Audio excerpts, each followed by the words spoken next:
Girl from the Stars, Book 4, Day's Journey. Written by Cheree Alsop. Narrated by Michele Carpenter. Chapter 1. Leora took her hands from Tarek's. His face was pale, but he watched her. They set a trap for you. It's only a trap if I don't know what I'm getting into, Leora replied. She lifted her helmet to shove it back on her head. Tarek grabbed her arm. Leora, wait. You don't know what you're getting into. We don't know what they're capable of. Leora met his gaze. They have Brandis. That's enough for me. He searched the entire macrocosm to bring me home, and I will do the same for him. Not alone, Tarek said. That's what we keep telling her. Pilot Xanon stepped out from behind the next docking station. Leora realized he had been waiting there the whole time. Cray and Tanlia followed, with Gunsa and Wayland close behind. Warden Day, leader of the Fearless Six. Creedon glanced at Tarek and gave him a skeptical once-over. Or possibly 7, defenders of Corian and the rest of the macrocosm. We are reporting for duty. You're seriously going to have to work on that, Cray said. I think it's perfect, Creedon replied. We could have saved the macrocosm by now, Wayland said dryly. You've been listening to our conversation? Leora asked. Xandon lifted his shoulders in an apologetic shrug. It was my idea, Warden, Creedon said. A good team never leaves its commander alone. It was the quietest I've ever seen Creed, Tanlia told her. Leora couldn't help the smile that crossed her face. She turned back to Tarek. Well, what do you say? An answering smile touched his lips.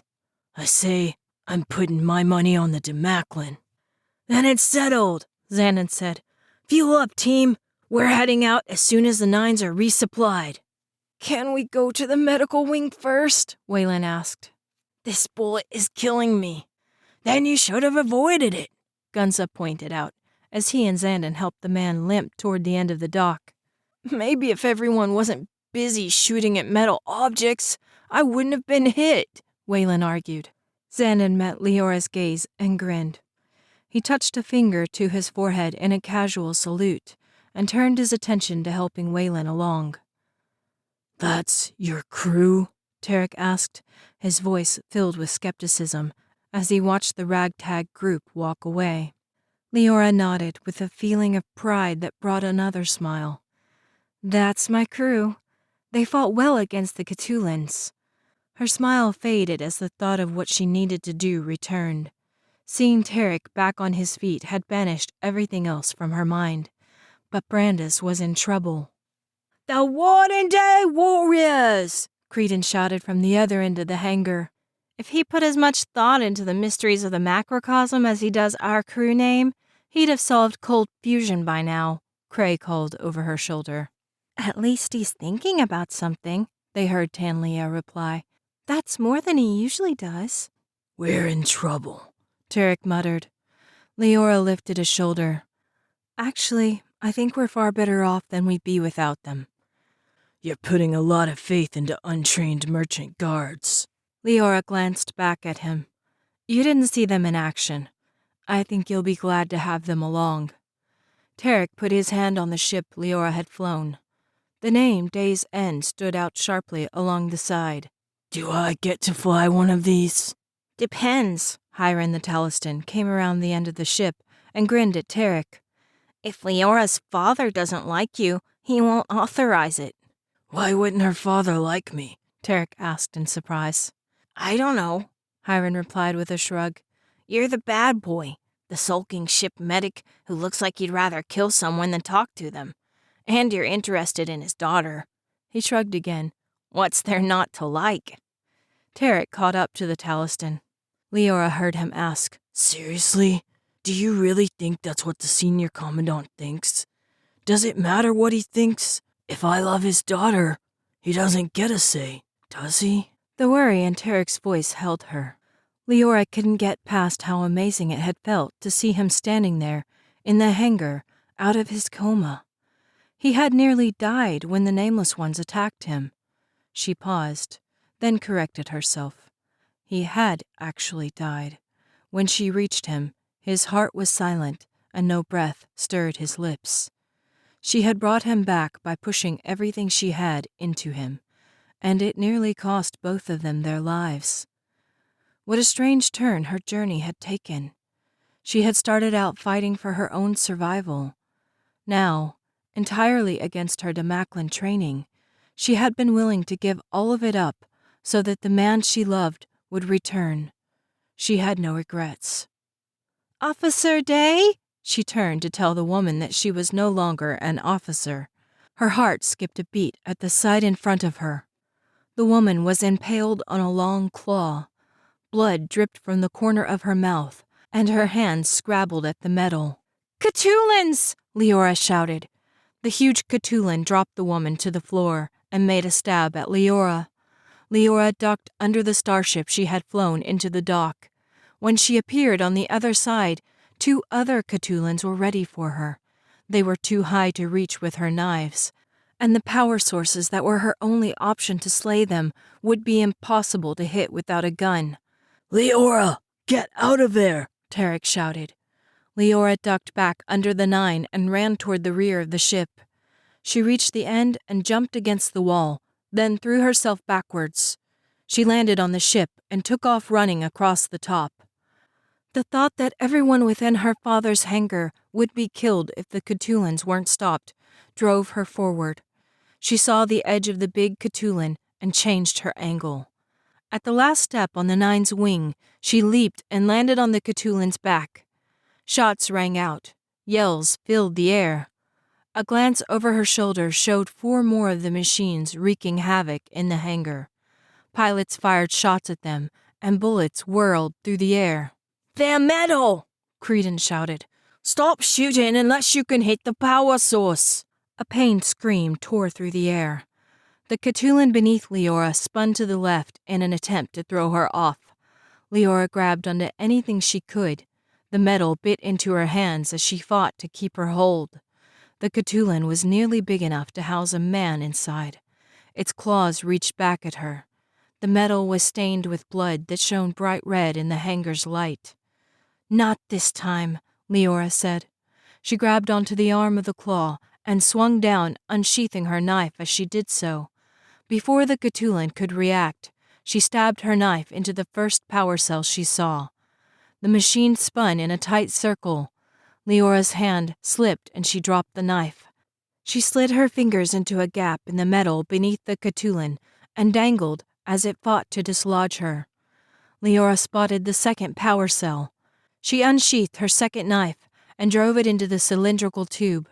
Sparks showered down onto her, but the machine continued to fight back.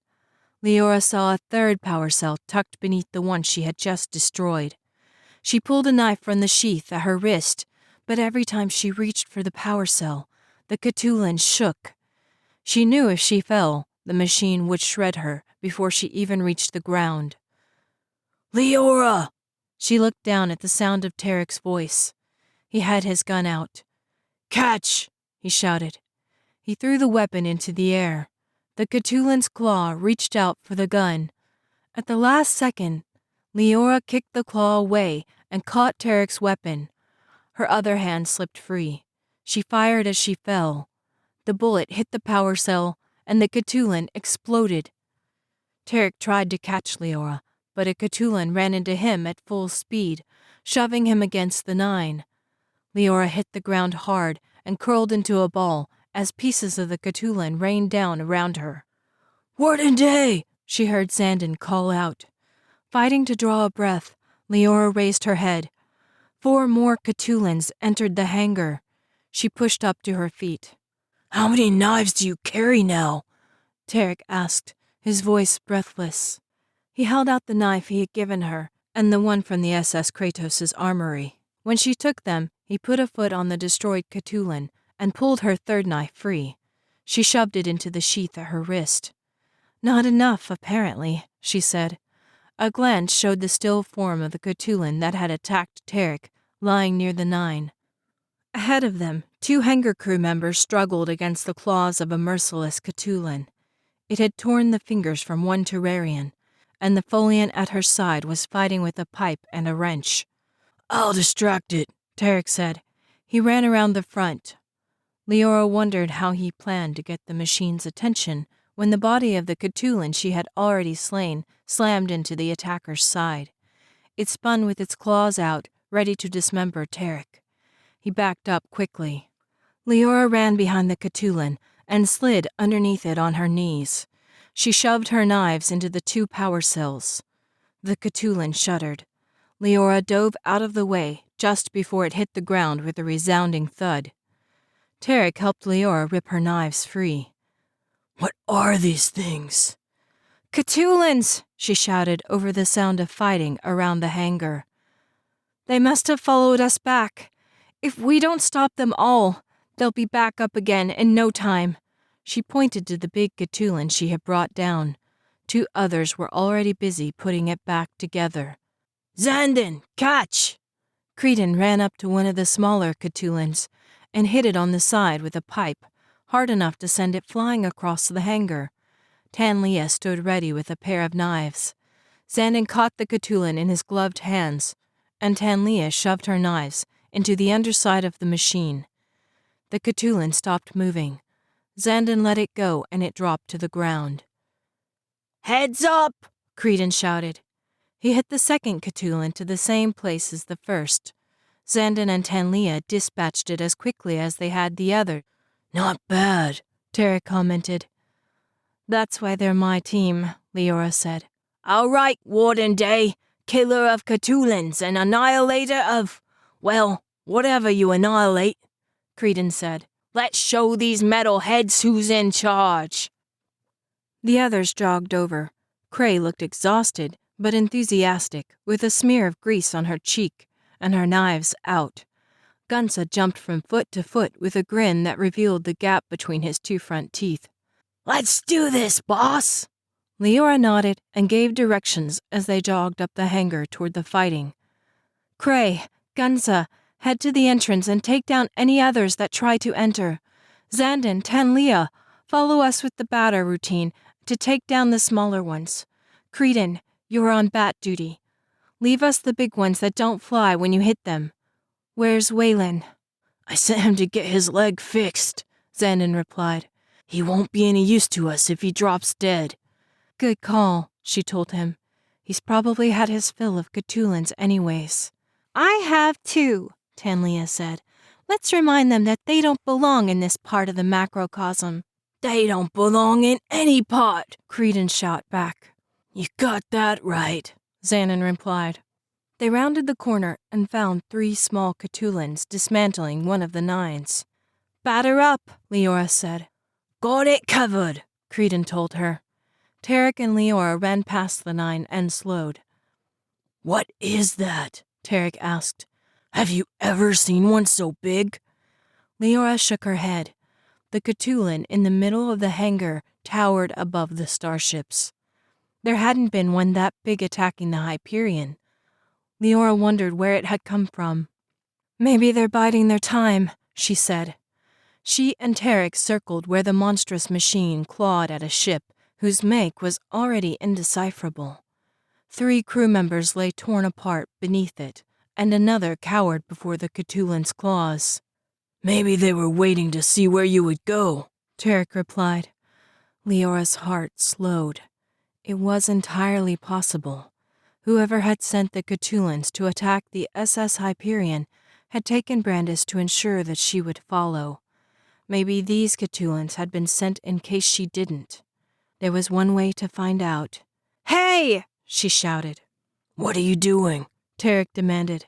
"Head to the lift," she replied. "Fluid slows them down." She waved her arms to catch the Cthulhu's attention so it would leave the other crew members alone. "I'm Leora Day!" she shouted. The Cthulhu spun around so fast, adrenaline flooded Leora's body. Her hands tightened on her knives when it neared.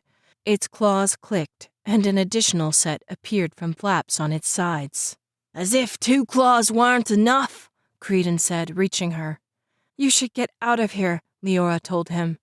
"So should you," he answered. I've a feeling that one takes a few more power cells to run. I've got your back, Tanlia said, coming up behind them. And we've got yours, Xanon called from their left. Leora fought back a smile. Only her team would choose to face a raging Cthulhu instead of running away. She liked them more every moment. As soon as Tarek dumps the water, we attack, she told them. Warden, I don't think that's water, Xanon pointed out. Tarek hit the spout on the tank above them. Black fluid spilled over the Cthulhu. The machine's claws snapped, sending sparks into the air. The oil caught and flames ran up the sides. Now! Leora shouted. They charged beneath the Cthulhu. Power cells littered the bottom of the machine. Knives flashed in the light as the crew worked to destroy them all. The machine jerked back and forth in protest. Fire and oil flew everywhere. Creedon let out a yell when flaming oil fell on his arm. Almost done, Tanlia said. I can't reach the last two. She pointed above her. Leora made out 2 power cells nestled further inside. She would have to climb to reach them. Boost me up, she told Xandon. Xandon linked his fingers together. Leora stepped into his hands, and he tossed her into the air. Leora grabbed onto 2 destroyed power cells and pulled herself up. The machine was listing heavily to the side, and she could feel the heat from the fire ranging around her. Hurry, Leora, she heard Tarek shout. She could see the wrecked remains of several other Cthulhu sprawled across the hangar floor. The fact that other machines weren't busy repairing them was a good sign. She reached up into the Cthulhu. The fire raging around her was so hot, she felt her fingers burning within her gloves as she stabbed the first power cell. The machine spun sharply around and dropped several feet, forcing Leora to hold on so she wasn't thrown free. She pushed up with her feet against the inside of the machine so that she could see the last power source. Leora switched her grip so that the knife blade was down. She shoved up as high as she could reach and slammed the knife sideways into the side of the final fuel cell. Sparks flew, and the machine gave a whir of protest before the power cut off. Leora jerked her legs up as the sickening sensation of falling reached her stomach. The Cthulhu slammed into the ground, trapping Leora in the small burning space inside. Chapter 2. Leora ducked when flaming oil fell from above. It splattered on her arms and began to burn. The inside of the machine was so hot she couldn't breathe. The smell of melting rubber and fried microchips clogged her nose and mouth. The Cthulhu was huge. There was no way she could push it off of her. The heat pounding against her skin was so intense, it felt like she was boiling from the outside in. Leora had survived the harsh singe weather of Rallian and the tornadoes and lightning of the Red Planet. She refused to die by burning to death beneath a giant machine sent from the vengeful race that held her brother captive. Leora put her back against the hot metal above her. She gritted her teeth and pushed as hard as she could. The edge lifted enough to send in a rush of cool, clean air. That's it, Xandon called from the outside. Everyone, over here! Lift, Tarek commanded. Leora pushed from the inside, but it was getting harder to stand. Her thoughts were thick and spots danced in her vision. Between the heat and the fumes, Leora couldn't concentrate. She fell to her knees, gasping. She hoped that those outside would lift the machine just enough that she could get one more breath of the clean air beyond. Her oxygen-starved mind flashed between reality and a memory. Hands were around her throat, and she struggled to draw in a breath. Her fingers were small, and she was weaker than the one who choked her. She couldn't get free. Let her go, Vogan. The voice sent a rush of fear down Leora's spine, far greater than the threat of passing out. Vogan's hands opened, and she drew in a ragged breath. Tears leaked from the corners of her eyes when she looked up at Obruo, the Demaclin whose whole life purpose felt like it was to destroy her in the most painful ways possible. "Are you crying?" he asked. The disgust in his voice was palpable. Vogan and the other Demaclin boys snickered. Leora tried to rise. Obruo put a foot on her chest to hold her down. She squirmed, but he wouldn't release the weight. "'Tis our weakness," Obruo said, glaring down at her. "Humans cry, babies cry, but in any Demaclin old enough to walk, tears are cowardly, weak, and pathetic." He bent over her, increasing the weight on her chest and making it even harder to breathe. Tears from the pain clouded her vision. "Until you learn to deny your human emotions, you will never be Demaclin enough to lead."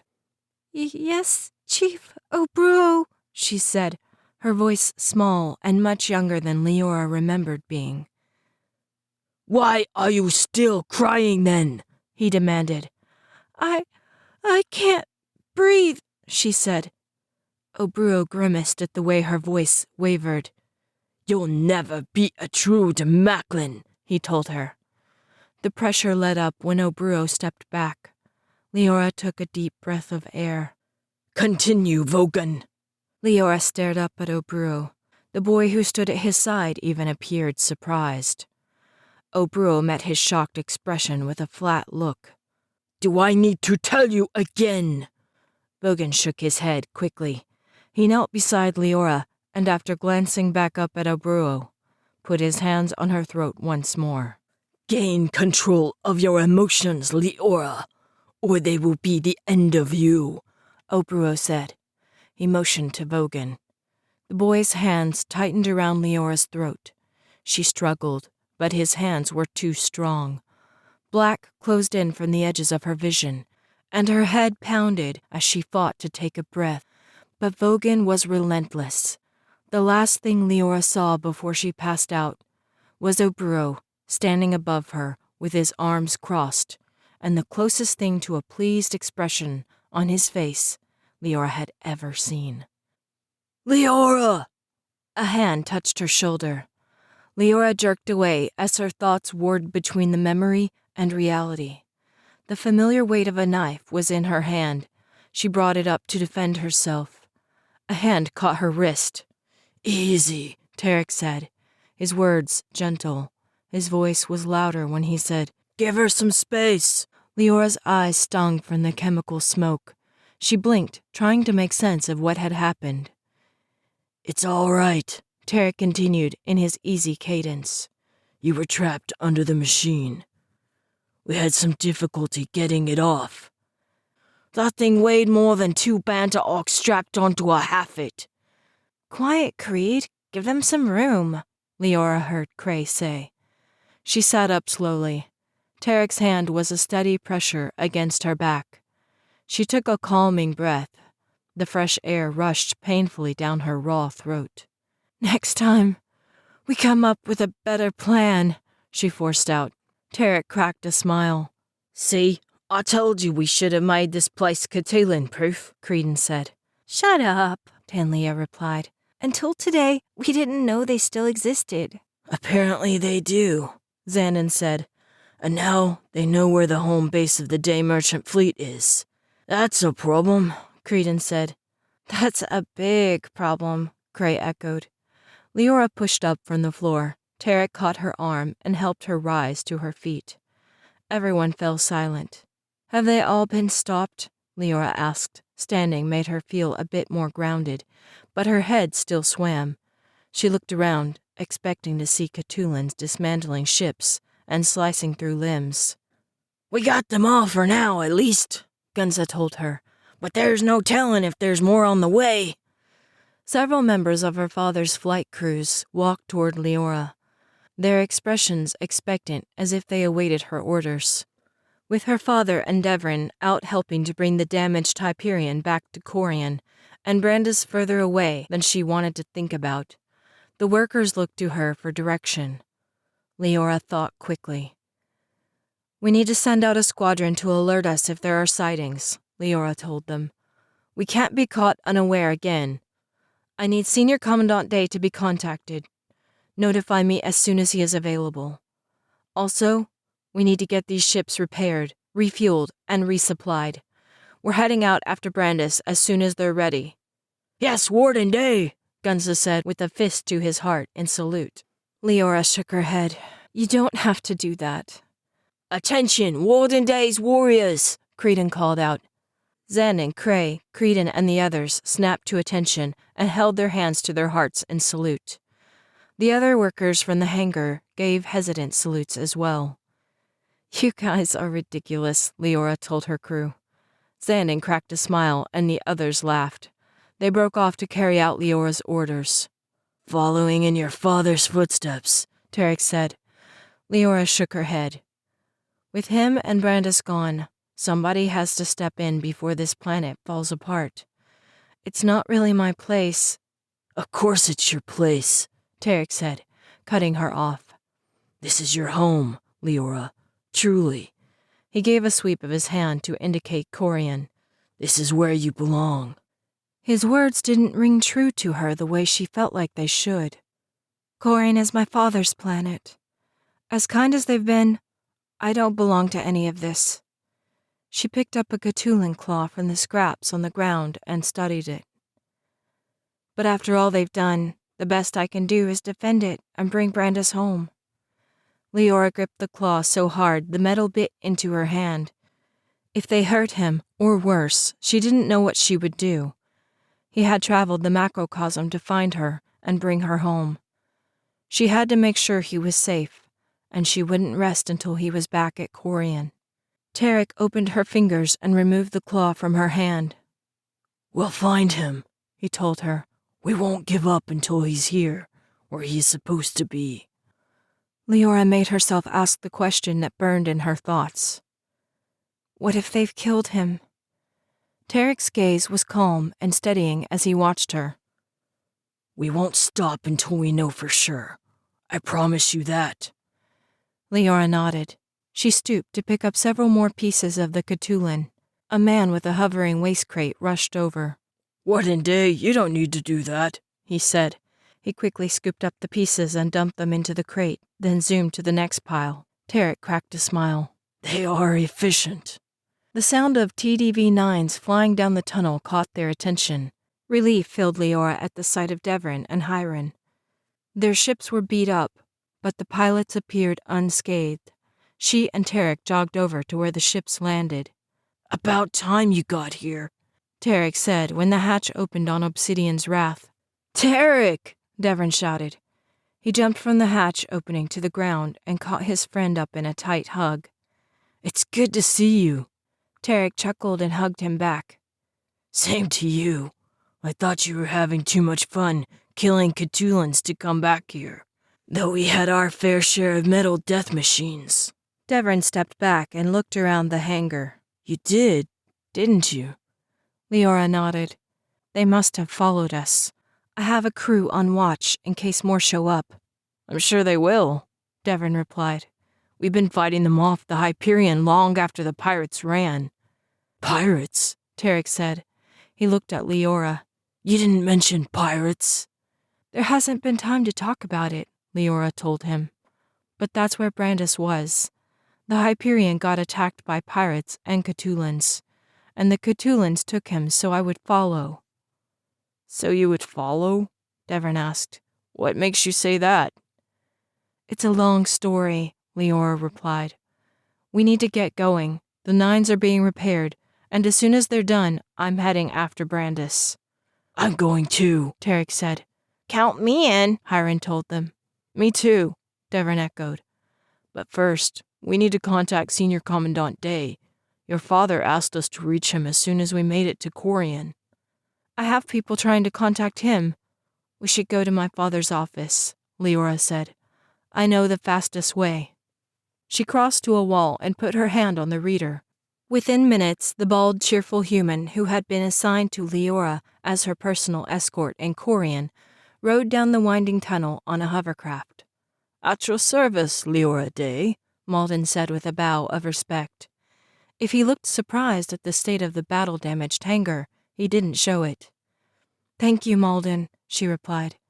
"Can you take us to my father's office?" "Right away," Malden answered. "I'll stay and see to the repairs," Hiram said. The others climbed onto the hovercraft, and Malden took them at speeds far above what Leora was used to traveling on an open craft, back to the main level of the Capitol building. They stopped in front of the senior commandant's office, and everyone climbed down. "Is there anything else you require?" Malden asked with a warm smile. "Nothing right now, thank you," Leora replied. He bowed again, and the hovercraft sped away. "That was impressive," Devon said. "You really are getting the hang of being a commandant." Leora led the way through the doors the guards immediately opened. "I'm not a commandant," she said over her shoulder. "I didn't do anything to help build Corian or the merchant fleet." She glanced back at both men. "But I'll admit, it's nice to have anything available when I ask for it." She put her hand to the door panel, and the door to her father's office opened.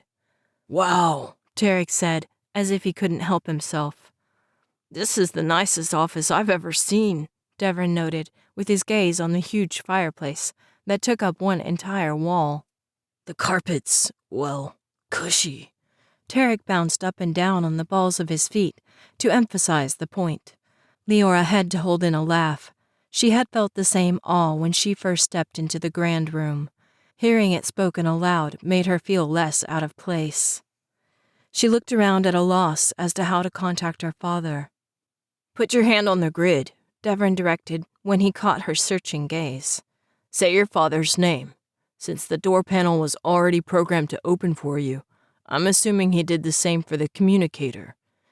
She put her hand to the panel he indicated. "Senior Commandant Day," she said. A moment later, her father's face appeared. "Oh, good," he said when he saw them. "I'm glad you made it back safely. I've heard reports of Cthulhuns there." Leora nodded. "They tore the hangar apart, but your staff is already working on repairs. As soon as they get the nines restocked, we're heading after Brandis." Her father's brow creased with worry. "I don't know how I feel about you going after him. We have many others who can do it. I'd prefer not sending you to face another threat." "He brought me back here," Leora replied. "He never gave up on me. I need to find him and bring him home. He did the same for me." It was obvious by her father's expression that he didn't like the idea. Leora debated whether he would try to forbid her to go. She wasn't anxious to pit the stubbornness of a Demaclin against the man who had built the entire Corian Day fleet. But her brother was in danger. She wouldn't back down without a fight. As if he knew her thoughts, her father finally let out a breath of defeat. "Please be careful," the senior commandant said. "And please come home with him. I can't bear the thought of either of you in trouble." "I will, Dad," Leora replied. "I promise." Her father nodded and turned his attention to Devon. "Captain Metis, you have proven to be a valuable asset on the first line of defense. I expect as much from an officer of the Coalition." "Thank you," Devon replied. He glanced at Leora and Tarek. "But I'm no longer with the Coalition, and so am also no longer an officer." Senior Commandant Day nodded. "So I've heard. Given your stalwart dedication toward protecting the SS Hyperion, and also considering the fact that Corian and my fleet are under threat from Cthulhuns, along with the inevitable pirates, scavengers, and mercenaries, I am in need of a captain for my new line of defense. The Coalition can no longer be depended upon for protection, and so I need someone used to combat who can be counted on in tight situations." "Are you offering me a job?" Devon asked in surprise. Leora's father nodded. "I'm offering you the position of captain of my defense fleet. I've seen what you can do in battle, and I feel you're the right man for the job." I'm honored," Devon said. "Do you accept?" Leora's father pressed. Devon nodded. "Yes, Senior Commandant. Thank you very much." "You're welcome," Senior Commandant Day replied. "Your duties begin immediately. I've been notified of more Catulans heading your way. Take the appropriate action and see to the safety of Corian and my fleet." "I will, Senior Commandant," Devon replied. Leora glanced at Tarek. He stood watching the proceedings silently, his hands held behind his back, and an unreadable expression on his face. Dad?" Leora said before her father could end the communication. "Yes, daughter," he replied. "Tarek will be joining my crew to rescue Brandis. He needs a 9 to make the jump." The Senior Commandant's gaze lingered on Tarek. "Who are you, son?" Tarek appeared caught off guard. He glanced at Devon, then cleared his throat. "Tarek Donovan. My father was Edrin Donovan of Verdan. I didn't know my mother. Until recently, I was the chief medical officer of the SS Kratos. Now, I am the man who cares very deeply for your daughter, and I ask for a starship to accompany her on her quest to find your son." The Senior Commandant studied him. "I know your father. He's a good man." Leora saw Tarek's hand tighten behind his back, but his expression remained calm. "You must be mistaking him for someone else." A sliver of humor touched Leora's father's gaze. "Are you calling your character into question?" Tarek didn't flinch. "Just my father's." The Senior Commandant nodded. "Very well. Although I am not thrilled with your feelings for my daughter, because you are a stranger to me, I am grateful to anyone who has Leora's back. You may have a starship to accompany her." "Thank you, Senior Commandant," Tarek replied. The Senior Commandant turned his attention back to Leora. "Pilot Zandon has informed me of the crew you have put together." Leora felt suddenly guilty for not going to her father first. She had formed a team from his personnel without even speaking to him. "Sorry about that. I should have..." The Senior Commandant shook his head. "You did exactly what you needed to do. Zandon and his team are a good choice for a mission like this. They will have your back, and you will never have to question their loyalty." He paused, then said, "It's a long journey you are undertaking. Rest up now. The repair crew will inform you when the 9s are ready to depart." "Thank you, Dad," she said. He smiled at her, his gaze touched with worry. "Thank you, Leora. Travel safely, and return with Brandis as soon as possible." "I will," she promised.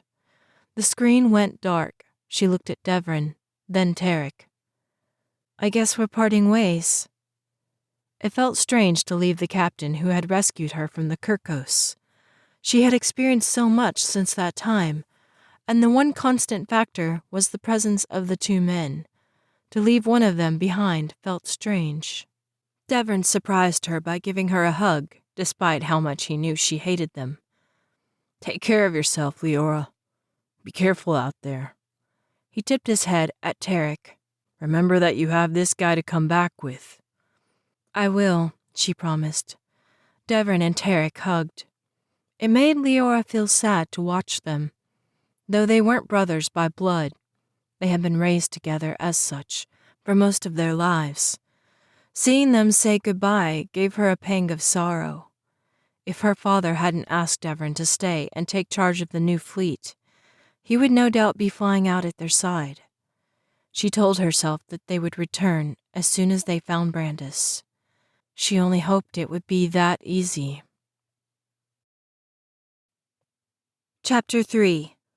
Leora flew the day's end behind Zandon's TDV-9, named the Black Arrow. To her left, Tarek flew the Nightwind. The other 4 ships ranged out behind them in a V formation. They cut through the Corian sky to the darkness of space beyond the atmosphere. Zandon's voice came over Leora's headset. "Remember, the fuel cells are good for 2 jumps. After that, you have to change them out. Senior Commandant Day's engineers were hoping to have an alternate energy source solidified by now, but due to hiccups in the system, we are back to fuel cells. We'll transport to Barnard's galaxy, then jump to the Triangulum galaxy. At Triangulum, we'll change the fuel cells and jump to Dryer Nebula 584. If anyone gets off on their jump, you know where the destination is." I'm plugging in the coordinates now. Is that a 1 or a 7? Creedon asked. A 1, Tanlia answered. Are you sure? Creedon replied. A 7 would make a huge difference. I cross my 7s, Tanlia said with a hint of annoyance. I don't understand that, Gunsa said. Do your 7s have an identity crisis where they think they might be T's? Why the crosses? So that you don't mix them up with 1s and accidentally jump to the wrong galaxy, Tanlia answered with a huff. Creedon sighed. It would be easier if we could have the coordinates on the screen rather than Tanlia's Periox scratch. That would work, except for the fact that the galaxy we're heading to is so far out it's not even in the log, Cray shot back. If you enter a 7 and end up at the other end of the macrocosm, it's your own fault, Tanlia said. I didn't take into consideration that you couldn't read. I didn't take into consideration that you are writing impaired, Creedon retorted. I should have brought a translator. Transport in 5, Xanon said without acknowledging their argument. See you at Barnard's, Gunsa called out. That sounds promising, Wayland said. Think they'll have a bar? I could use a drink. The painkillers are wearing off. I brought extras, Tarek told him. I figured it'd be better if I control your dosage. Leora double-checked the numbers she had entered into the console. A smile crossed her face at their bantering. 3, Xanon said. Just listen to Creed, Cray told him. You'll be out in no time. 2. I keep your lives interesting, Creedon said. That's a fact you can't dispute. It'll be interesting if you make it to the Drier Nebula, Tanlia said. Remember, that's a 1. 1, Xanon said. Exactly, Tanlia repeated. Transport, Xanon commanded. Leora pressed the button. The cold sensation ran through her. Then a piercing, throbbing light flooded the cockpit of her starship. Ah! Creedon called out. What is that? I'm blind, Gunsa said. Seriously, turn out the lights, Cray echoed. We must have ended up inside a Cepheid variable star's helium cloud, Tanlia replied. Can you say that in actual words? Creedon shot back. A pulsating star, Xanon answered. We're inside the gas cloud. Enter the coordinates for the Triangulum Galaxy before you fly into the star. Even these starships won't be able to withstand the heat. Burning to death isn't my idea of a good time, Creedon said. Entering coordinates now. And remember to put 1 instead of 7, Tanlia reminded them quickly. Transport, Xanon said. Leora hit the button and the bright light vanished. Another cold flood ran through her body. When it faded, she felt lightheaded. She wondered if anyone had ever studied the effects of multiple transports within minutes of each other. It took her eyes a moment to focus. When they did, her heart slowed. The 3 9s that had reached the Triangulum Galaxy ahead of her were under attack. A Catulan had latched onto the side of Xandon's black arrow. Tarek shot it off. 4 more took its place, and several others attacked Tarek. The other ships appeared. Change your fuel cells, Xandon commanded. Transport before you're torn to pieces. Leora ducked behind her chair and squeezed through the small space to the engine panel. She pulled it up and set it aside. The fuel cell was wedged in the middle. It took several precious seconds to wiggle it clear and shove the other one in its place. She could hear yelling from one of the other ships over the communications link. The voice was female. Either Cray or Tanlia were fighting for their lives. Other voices joined them. Leora slid back into her seat in time to see 3 of the 9s transport. What if the ship falls apart?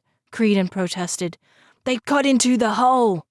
Better to find out than stay here, Cray replied, her voice tight. 2 more ships disappeared. They've cut my fuel and oxygen. Leora's blood turned to ice at Tarek's words. A glance over her shoulder showed Tarek's ship brimming with Catulans. Through their metal bodies, she could see holes torn into Tarek's 9. Eject in the escape pod, Xanon commanded. Leora shot at 3 Catulans attempting to reach her ship.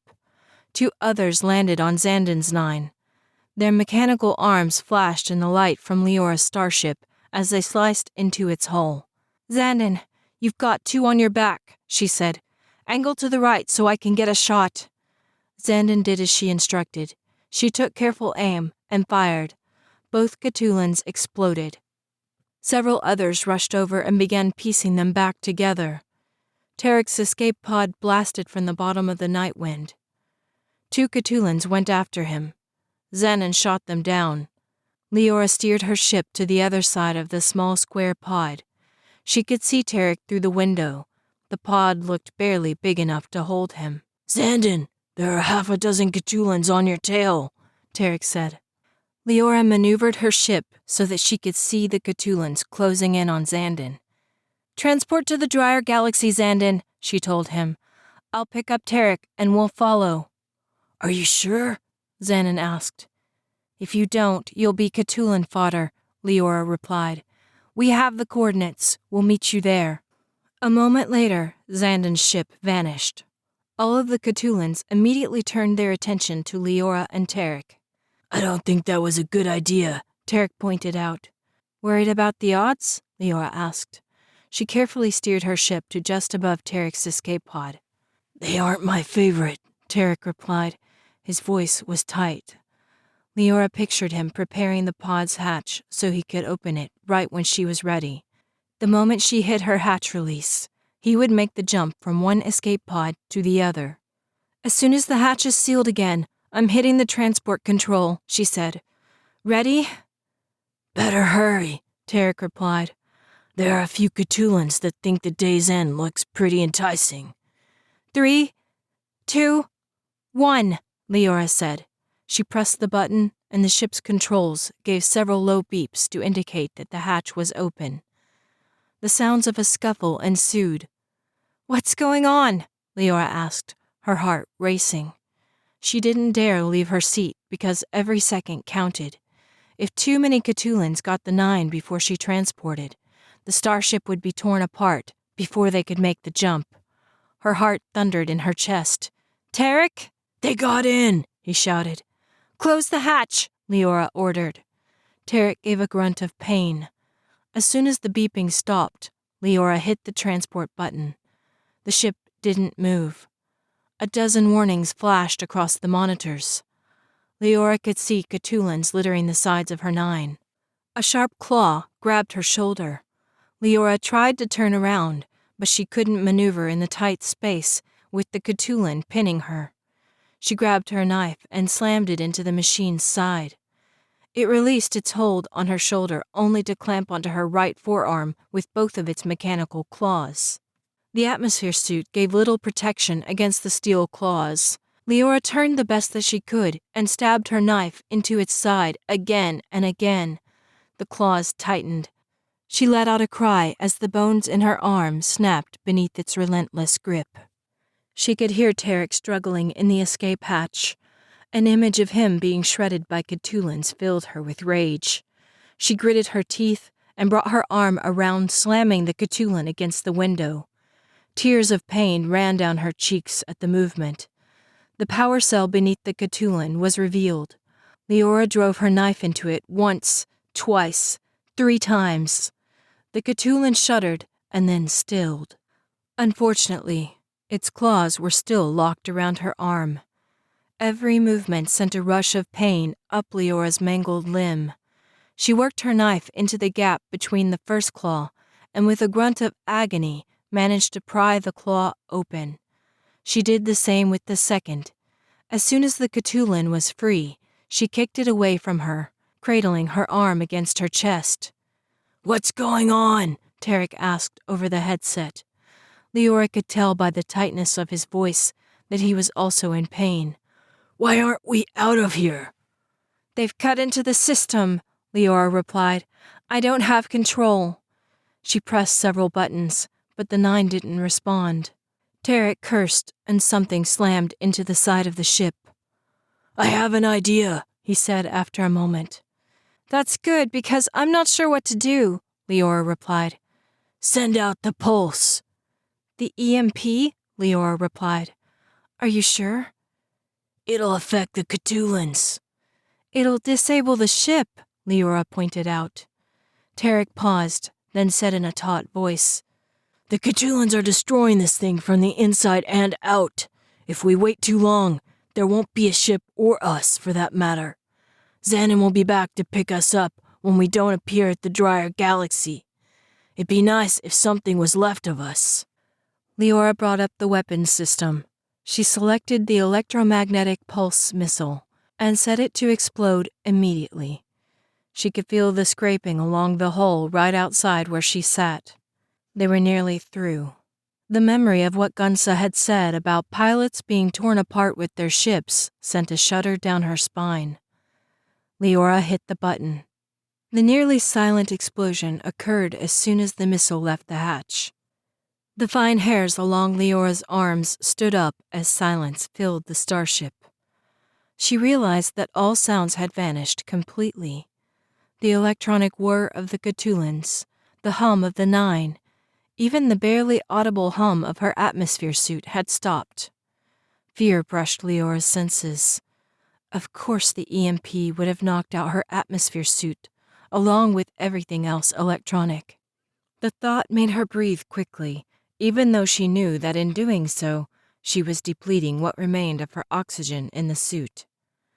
Something touched her arm, and Leora jumped. Adrenaline flooded her body until she realized it was Tarek, trying to catch her attention. Tarek took her good arm and worked quickly on the control panel along the sleeve. He ejected a small fuse, slid another inside, and snapped it shut.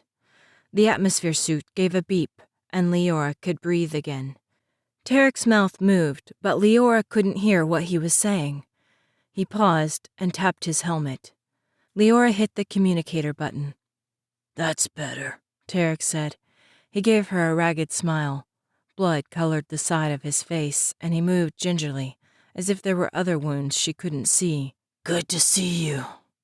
"You too," she replied. Relief that they had survived another encounter with Catulans filled her. "Can we change out some type of fuse on this Nine, like you did with my atmosphere suit?" she asked hopefully. Tarek shook his head. "Unfortunately, no. The damage to the ship is far greater than an overload of our suit's circuits. We'll have to wait for Xanon to swing back and pick us up." "What if more Catulans appear?" Leora asked. Tarek glanced out of the ship's window with a worried expression. "We'll be easy to pick off." "We won't go without a fight," Leora told him. He smiled at her. "I pity the Catulan that tries to take you down." "Us down," she corrected. He nodded. "I pity the Catulan that tries to take us down. It would have quite the fight." He gently touched the arm she held to her chest. "Let me see," he coaxed. Leora couldn't hide a wince at the feeling of the bones grinding against each other. Tarek checked them carefully. "We need to get you to a medical bay," he said, with concern in his gaze. "When we see one, I'll let you know," she replied, forcing her tone to remain light. She knew how quickly untreated injuries could go septic. By the pallor of Tarek's face, he could use a medical bay as much as she. Leora saw him shiver. "Are you all right?" she asked. A closer look revealed a tear across Tarek's chest. Blood colored the uniform he wore beneath. She set her good hand on the tear. The drops of blood that clung to the fabric were frozen. "The Catulans maneuver surprisingly well in tight spaces," Tarek told her. "This one got off a lucky swipe before I ended it. My suit's having a hard time maintaining a steady temperature." Leora stared at him. "You could freeze to death before Xanon comes back for us." Tarek lifted one shoulder.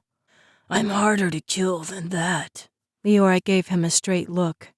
"Tarek, the Nine is down and your suit is torn. There's no way you can survive the negative temperatures for very long. We need to come up with a plan." Leora looked around. "This hull is too big to keep heated. We need to use the escape pod." Tarek followed her with a skeptical expression.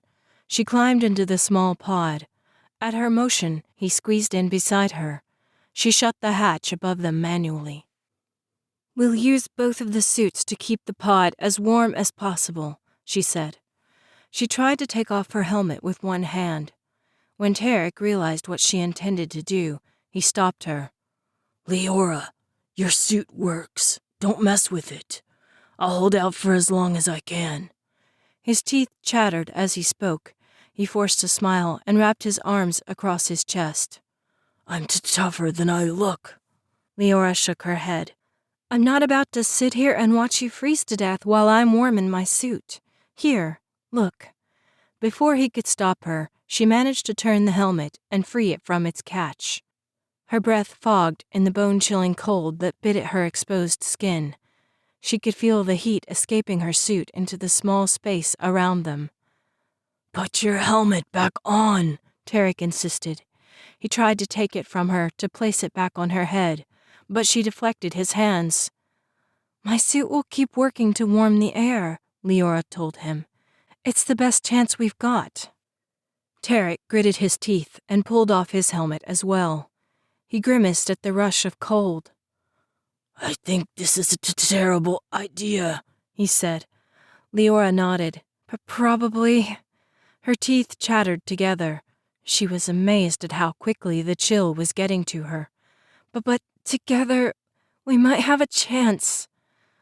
Leora, Tarek protested. Leora shook her head. We're together in this, remember? Tarek hesitated, his mouth open as if he wanted to argue. He shut it and sat back with a huff that colored the air white. We could both freeze to death in here, he pointed out. Would that be such a bad thing? She shot back. A million reasons why she didn't want to die rushed to Leora's thoughts. It felt strange to have so many. She had once been a lone girl wandering the desert of Rallian until she was picked up by slavers. She hadn't cared whether she lived or died. If anyone had asked, she would have told them to kill her. Now, though, the thought of death was painful. She had too much left to do. Brandis needed to be rescued. She hadn't even begun a true relationship with her real father. She wanted to know if Mrs. Metis and Chiari were happy and settled in, and she needed to see the wedding between Shathran and Tremarius.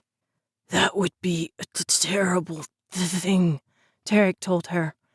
He pulled her close in the tight space, his arms wrapped around her, his hands rubbing her arms in an effort to keep her warm. The humming of the suits filled the tiny area as the temperature modulators fought to warm the space.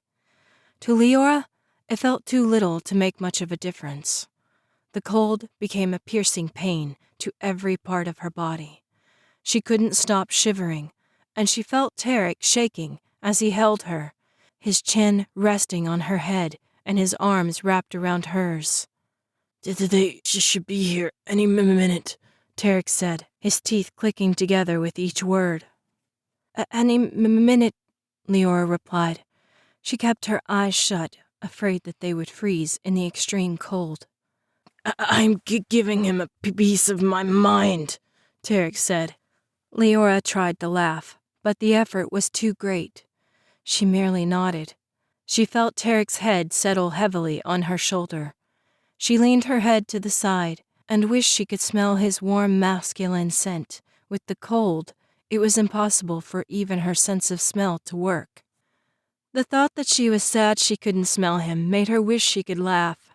She tried to open her mouth to tell him, but her jaw was locked against the cold and refused to work. Leora wanted to slip her gloved fingers through his, but her fingers wouldn't respond. At least she could no longer feel the pain in her crushed arm. Tarek, Leora said. There was no reply. Leora maneuvered within his tight hold until she could just barely glimpse his face out of the corner of her eye. His eyes were closed, and his cheeks were deathly pale. No breath colored the air in front of his nose and mouth. Tarek, she said again. The puff of air from her mouth clouded white. Tarek? She reached her hand up. Her fingers refused to open. She brushed his face with the back of her gloved hand. His head lolled back, but his eyes didn't open.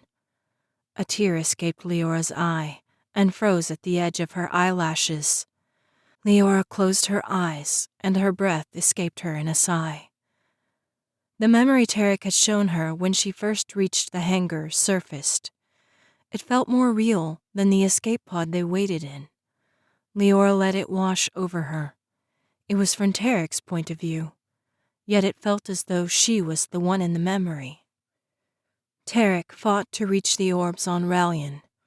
The nameless ones tore into him, shredding his body as they pulled at his soul in their attempt to suck him dry before he could reach the Omniocassis. The pain was unbearable, and she saw his steps falter. He fell, rose again, and fell against the case. The nameless ones battered him mercilessly, and Leora felt the strange sensation of life being pulled away. He collapsed to the ground. "He's gone, soulless one," the leader of the nameless ones hissed at Leora. The voice was distant and muted. "He was weak and had little left to give. We took what he had, his memories, his fears." The leader paused, then said, "His love for you. It's gone, Leora." Tarek gritted his teeth and pushed up to his hands and knees. Nobody could ever take away his love for Leora. He would protect her if it was the last thing he did. The nameless one continued to speak, its voice a grating, dry rasp. "As a token of our anger against your betrayal, we have sucked everything that made him what he was. He is an empty shell, worthless, useless. Your love is in vain." "That's where you're wrong," Tarek replied. He felt everyone turn to look at him. The attention of the nameless ones was palpable along with their fear. He lifted his hand and slammed the blade into the green orb, followed by the black one. A burst of power shoved him backward behind the case. Black and green energies swirled together in a whirlwind that sparked and pulled, drawing the nameless ones in. Tarek felt the force pulling on him where it could reach him, coaxing what remained of his life from his body. He opened his eyes just enough to see the form of the leader of the nameless ones, standing in front of Leora. He couldn't hear what was said, but satisfaction swelled in his chest when he saw the nameless one pulled backwards into the whirlwind. "You think you've won." The voice in his mind felt like claws scratching inside of his thoughts. He couldn't move. He couldn't get free. It was the most painful thing he had ever experienced. "You're wrong, human.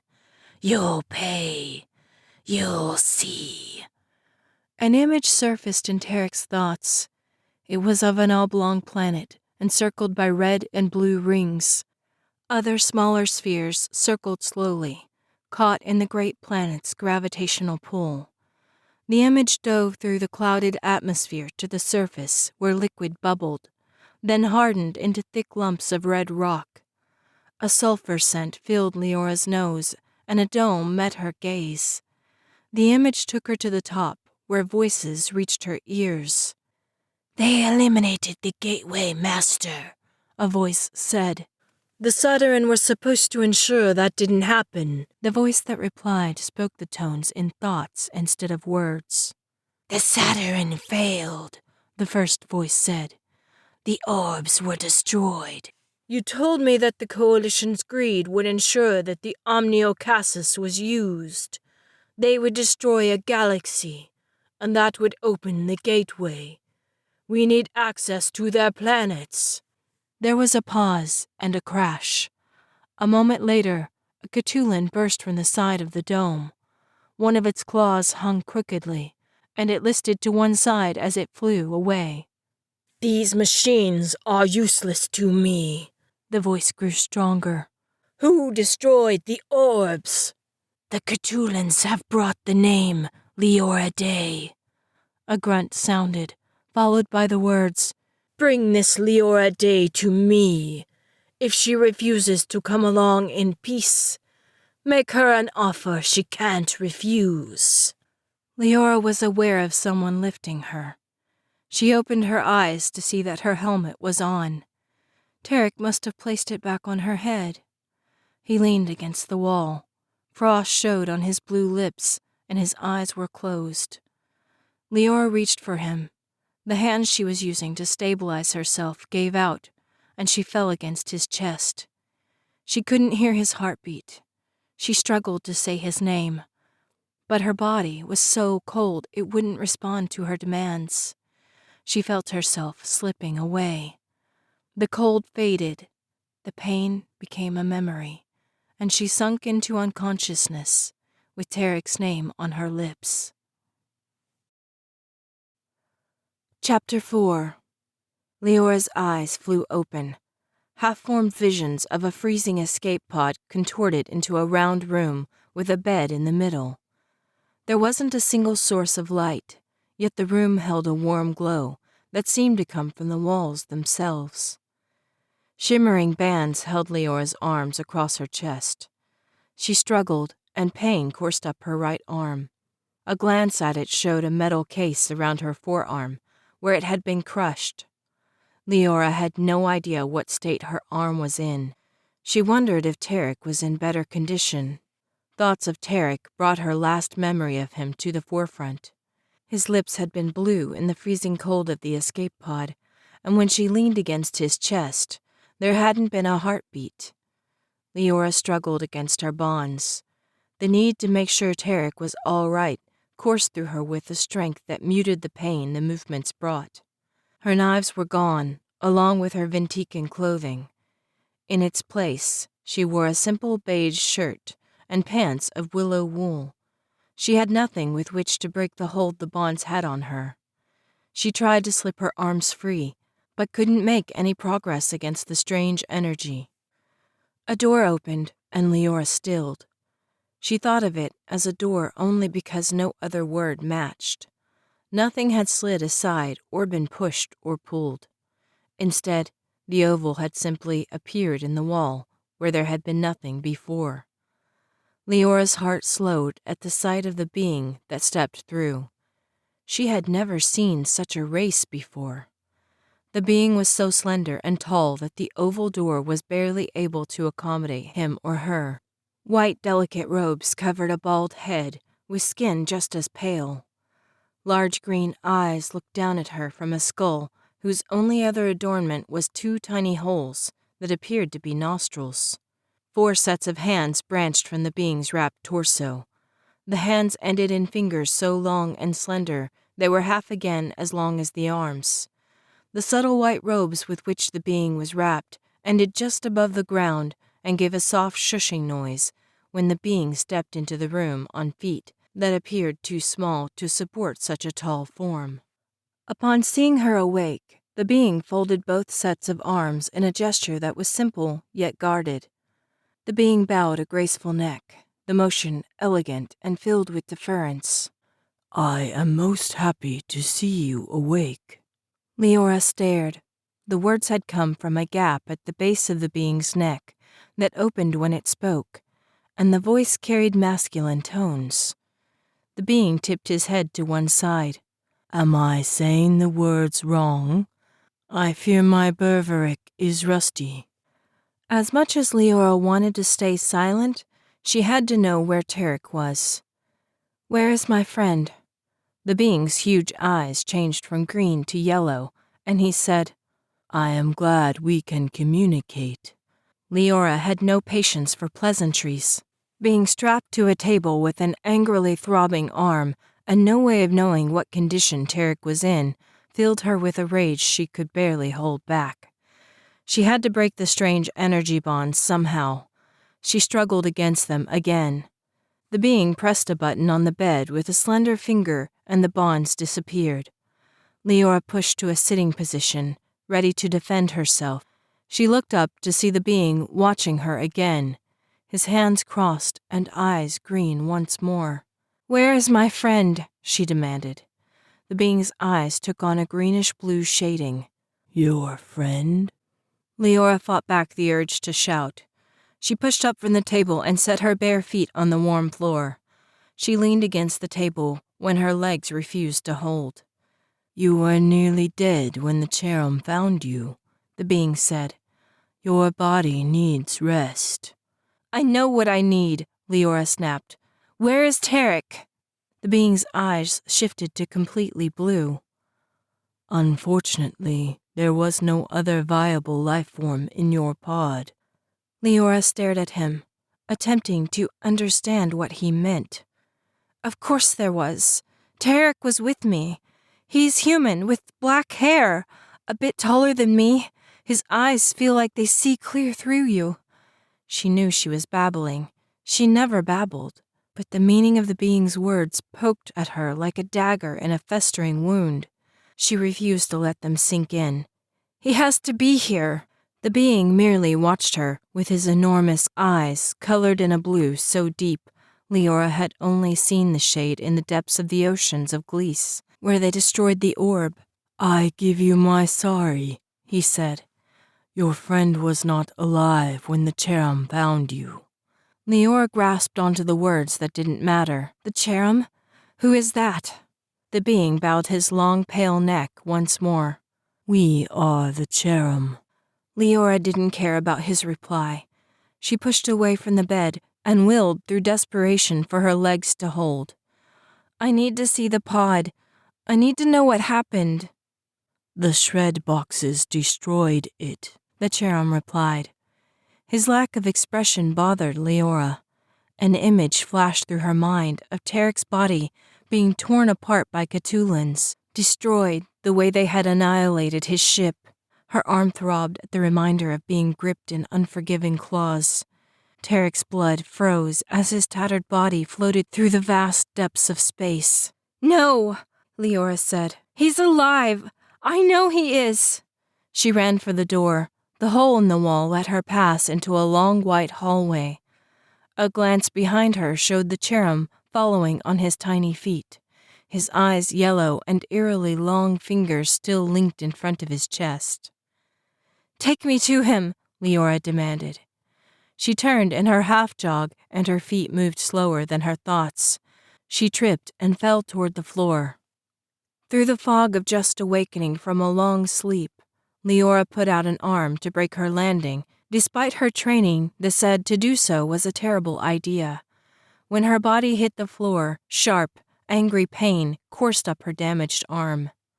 She slumped against the wall and felt the darkness pressing against her mind. She refused to succumb to the escape unconsciousness promised. "Would you like assistance?" What Leora wanted was her weapons back so that she could slice the infuriating Cheree from navel to throat.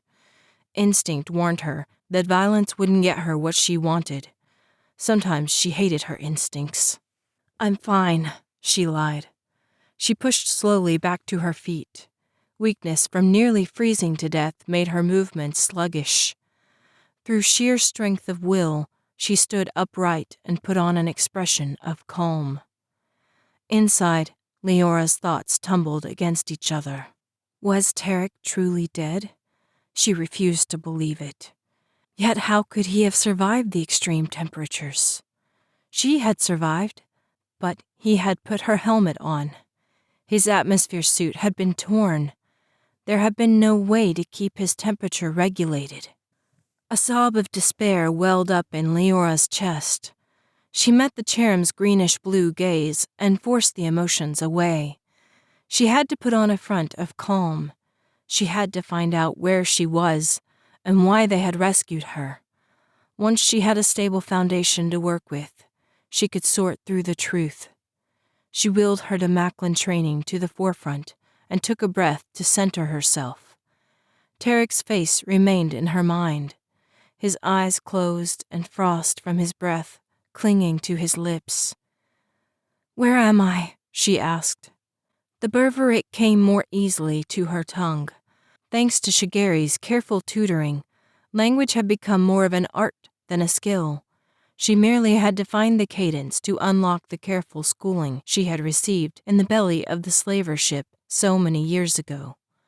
The Cheree's eyes changed back to green, and the mouth at the base of his throat said, "You are on the planet Bastis, in the Triangulum Galaxy. Welcome to the home of the Cherem. Thank you, Leora replied. Diplomacy had never been her strong point, but she figured that the faster she got the Cherem to trust her, the easier she would find out what she needed to know. My name is Leora Day. What is your name? The Cherem bowed his head at her name. Leora Day, he said, as if it was one word. You are welcome here. He paused, and his eyes took on a shade of light purple. I am Cherem. Leora thought he hadn't understood her question. Your race is Cherem, but what is your name? The purple of the being's eyes deepened. My race and my name is Cherem. We are Cherem. Leora had heard of species that shared the same identity, but she had never met a member of such a race. She gave the same nod. Cherem, I appreciate your hospitality. Would you mind showing me where I am? The Cherem eyes changed back to green, and he motioned with one long-fingered hand. Happy to assist you. Come this way. Leora wanted to ask where her weapons were, how she had arrived at Bastiste, and why she had been brought to the planet. In the back of her mind, the voice she couldn't quite lock away screamed Tarek's name. It threatened to undermine every other thought she had. She wanted to tear things apart, to kill, to leave blood and carnage in her wake. At the same time, she wanted to curl into a ball on the floor and never move again. Her Demaclin training kept one foot moving in front of the other. Obruo's voice, while unwelcome, was the ironic counterbalance that helped her maintain her blank expression and carefully unemotional tone. Don't cry, mongrel. Don't let your human emotions betray you. Only a true Demaclin can suffer in silence. Prove that you are worthy of your heritage. Each tear is a symbol of your weakness, and weakness will ultimately be your downfall. If you let your human side win, I will kill you myself. The sting of the needle-lined training stick hitting her back was nothing compared to the thought of Tarek's death. Leora struggled to breathe. Each pump of blood through her veins felt like it betrayed her. Live together or die together, Tarek's voice said quietly in her mind. Leora's eyes burned. She gritted her teeth so hard her jaw ached, yet the pain continued. Leora felt her control slipping. Her walls would fall, and the Cherem would see her weakness. Leora clenched the hand of her damaged arm into a fist and slammed it against her thigh. Pain shot up beneath the metal cast. Leora concentrated on it, letting it flow through her, up her arm and into her chest, where it combated the ache of Tarek's absence. Her breathing calmed, and she focused on the path in front of her. The hallway opened onto an arch where hundreds of hallways joined high above a room as big as one of Brandis's golden condors. The glass around the oval hallway kept out any sound, but Leora could see other Cherem walking through hordes of humanoids below. Thousands of every member of mortal kind Leora had ever seen filled the ranks beneath her feet. Groups held weapons, while others fought in hand-to-hand combat. Everywhere she looked, fighting, training, and disciplinary drills were being held. "What is this place?" she asked. The Cherem continued walking, as though the sight was as familiar as his white robes. This is the core, he said without looking at her. What is it for?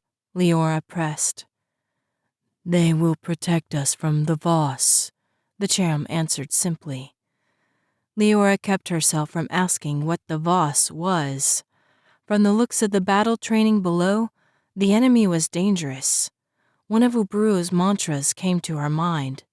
The strength of the foe dictates the strength of the friend. If such an army was required to meet the Voss, their strength was extreme. Other Cherem walked the long oval glass hallways. Leora could see them with their fingers linked in front of their chests, their eyes different shades as they walked to their unknown destinations. Leora wondered if the eye color was a means of expression. The Cherem were unable to smile with the tiny mouth in their throat, and there was no other way to show expression that she could tell on the skin-tight white face. A glance at the Cherem beside her showed that his eyes were green. It seemed to be his regular color, something akin to happiness or contentment. When she had jumped off the bed in an effort to find Tarek, his eyes had turned yellow. Surprise, then? He had shown purple when she asked his name. Perhaps that was his sign of amusement. If the Cherem had no individual identity, there was no reason for a name. She supposed it could be a humorous situation. His eyes had turned the dark blue of the Glee steps when she asked about Tarek. Fear gripped her heart. If blue was sadness, then the Cherem could be telling the truth. Was there a way for them to lie with such an expressive tell? She told herself there had to be, but tightness filled her chest at the thought that perhaps the Cherem couldn't lie. He had no reason to tell her Tarek had died if he hadn't. She shoved the thoughts away. "Where do they come from?" she asked in an effort to distract herself. "Everywhere," the Cherem replied. He didn't appear to mind her questions, and he answered them without hesitation. "We have battled against the Voss since they first landed on our planet. Bastiste is a planet rich in ore. Because of this, the Cherem send vast amounts of wealth to planets across the macrocosm, and in return, the families send second sons and daughters so they can have wealth of their own. We train up our—" He paused as though searching for a word. He chose hordes, using both science and physical coaching. They reached another hallway lined with glass. A glance inside showed hundreds of individuals from a variety of races strapped to tables. Some appeared unconscious, others screamed. Several frothed at the mouth and struggled against the energy bonds that held them down. Leora remembered the feeling of the bands around her arms, and a shiver ran down her spine. She could feel the Cherem watching her. When she didn't comment, he continued walking. At the next intersection, the Cherem paused. His eyes changed from green to blue-green. Leora attributed the emotion to being contemplative. His eyes shifted back to green, and he motioned for her to walk with him down a hall to their left. At the next set of windows, Leora paused. Cherem stood around individuals strapped in their chairs. The lights from the walls were stronger, and the Cherem worked above the exposed brain cavities of the species in front of them. Leora made herself ask, "What are they doing?" The Cherem answered, "They are implanting chips in the brains of our hordes to inhibit flight tendencies and provoke aggression so they are better warriors." His words felt wrong.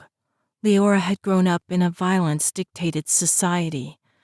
The thought of creating warriors wasn't something new, yet manipulating their instincts and even their personalities seemed immoral. "Do they know that's what you are doing to them?" she asked. Several of the faces of the unconscious beings strapped to the tables appeared young. Their closed eyes and peaceful expressions felt like an ironic counterpoint to the brain surgery that was happening. "When the wealth is paid and they arrive at Bastiste, they belong to us," the Cherem replied. Leora opened her mouth to snap back that nobody owned anyone, but the thought that the Cherem were connected stayed her tongue. If yelling at one summoned the rest of those she had seen, she would perhaps find herself in the middle of the training below. She didn't relish the thought of battling various members of mortal kind who no longer had the sense to avoid a demaclin and would attack without the instinct of self-preservation. The Cherem watched the surgeries, his eyes green with happiness, as a green-skinned runite was rotated for the operation. The energy straps held her to the table, and when she was turned upside down, a hole in the table proved perfect for access to the back of her skull. Leora kept her face expressionless as the Cherem surgeons sliced with their delicate long fingers and peeled back the skin. "It's a thing of beauty," the Cherem beside her said. "Is it?" she replied, her voice level. "To take away everything else, all worry, all doubt, all inhibitions, and let only pure battle rage and violence dictate one's actions, makes it so simple." The Cherem opened one hand briefly to indicate the runite. "This creature will no longer have to worry about where she fits into the scheme of things. We are giving her a place, a family, a reason." "You don't create a family with microchips," Leora replied. A hint of bite snaked into her words that she couldn't keep back. The Cherem's green gaze was touched with blue, changing into the shade Leora recognized as pensive. "We thought you would see the purity of our actions," he said. Leora kept her gaze on his. "Why is that?" The Cherem's gaze shifted from yellow to purple and back to greenish blue. "Because you are our first Demaclin." Something about his tone set Leora on edge. There was an awe in his voice that showed in the yellow hue around his eyes. His fingers moved against each other as if he couldn't quite keep still given his remarkable situation. Leora's eyes flickered to the window. "So, am I to be implanted as well?" The Cherem's gaze turned to the purple of amusement. "There's no need, is there? Demaclins have everything we are trying to create. Your race is one of unmatched violence and hostility. When you fight for something, you don't hold back out of fear. If we had a horde of Demaclins fighting for the Cherem, the Voss would no longer be a threat." Leora took a steadying breath to chase away the edge of weakness she felt from standing so long. "I want to see these Voss." The Cherem paused, his gaze distant for a moment. He then nodded and said, "The arrangements are made." Leora glanced at the Cherem on their way to wherever the hallway led. The being's eyes were orange. Given the slowness of his gait and the obvious reluctance in the bow of his slender shoulders, Leora could only guess that orange meant fear. She wished again that she had her weapons, and had to remind herself that a hostile, violent creature such as she did not need weapons to cause destruction. Chapter 5. The Cherem led her up many long hallways. Given the orange of his eyes, which deepened with each winding flight, she hadn't asked any other questions. The Cherem hadn't spoken since agreeing to show her the Voss. Tingles ran along her limbs. Instinct warned her to leave Bastiste instead of investigate. Yet the long halls of warriors being implanted with chips stayed in her mind. She had to know why parents would sell their children to such a place, and why the Cherem would pay so heavily for warriors. If young humanoids of both male and female genders were indeed stock with which to barter, perhaps it was from a worse life than the one in which they were given purpose. Yet it didn't sit well with her. Raised a Macklin, she understood harsh realities. However, she had always had her own spirit and conscience, and with it, the ability to refuse if instincts warned her when an action might lead to her death. Why take away that ability from others? The Cherem stopped at the end of the last winding hallway. Light showed through windows further on. Leora realized it was the first sunlight she had seen since awakening on Bastiste. If the rest of the architecture proved similar to what she had walked through, the city of Bastiste lay deep underground. A glance behind her showed the Cherem watching her with eyes so orange they nearly glowed. The skin of his face appeared even paler than before, if that was possible.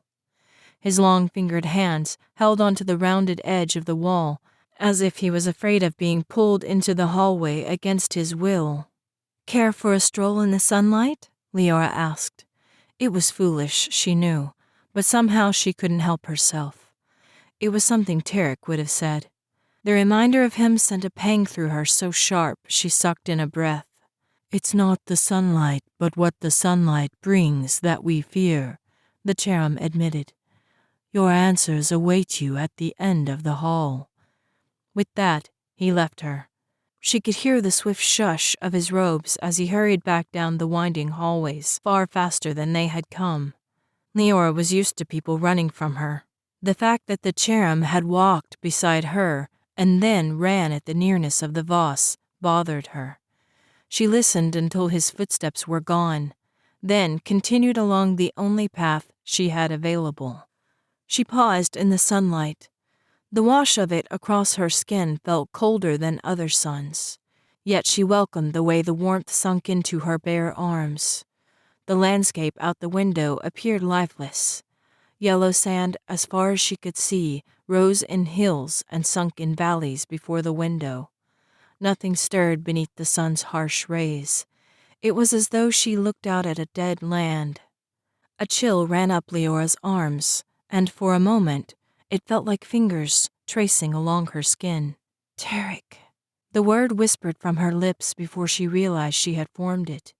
She looked behind her, even though she knew nobody was there, before her eyes confirmed the fact. Leora gritted her teeth and continued to the end of the hallway. The hall ended in a flat wall. It didn't glow with the gentle light of the others around her. Leora studied it in confusion. Like the room in which she had first awoken, there wasn't a door, yet the cherub had passed through. Leora lifted a hand. Before she touched the wall, an oval appeared silently in the center and grew wider until she could step through. When she did, instead of remaining open, the oval closed behind her. She put a hand on the wall, but the door didn't respond. With only one direction available to her, Leora followed the long oval hallway. It sloped downward.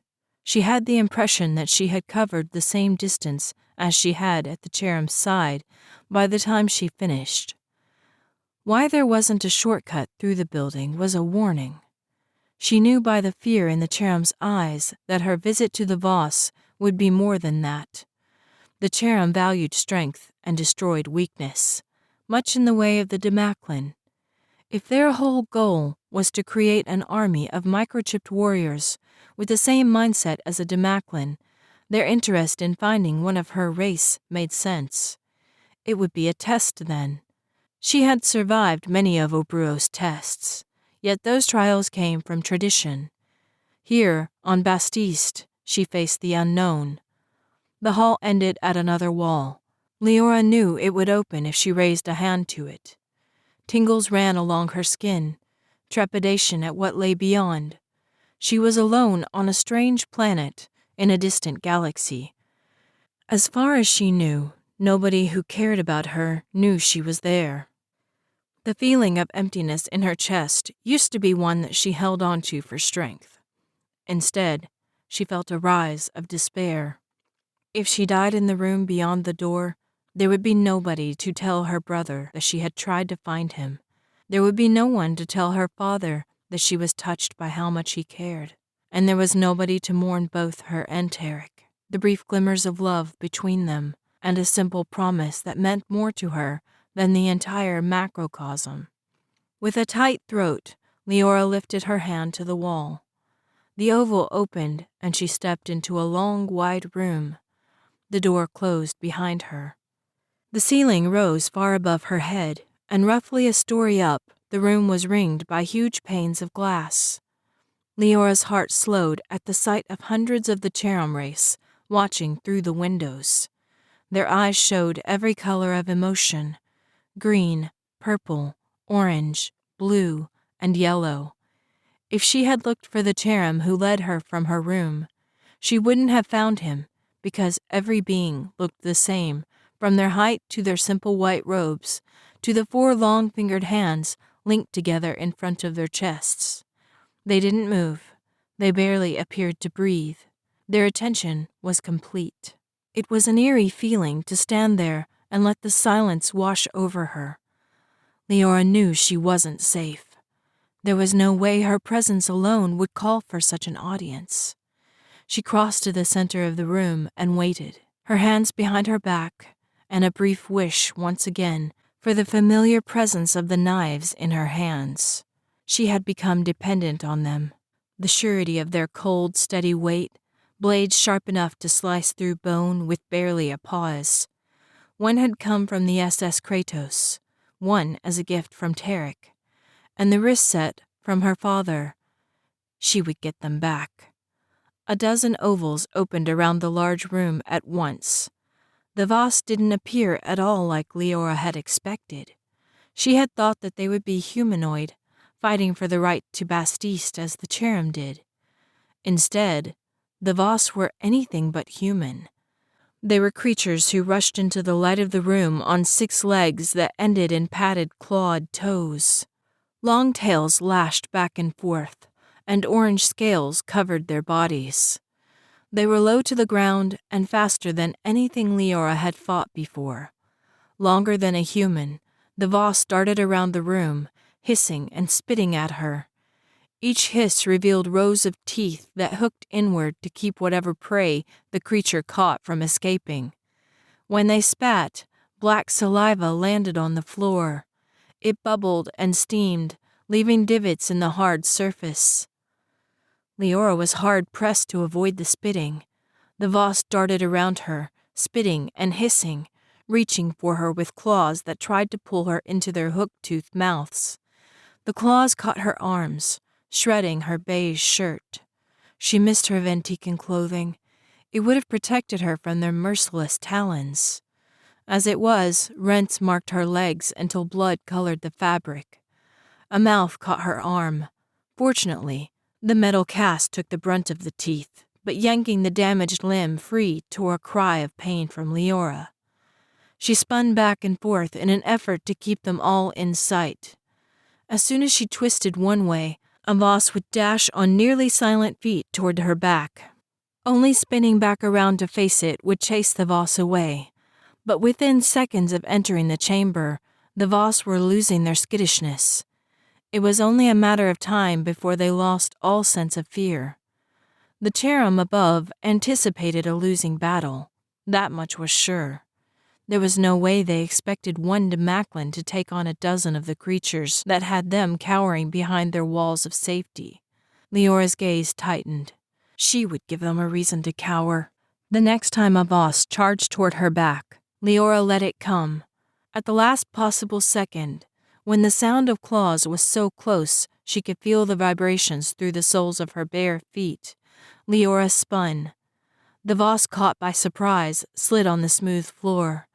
Its claws scrabbled in its attempt to draw back, but Leora was too quick. She grabbed it by the throat and tried to throw it onto its back. The Voss was too fast for such a move. It wriggled out of her grasp, throwing its body to the side with enough force to send her to her knees. It was Leora's turn to scramble for footing as several other Voss bore down on her. They weren't stupid creatures. That much was sure.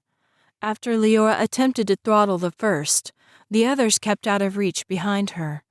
When she lunged for another, they ran faster, circling her with a speed that made her head spin. Leora couldn't catch them. She knew better than to expend her energy chasing after the creatures. If she had any chance of ending them, she had to kill one. In order to do that, there was only one course of action she could think of. Leora crouched in the middle of the room and covered her head with her hands. She could only imagine the yellow of surprise that colored the eyes of the Cherem above. They would no doubt wonder if she had given up. Why else would anyone willingly allow the Voss to attack? The creatures appeared just as startled by her actions. She heard the patter of their claws slow as they contemplated this new turn of events. Talons tore across her back. They tested her, slicing and darting back. only to return, and still she waited. Her life depended on their recklessness. Perhaps Voss weren't reckless. If they continued to shred her skin, she would bleed to death before she was able to do anything else. But Leora could always count on greed. It was something Obruo had pounded into her and the rest of the Demaclan children. If you wanted something, there was only a matter of time before you gave that weakness away. No matter how much you tried to hide it, the want would eventually work its way to the surface. The Voss wanted her. That much was certain. The greed of easy prey made one reckless enough to latch onto her shoulder with its hooked teeth. It was exactly what Leora was waiting for. Leora drove her left fist up into the base of the creature's throat. It tried to let her go, but its teeth were hooked into her flesh. Leora breathed through the pain as she punched the Voss again and again in the same spot. It scrambled backwards, pulling her along with it. Leora used its momentum against the Voss. She threw her body forward, jerking the creature off its feet and freeing her shoulder from its mouth. She drove her shoulder into it, barreling the Voss onto its back. Before it could flip back over, Leora was on top of it. Using her speed brought through years of Demaclan training, Leora slammed her metal cast into its jaw over and over again. Then, before it could rise, she drove her casted arm into its mouth, shoving it wide open. The Voss thrashed from side to side. Its body, longer than she was tall, threatened to dislodge her, but Leora pressed down harder. She used her good arm to shove the cast behind the creature's teeth, to the back of its jaw, where it hinged. The creature tried to spit, but the metal blocked it from hitting her face. Leora shoved down harder. The crack when the Voss's jaw broke echoed around the room. The creatures running around her spread out, giving her distance. Leora slammed her cast against the slain Voss's head again and again. It was bloody and messy by the time she finished, but she got what she wanted. Leora tore the bottom jaw free and held it up in triumph. The blood-covered teeth glinted in the soft light of the room that was an ironic counterbalance to the bloodbath in which she stood. The sight appeared to enrage the other Voss. They swarmed her, a horde of swift-scaled, relentless fury. But they didn't know that a Demaclan filled with the loss of the one she loved was more than a match for their claws and fangs. Leora used the detached jaw like a serrated blade. She sliced throat after throat, sending the Voss to the floor at her feet as she spun and lashed out without stopping. The cast acted like a shield to protect her against deadly claw swipes, which she followed with a slice to the jugular. It was the first time she had used a piece of an attacking enemy to defend her against the others, and it felt good amid her rage. In the end, Leora stood alone once more, the bloody-toothed jaw in her hand and a dozen Voss at her feet. She stared around at them, her chest heaving and her arm aching to the point that she could barely think. It had felt good to kill again. The whisper in the back of her mind was satiated for the time being. The sticky sensation of blood coating her skin felt like home, and within the red-tinged haze of her mind, the sight of bodies at her feet felt right. Leora blinked, and the haze faded. The realization of what she had accomplished surfaced. She had done it again. She had used her Demaclan training to wipe out members of another species that had done nothing more to her than act on their instincts to survive. She felt almost bad for them. She wondered if she should have found some way to let them out of the room so that they could attack the Cherem who made an army to defend themselves. Yet that too would have been wrong. Why did it always come down to a battle? Why did one race always have to fight another? Why was it that they couldn't live in peace, to accept the other for what they were, and willingly survive side by side? Obruo would have beaten her for her thinking, but Leora no longer cared. The questions had no answers. They drifted around her mind, creating more torment than Colonel Lefkin's electric torture. She was a Demaclin. She had been raised to kill. So why did killing feel like losing a battle when she had won? If she had died, the Voss would still be a threat to the Cherem above. Given the number of warriors they were brainwashing with their microchips, there were thousands of Voss out there to be slain. Who decided which side was right?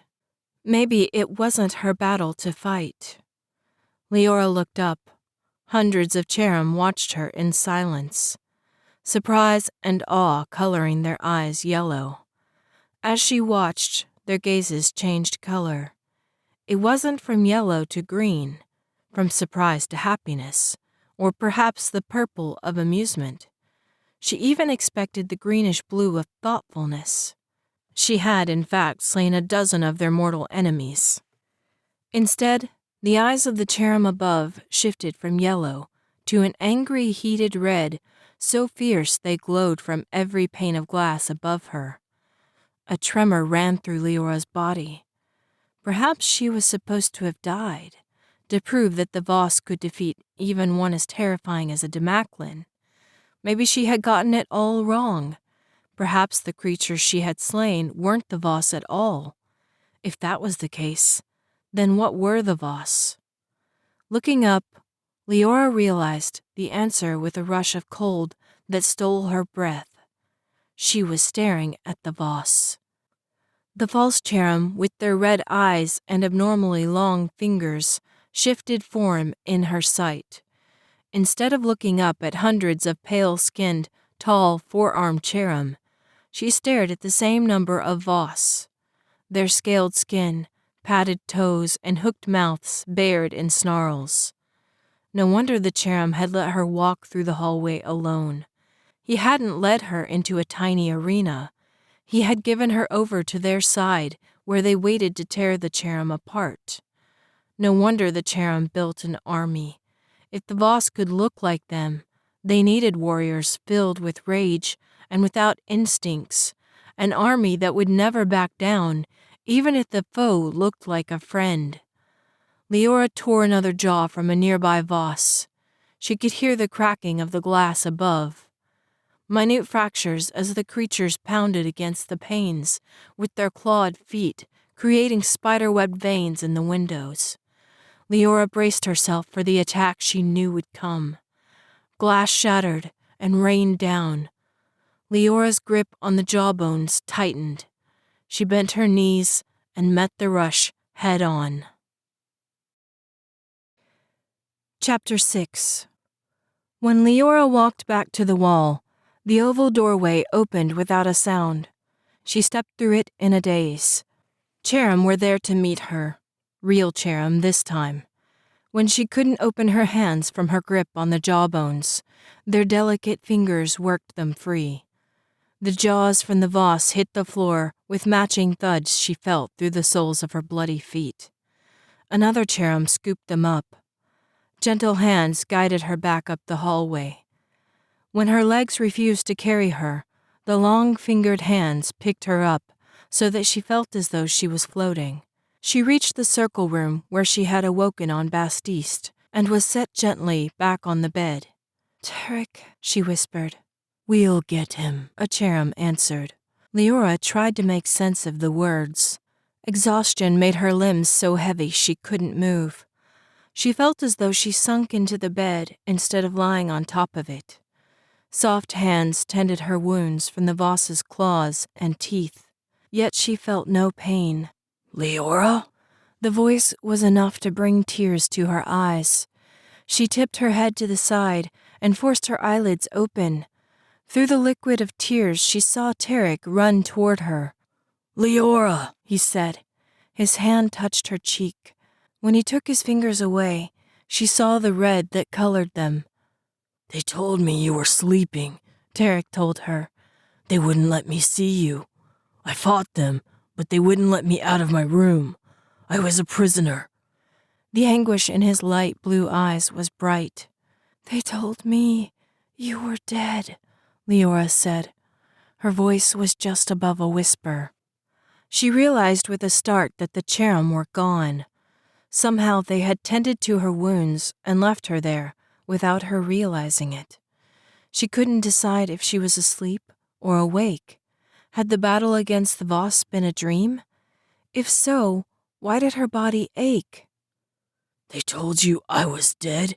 Tarek repeated. "Why would they do that?" She shook her head against the way her thoughts swam. I don't know. It made me mad. I think I killed. Tarek's eyebrows pulled together, creasing his brow with worry. Leora wished she could smooth it away. She tried to lift her hand, but it wouldn't respond. "You did something," Tarek told her. "You have cuts all over you. They've patched you up. It's not the bandaging job I would have done, but it's something." Leora couldn't keep her eyes open. They must have given her a sedative. Her limbs felt so heavy. Breathing became harder. She heard him say her name. Tarek, stay with me, she pleaded. "I'm right here," he answered. "I won't leave you. I promise." She let out a breath, and the darkness pulled her under. Leora awoke with the feeling of having slept deeper than she ever had in her life. She took a breath and let it out in a contented sigh. Her body felt strong, her mind alert and ready for whatever the day would bring. Leora opened her eyes. At the sight of the round room with lighting emanating gently from the walls, the memories of all that had happened came rushing back.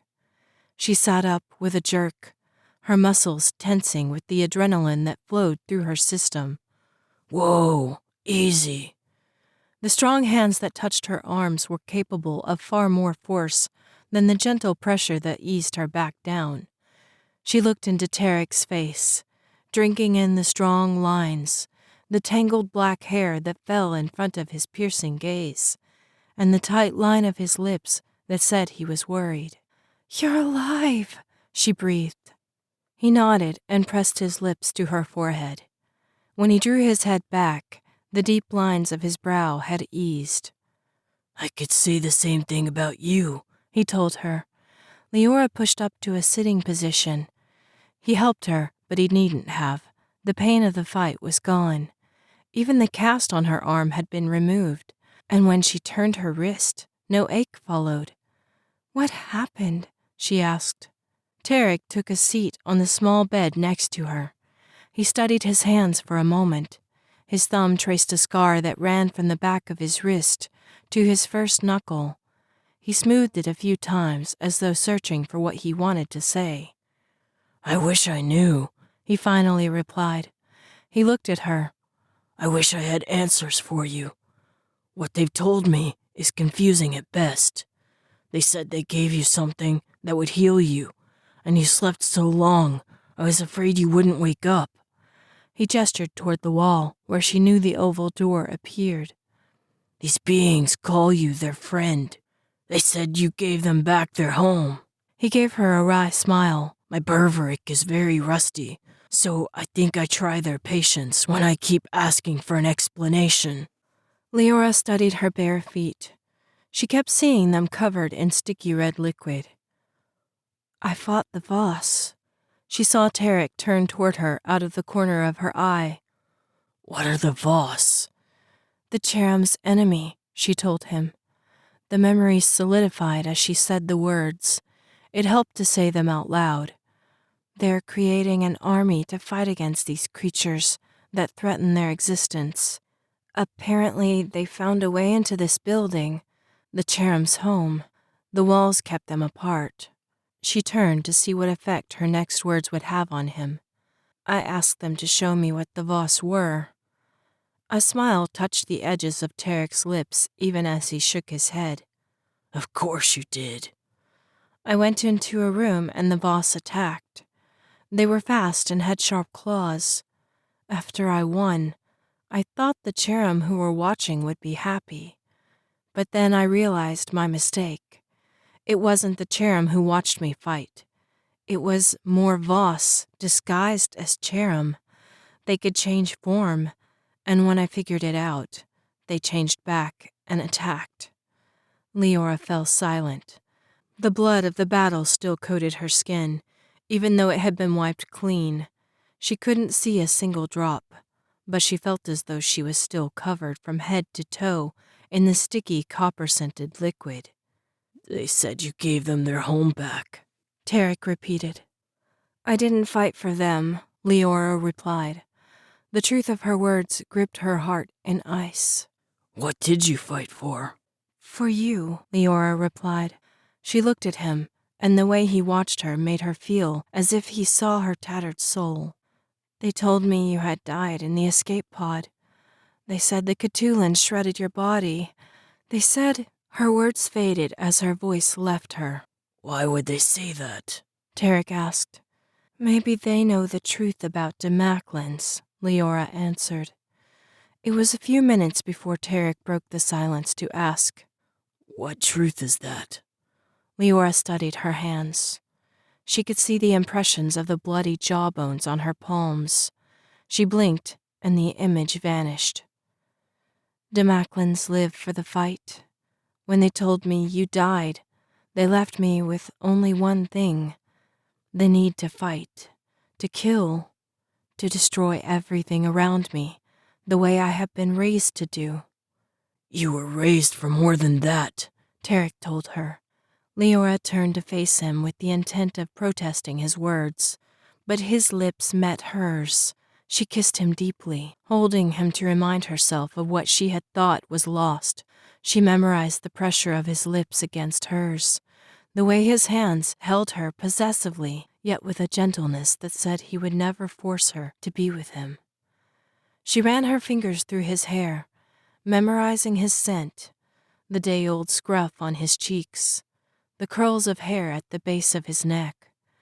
Her fingers brushed something, and she paused. What's that? What? He asked. She drew back and gave him a curious look. Tarek, what is that? At her question, his face changed.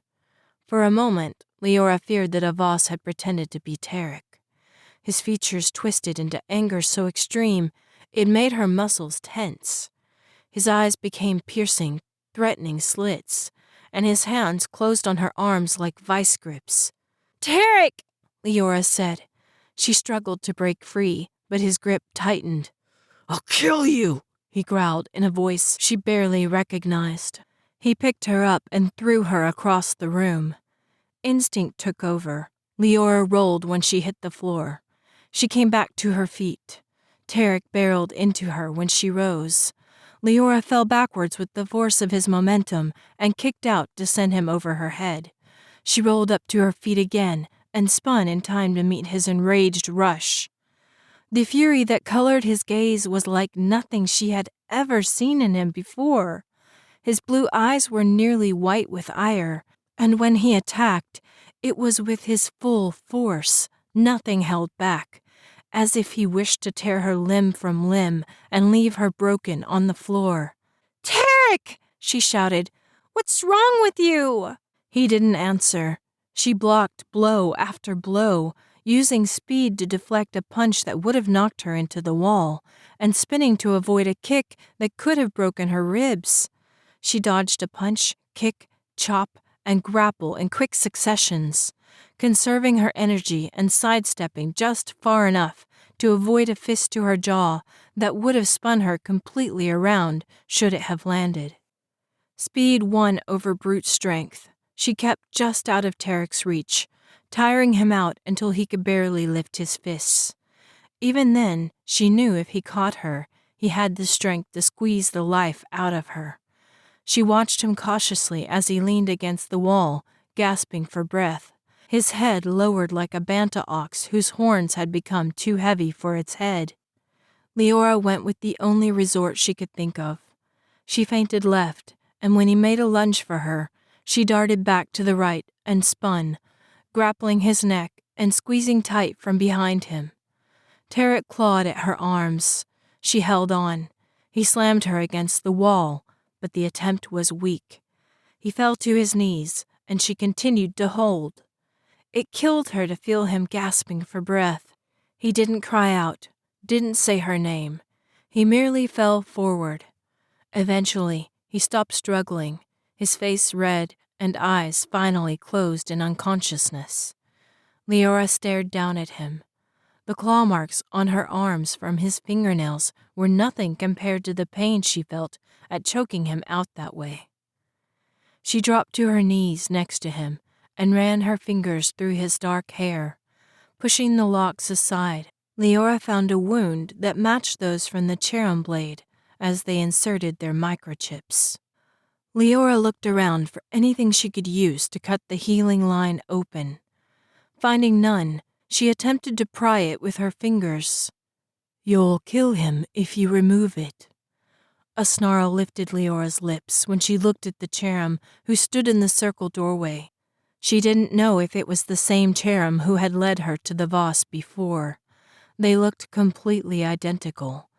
Given their shared thoughts, she didn't know if individuality really mattered. One cherem seemed the same as the next. "What have you done to him?" she demanded. The cherem's gaze was green when he replied, "We did it as a gift to you." Leora stared at him, barely able to keep herself from yelling. "You inserted a microchip into his brain for me? Why?" The cherem bowed his head in a deferential nod. "Your prowess as a warrior surpasses anything we have seen or been able to create on Bastiste.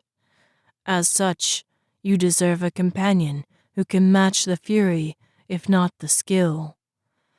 Leora couldn't believe what she was hearing.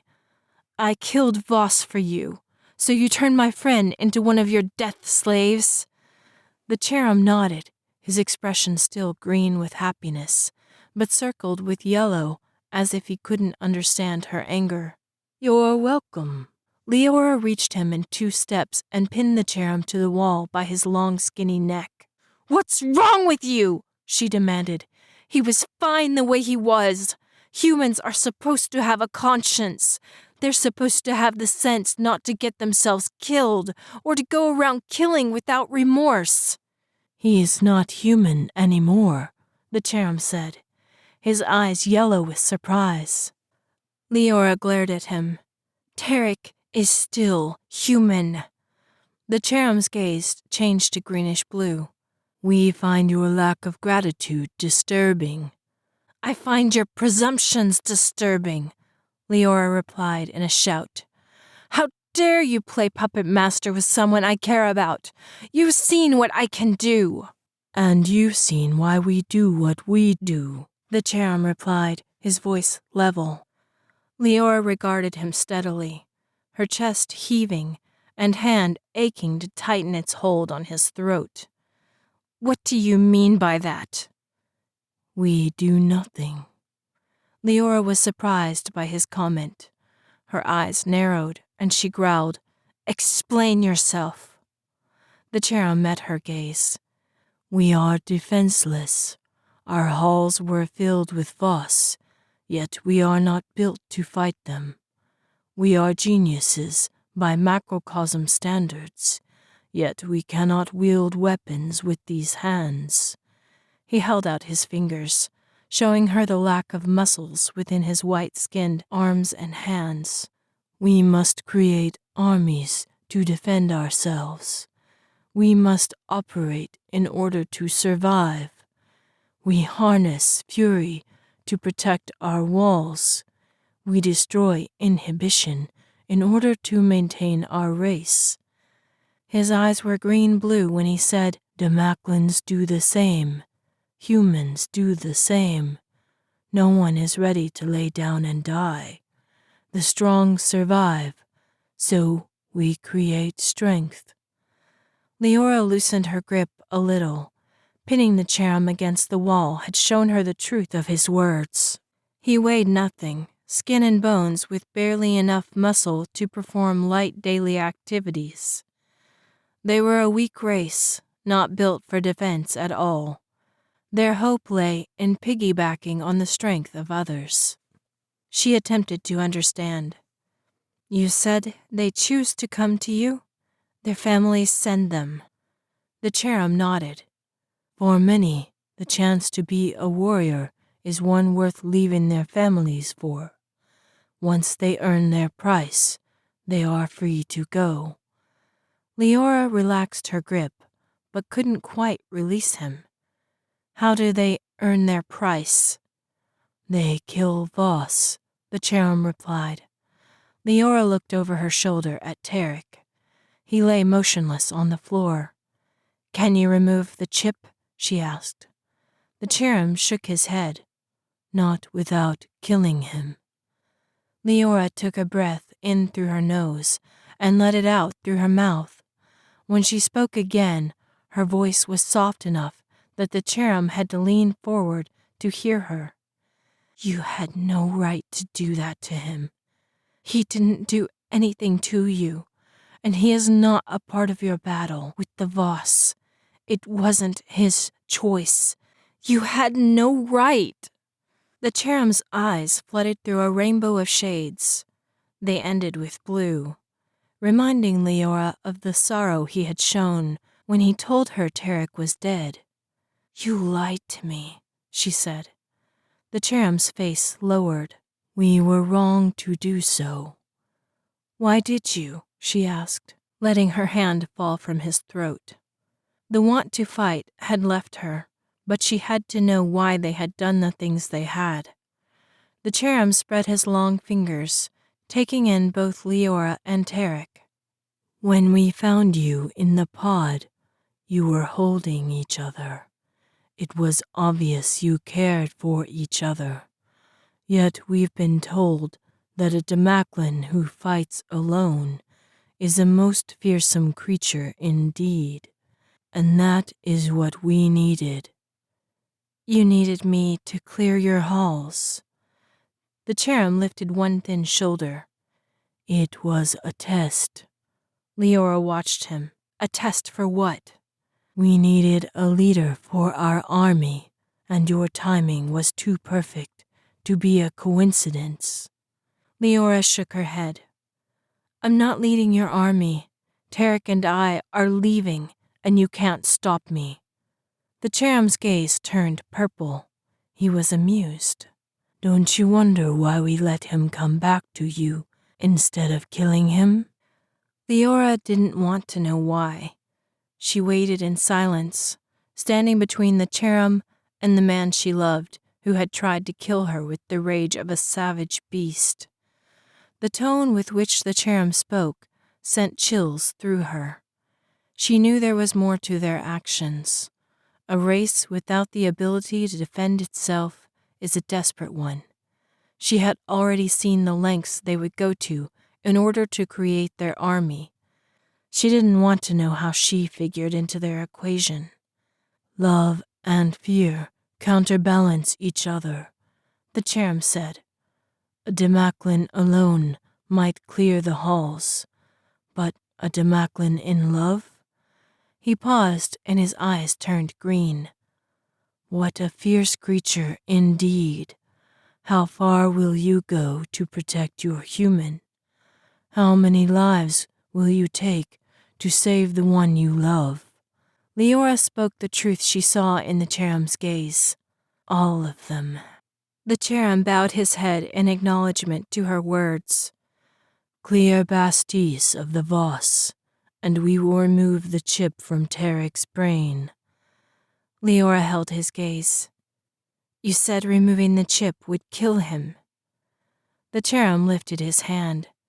She could see the bones illuminated by the gentle light of the wall behind him. It would take very little effort to snap those fingers. We weren't made to kill, Leora Day. We were made to create. With the Voss gone, there will be no limit to our abilities. Leora made a decision. I will fight for you on one condition. As soon as we are done, you give me a ship that can reach the Drier Nebula galaxy, and I take half of the surviving army with me. The cherub paused, his gaze distant for a moment. He then looked back at her and gave her a nod. It is approved. He passed back through the door, and it shut behind him without another word. Leora watched the wall return to normal. His answer hadn't been a promise that he could undo what they had done to Tarek, but it was better than nothing. At least talking to the Cherem had given her a plan. Their purposes might mesh for the time being, and the Cherem had given her exactly what she needed: an army to fight for Brandis. Chapter 7. Leora touched Tarek's back. She watched his muscles tense beneath his shirt. Instinct bade her to draw the knife at her side in case he attacked her again. She pushed the feeling away. "You shouldn't touch me." Tarek's voice was tight, like his muscles. He had his forehead pressed against the wall, and his hands strained on the softly glowing surface, as if he wanted to shove through it. It looked like he did everything he could to control himself. "You are stronger than this," she said quietly. Tarek shook his head. His eyes were closed tight. "Not against this," he said. "I can't fight it. All I want to do is tear apart everything around me. I don't need a reason. I just want to kill, maim, and break anything I can get my hands on." There was confusion and agony in his voice, as though fighting against the compulsion brought physical pain. "They said they would remove the chip as soon as we defeat the Voss," Leora told him. He tipped his head to one side to see her. When he opened his eyes, the light blue gaze was filled with torment. "They also told you I was dead, remember? Why do you trust them?" "I don't," Leora replied. "But we need them to get to the drier galaxy. Arriving there with an army would be handy." Tarek nodded. He stepped back from the wall. His hands curled into fists as he maintained careful control over his will. "You need to stay back," he told her. Leora shook her head. "That's the last thing I'm going to do." Tarek's gaze was pleading when he said, "Leora, I could break you like a stick of Vogum cane. You need to keep your distance." "You'd have to catch me first," Leora told him. She stepped back when he advanced. She kept her tone light when she continued. "And you'd have to outfight me." "That's all," he replied. A hint of the teasing light she loved surfaced in his gaze. "That's all," she repeated. "Simple enough." He reached a hand out for her. She stepped inside of his grasp, kissed him swiftly on the lips, and spun out of reach again, faster than he could react. A smile touched his face. "You're impossible, you know that?" "That's why you love me," she replied. Softness brushed the edge of his jaw, and his fists relaxed. He nodded. "I do." Leora stepped into his arms. She kept alert in case his rage took over, but it appeared that he had found a way to control his aggressive emotions, at least for the time being. Leora put a hand on his chest and looked up into his blue gaze. "We'll figure this out together, all right?" Tarek looked down at her, his eyebrows pulled together and his gaze piercing through her to her soul. He brought his hands up and tentatively wrapped his arms around her. When she didn't flinch at his touch, he held her closer. "All right, Leora." Leora leaned against his chest and closed her eyes. The sound of his heartbeat pounded beneath her ear. She remembered the absence of the familiar sound in the escape pod. It was something she never wanted to experience again. "You're sure you can handle a psychotic rage beast for a boyfriend?" Leora looked up at him. "Is that any different than the boyfriend I've had all along?" "Very funny," Tarek replied with a low chuckle.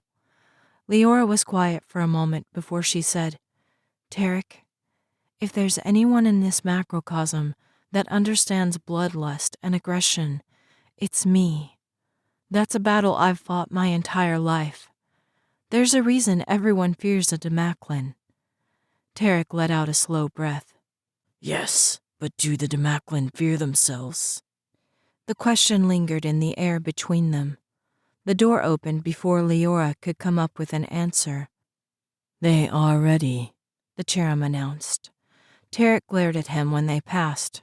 Leora checked her weapons, glad to be in her Ventican clothing once more. The weight of the blades felt right at her thigh and her belt. She tightened the sheath around her wrist and pulled her sleeve back down. At least she wouldn't have to use a jawbone to fight the Voss this time. They were led along a winding hallway to the floor of the huge domed training room.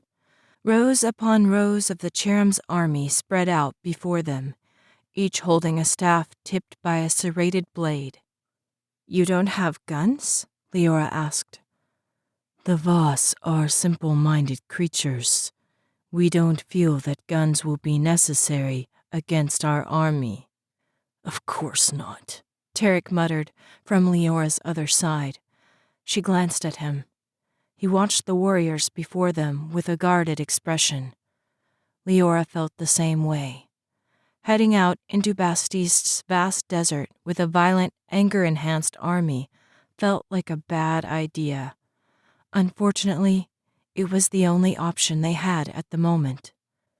"We will show you to the tunnels. Return when the Voss are destroyed." Leora didn't like the cherub's presumptive tones. The cherub hadn't been able to rid the complex of the Voss, and now the creatures were simple-minded targets waiting to be picked off without even the need for modern weapons. "They've already been informed of your leadership," the cherub continued. "They will follow you to their deaths." "That sounds promising," Leora replied dryly. "It is promising," the cherub said, missing her sarcastic tone.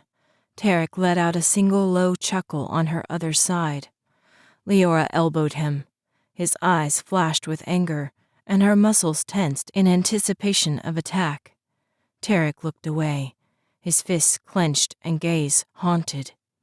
Leora realized that she wasn't going out with an army of thousands and her friend at her side. Tarek was a part of the army. He was ready to follow her to his death as well. Without the ability to turn from a situation when his instincts told him it wasn't survivable, the outcome was very possible. Leora walked beside the cherub to the far wall of the compound. At a single word from the being, the army fell in behind them. When they neared the wall, a massive hole appeared. It was wide enough to accommodate 20 warriors abreast, and the hallway beyond was the same. However, instead of the smooth, glowing walls of the compound, the walls of the tunnel appeared rough, hewn from the yellow stone of the planet. "Did the tunnels take us all the way to the Voss?" Tarek asked. The cherub motioned with his long fingers. "The Voss live within the tunnels and without. The temperatures on the surface of Bastiste are too hot for the cherub, but the Voss are able to traverse both. Be wary for attacks from above." Leora stepped into the tunnel with a feeling of trepidation tightening her muscles. Bars that glowed like the walls ran above them, but the light wasn't quite enough to break the shadows beyond. Leora unsheathed her knife. Tarek glanced at her. "Edgy?" he asked. Leora looked over her shoulder at the rows upon rows of men and women of every race imaginable, following them into the tunnel. Their footsteps were soft shushes in the fine sand that covered the bottom of the passageway. There was no talking, and the impassive gazes that met her eyes seemed wrong. The silence from the warriors was unnerving. "I'm not sure where the enemy lies," Leora replied. Tarek nodded in agreement. "We didn't sign up for this." Leora thought of the microchip in his head. "We didn't sign up for any of this," she agreed quietly. Smaller tunnels branched off from the main one. Leora kept to the larger path. The thought of being caught in one of the smaller holes with Voss in front of her and the warriors behind set her on edge. The sounds of claws on the rock turned her head. She peered down one of the smaller tunnels, but the light from the bars above didn't pierce the darkness. Leora realized the warrior's staves with serrated blades on the tips would be hindered in the hallway. She grabbed the weapon from the closest warrior and held it over her head. "Break your weapons in half," she commanded. "It'll give you a better chance to kill the enemy and not each other in these close quarters." She brought the staff down on her knee, and it snapped. She handed the warrior back the 2 pieces. The others followed, and the command ran down the line so that the sound of cracking staves echoed back and forth. The fact that the army followed without question was at least reassuring of her position as their leader. Perhaps they would have a chance. The further they walked, the more the sounds of claws in the darkness followed, until Leora peered into a tunnel and found the round black eyes of a dozen Voss staring back at her. "We're under attack!" Leora shouted. The sound of the army spacing themselves to fight was loud in the passage. They didn't have armor or any type of defense for combat besides the broken staves in their hands. Leora could only hope that the battle training they had received from the Cherem would be enough. A hiss sounded and black spray shot from the tunnels around them. Leora shielded her face with her arm. The Ventican clothing took the brunt of the spray, saving her from the acidic effects. All around her, the warriors cried out in pain as their skin melted and smoked. Instead of cringing away, however, the Cherem's army turned from pain to anger. Leora saw the battle lust in their eyes, the rage brought on by the programming of the microchips. The warriors surged forward, storming down the tunnels on every side. "Stay together!" Leora yelled. "Don't separate!" Unable to hear her command in the chaos, the warriors lashed out at the Voss in the darkness. A figure brushed past Leora. She stared at Tarek's form as he charged into the depths of the channel after the Voss. She couldn't let him go alone. Against her instincts, Leora followed Tarek into the obscurity. Her blades met Voss right and left. Their scales were tough, but the metal of her weapons bit deep. In the half-light, she aimed for throats and stomachs until the floor was slick with blood and entrails. Her Ventican outfit proved strong against the sharp claws and hooked teeth. Leora let out a yell when a Voss's claws scraped along the side of her head. She spun and sunk her knife deep into the creature's throat, then sliced downward to spill the contents of his stomach along the floor. She heard Tarek grunt in pain. Turning, she saw huge bloody rents along his arms and chest. A Voss had latched onto his shoulder with its hooked teeth. He stabbed the creature repeatedly with his serrated blade. It tried to get away, but the teeth held it fast until that was the only thing holding it up. With one swipe, Tarek separated the Voss's head from its body. The carcass fell to the floor with a thud. Leora shoved her knife between its jaws and pried the teeth from his mangled flesh. She got it free and was about to drop the head when an image struck her. 3 pillars of light hit the ground, scattering members of the family. They hid among the boulders and watched tall, pale creatures float down the light to land on the yellow sand. The image had been burned into the Voss's mind with such strength it was the creature's final thought. Leora stared at the head in her hands. A fine eyelid made of delicate translucent skin covered its dark eye. She guessed it was to protect the Voss from the sand. The slight scales that made up its snout showed a variety of orange and softly hued patterns she hadn't noticed before. Fine hairs covered the slits that made up the Voss's nose. There was a delicacy to the head she held that increased the foreboding in Leora's chest. She looked at the bodies scattered along the ground. Though their padded feet were tipped in long claws, the claws appeared better suited to digging than fighting, especially given the short stature of the legs. The creatures were built for speed and the sunlight, yet they hid in the tunnels of Bastiste. "Leora?" Tarek asked. She glanced at him.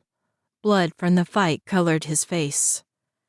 His expression still showed the battle fury inside of him, yet there was a gentleness to his gaze when he said her name that seemed to calm him. "I think we're making a mistake," Leora said. She had to know for sure.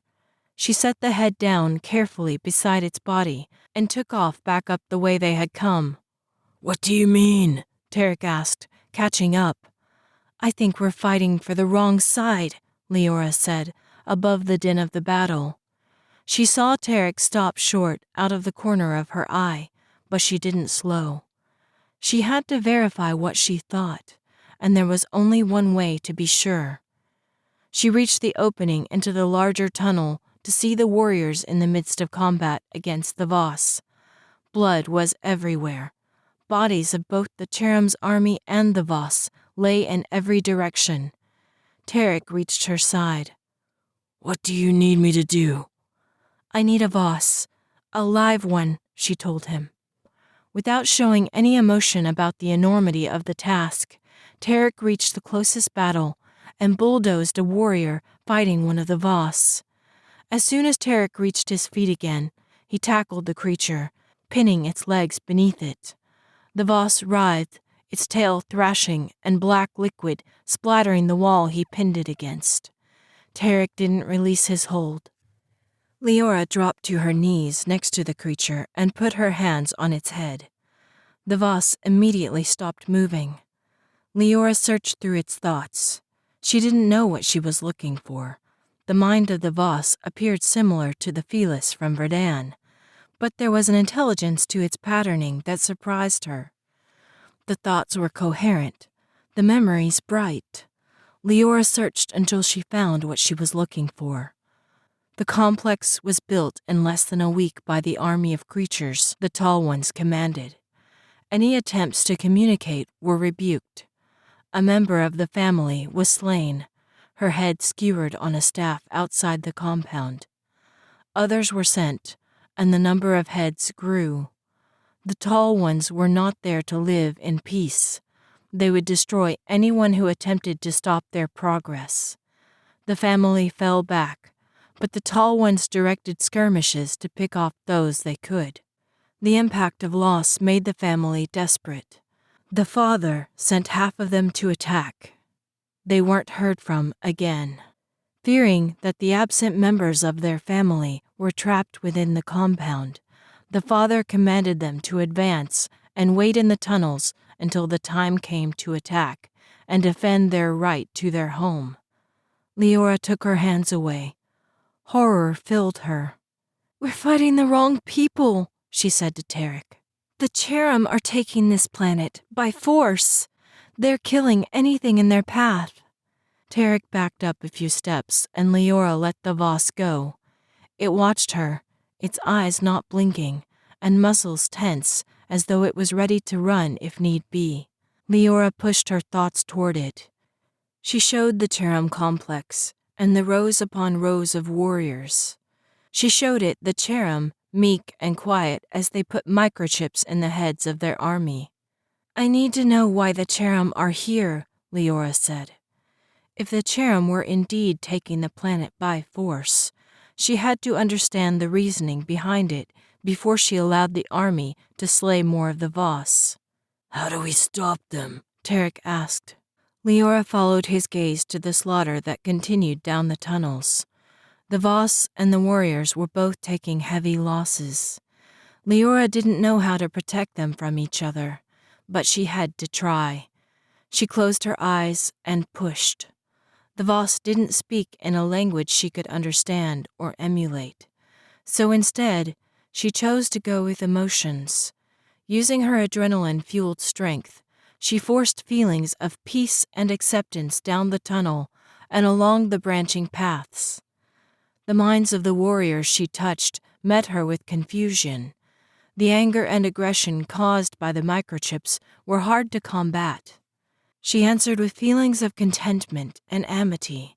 In the minds of the Voss, she found fear and protectiveness. She returned with reassurance and understanding. The sounds of fighting in the tunnels slowed, then ceased altogether.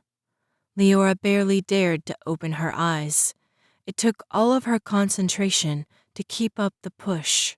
Surprise almost undermined her efforts when she saw the Cherem warriors and the boss crowding in front of her in silence. A circle roughly 5 feet in front and behind her was kept clear, as if by some unspoken agreement. But beyond that, warriors and boss stood side by side as if they couldn't get enough of the emotions she was pushing. The hostility was gone from both sets of faces. The warriors waited quietly, their staves abandoned and wounds bleeding. The boss were in similar shape. Of those closest, one was missing an eye, and several had gouges out of their scaled hides. Yet they waited, and the sound of breaths through their heaving chests gave the only sign that the battle still remained in their hearts. Leora carefully eased back on the push. She felt Tarek's hand rest on her shoulder. She was touched by his offering of strength, but she pulled the emotions not because she couldn't maintain them any longer, but to see if the calmness could continue without her blanketing them with the soothing emotions. She was able to ease up much further than she thought she would. When signs of agitation, shifting from foot to foot, or reaching for weapons began to surface, Leora pushed just enough to calm them again. Maintaining careful control, Leora lifted her voice. "I think we've all been fooled," she told them. "The Cherem are taking this planet by force for themselves, and the Voss are defending their home." At the sound of her voice, several of the Voss started, but Leora pushed at them images of a land free of the complex. She was met with feelings of happiness. "I need to know for sure," Leora continued. "I need to return to the complex to find out for myself what the Cherem are up to." She paused, then said, "It may be that we need to change our objective." Silence met her words. Then a warrior called out, "Whatever you say, Commander." Nods went through the gathering. Warriors holding bloody arms and torsos appeared less concerned about their injuries than they did her words. She wondered how the Cherem would feel about having their channeled aggression turned. "I have to be sure," she said. "I will go alone." "I won't let you do that," Tarek replied. Leora set a hand on his arm. "If they guess my intentions, I won't get past the door. As it is, I need you there to let in the others." Tarek shook his head. "I don't like it." Leora gave him her most confident smile. "We've got an army at our backs. Let's make sure we're fighting for the right side." She informed the Voss of her course of action with an image of her speaking to the Cherem. To her relief, the Voss followed quietly as she led the way back up the long tunnel. Chapter 8. It felt strange to hear the scraping of claws alongside the steady footprints of the Cherem warriors. The combatants, who had fought so devastatingly only minutes before, walked side by side under the steady push of harmony she sent them. Leora could only hope she could keep it up when she was inside the Cherem's complex. The door opened at her approach. When she stepped inside with Tarek, she was surprised to see a single Cherem waiting within the great room. The vastness appeared even more so with only the individual Cherem to take up space. She reminded herself that any Cherem spoke for the mass. They were one entity. The thought of a plague entered her mind. She dismissed it quickly before the unsettling feeling it brought reached those waiting in the tunnel. "Have you accomplished your task so quickly?" the Cherem asked, his eyes green. Leora stopped a few feet away. She felt his gaze on the blood streaking her clothing and hair. "You could say things are a standstill," she replied. The Cherem's gaze turned yellow. "How is that possible?" he asked. Leora lifted her shoulders in a small, calculated shrug. "Perhaps we've reached an understanding." The Cherem's eyes shifted to red. "The only understanding is that the Voss are to be destroyed." "Let's put aside pretenses," Leora suggested. She pushed into his mind, hesitated at what she found, then pressed even further. The cherub's brain wasn't structured like anything she had ever encountered. Instead of feeling as though she was inside a single being, the cherub's thoughts flowed through some sort of thought network that branched the entire complex, connecting every cherub together as one.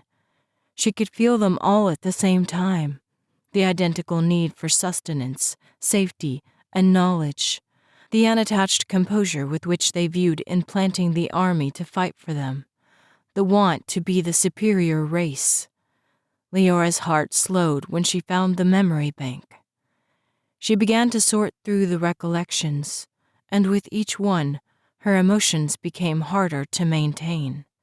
The cherub landed on a green planet and used its army to destroy the creatures living there. Another craft followed, this one filled with millions of cherub that swarmed the planet like locusts, picking it dry of every resource possible. The cherub used the microchips to make the army kill themselves. When the planet was used up, drained, and dead, the cherub went to the next and built another army.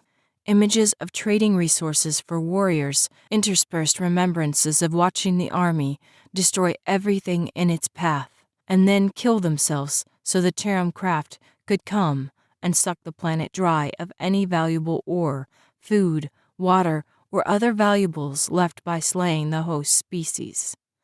Leora had to stop looking. She could feel the tenuous hold she had on her emotions slipping. "You only destroy," she said, bringing herself back to the present so she could address the cherub. "So do you," he replied.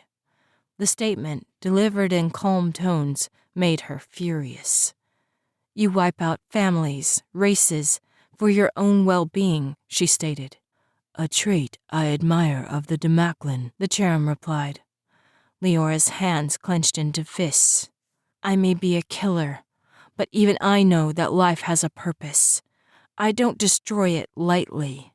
"And you feel that we do?" the cherub asked. "Yes," Leora growled. She crossed to the cherub and grabbed his neck in her hands. He watched her, his gaze purple with amusement. "What do you think killing one of us will do? We are many upon many. We will continue to come here until the Voss are gone. Even as we speak, more warriors are being made. Your paltry few won't be able to stop us." Leora glanced behind her at Tarek, who waited near the door. At her nod, he walked to the wall, and the oval opened wide. "We are no longer a paltry few," Leora replied. She saw the cherub's gaze flicker to the yellow of surprise as the warriors and Voss flooded into the room. "How do I call the ship down?" Leora demanded. You can't," the cherub replied. Leora glared at him. "Who can?" The cherub didn't answer, so Leora pushed into his mind. His yellow eyes widened as she searched. She found what she wanted and pulled back. The army around her had gathered in a circle, with her and the cherub in the middle. Not a sound came from them. They were expecting her to be the leader and example. Leora drove a fist into the cherub's chest, and when he doubled over, she grabbed his neck and spun, snapping it easier than she had thought possible. She let the body fall to the floor. Respect showed on the faces of those around her. "There's a central creature," she said, when she pulled back. "It's a core of sorts, the center. It communicates with the rest of the cherub. Find it and lead me to it." "Yes, Commander," one of the cherub army said. Leora caught herself. They weren't the cherub army. They were her army. "Call me Warden," she told him. "Find the rest of this army they are creating and give them the choice to join us or die with the cherub."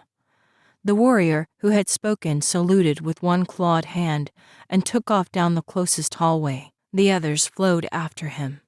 "You're commanding them?" Tarek asked. A drop of blood slid from the blade in his hand to the floor. "Somebody has to," Leora replied. I can't imagine an army like this running around the macrocosm without someone to keep them in check. They're dangerous. Which is why you choose to lead them, Tarek replied. Leora glanced at him. Yes, with your help. Tarek nodded. They need someone who understands. Leora looked at the body near her feet. Killing the Cherem hadn't felt like the deaths she was used to. When she snapped his neck, it had been more like breaking a branch on a tree. The Cherem wasn't alive separately, but instead was a part of a whole. In searching his mind, Leora had found that the being didn't have a name, because he wasn't an individual. He wasn't even a he. The Cherem was a single petal from the same flower, yet it wasn't a flower. This race was a weed, choking off the life of the creatures around it without a care for their existence. They need to be stopped, Leora said. She knew Tarek would take her at her word, but she didn't want to be the only one who understood the full impact of what she was about to undertake. She didn't accept race annihilation lightly, yet that was exactly what she needed to do. She pushed her thoughts to Tarek, showing him the things she had learned about the Cherem. His eyes closed as he was flooded with the images. When she stopped pushing and he opened his eyes again, anger sparked in them. They need to be stopped, he agreed, his hands clenched so tightly around his knives that his knuckles showed white. Warden, we found the center, a warrior called. Blue blood dripped from the slit mouth of the Cherem that lay motionless on the floor. Leora walked past without glancing down. She knew it was there. She didn't have to see it. It felt wrong that the creature should bleed. For a race so ruthless as to brainwash an army to do their dirty work, then move onto the planet and kill the entire army when the planet was theirs, she thought they shouldn't bleed. They didn't deserve the honor. We didn't know what we were looking for, but we knew it when we saw it, a humanoid warrior with bright blue eyes and orange hair said. When she looked at him, he bowed his head in deference. He couldn't have been much younger than she. What's your name? She asked. His gaze, when he looked at her again, showed his surprise. He shook his head and lowered it. I don't have one. You did before you were given to the Cherem, she pressed. What was it? He was silent for a moment, then said, Korgaton. Leora nodded. Well done finding the center, Korgaton. Tell the others I want to deal with it myself. He immediately jogged ahead. This isn't going to end well, you know, Tarek said from her other side. I'll find out how to summon the ship, and the army will take care of the rest, Leora replied. That's not what I meant, Tarek pointed out. Leora refused to answer. She knew exactly what Tarek was talking about, and she didn't want to go there. Tarek must have felt the opposite. They're all going to die. You saw what the Cherem do to them. The chip can drive them mad. If we let it, Leora replied. Tarek shook his head. We don't know how to control it. That's what I'm going to find out. Leora refused to say anything else. They walked down the hallway and stepped into the door Korgaton held for them. Leora stopped short at what she saw. Tarek gave a grunt of surprise, and his hold tightened on his blade. That's not going to be any help here, she said quietly. I'm not sure anything is, Tarek replied. Chapter 9. Leora stared at the being that took up the majority of the domed room. It looked like a Cherem with its pale skin, long neck, and fingers twice again as long as its arms. But the size was far different. The being towered above them, bigger by far than Leora had pictured. The Cherem sat in the room with its long legs bent at the knees and its neck bowed against the curve of the ceiling. The hands, each of which were taller than Tarek, lay open and the fingers followed the circular walls, reaching halfway around. It looked as though the room had been built around the being, encasing its vastness so that it couldn't escape. Red eyes stared down at Leora. She felt as though she could step inside of them and be swallowed up by their anger. "You are destroying the Cherem." Leora answered its unspoken words aloud, for Tarek's sake, and for the warriors who filed into the room behind her. The blue blood that covered their blades said multitudes. She wondered where the Voss had gone. "You are destroying worlds." The Cherem's red gaze glared down at her. "Are you judgmental of our methods, Demaclin? Ironic, considering that we have patterned our means after your ancestors, who destroyed our planet and left us homeless." The response surprised her, but Leora didn't let it show. "These planets are not Demaclin," she replied. "No matter what my ancestors did to you, the Voss and the others you have killed were innocent." "We were innocent." The growl rocked her mind with its force. It was all she could do to keep her hands at her sides and not attempt in vain to block out the sound by covering her ears. Leora retorted with a push of her own. "Summon your ship." The Cherem's eyes flickered to yellow, then back to red. "No." The denial was absolute. If Leora could not get the ship to land, she couldn't stop the rest of the Cherem. There had to be a way. "I've got to push at him, but he's strong," Leora said quietly to Tarek. "Use my strength," he told her. Leora would have normally refused, but she felt the force of the Cherem's push. It was going to take more than she had. Leora accepted the hand Tarek offered. It was something she had never tried before. She didn't want Tarek to be the one she experimented on, but she had no choice. She pulled gently and felt as much as she heard the surprised intake of breath he gave at the show of her abilities. Strength filled her. "If you won't give me answers, I'll take them," Leora said. She pushed with their combined strength. Leora found her ability blocked as though she hit a mental door. She gathered her strength and honed it to a point, then shoved it at the Cherem with every bit of energy she had. The Cherem's head rocked back and its eyes swirled with a multitude of colors. Its defenses dropped and Leora surged into its thoughts. Where the others had been a part of its network, this giant's thoughts were a tangled web of synapses, sending out commands that went nowhere due to its slain Cherem.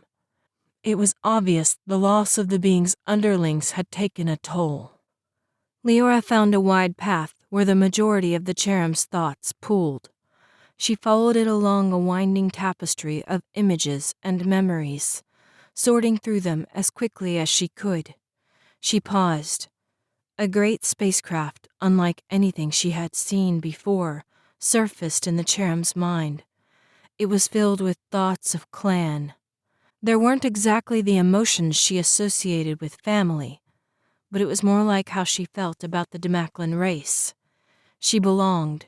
If there was anything more to it than that, she didn't care to explore it. Her heart sped up at the next thought that surfaced from the Cherem's mind. "The ship is already on its way," she told Tarek.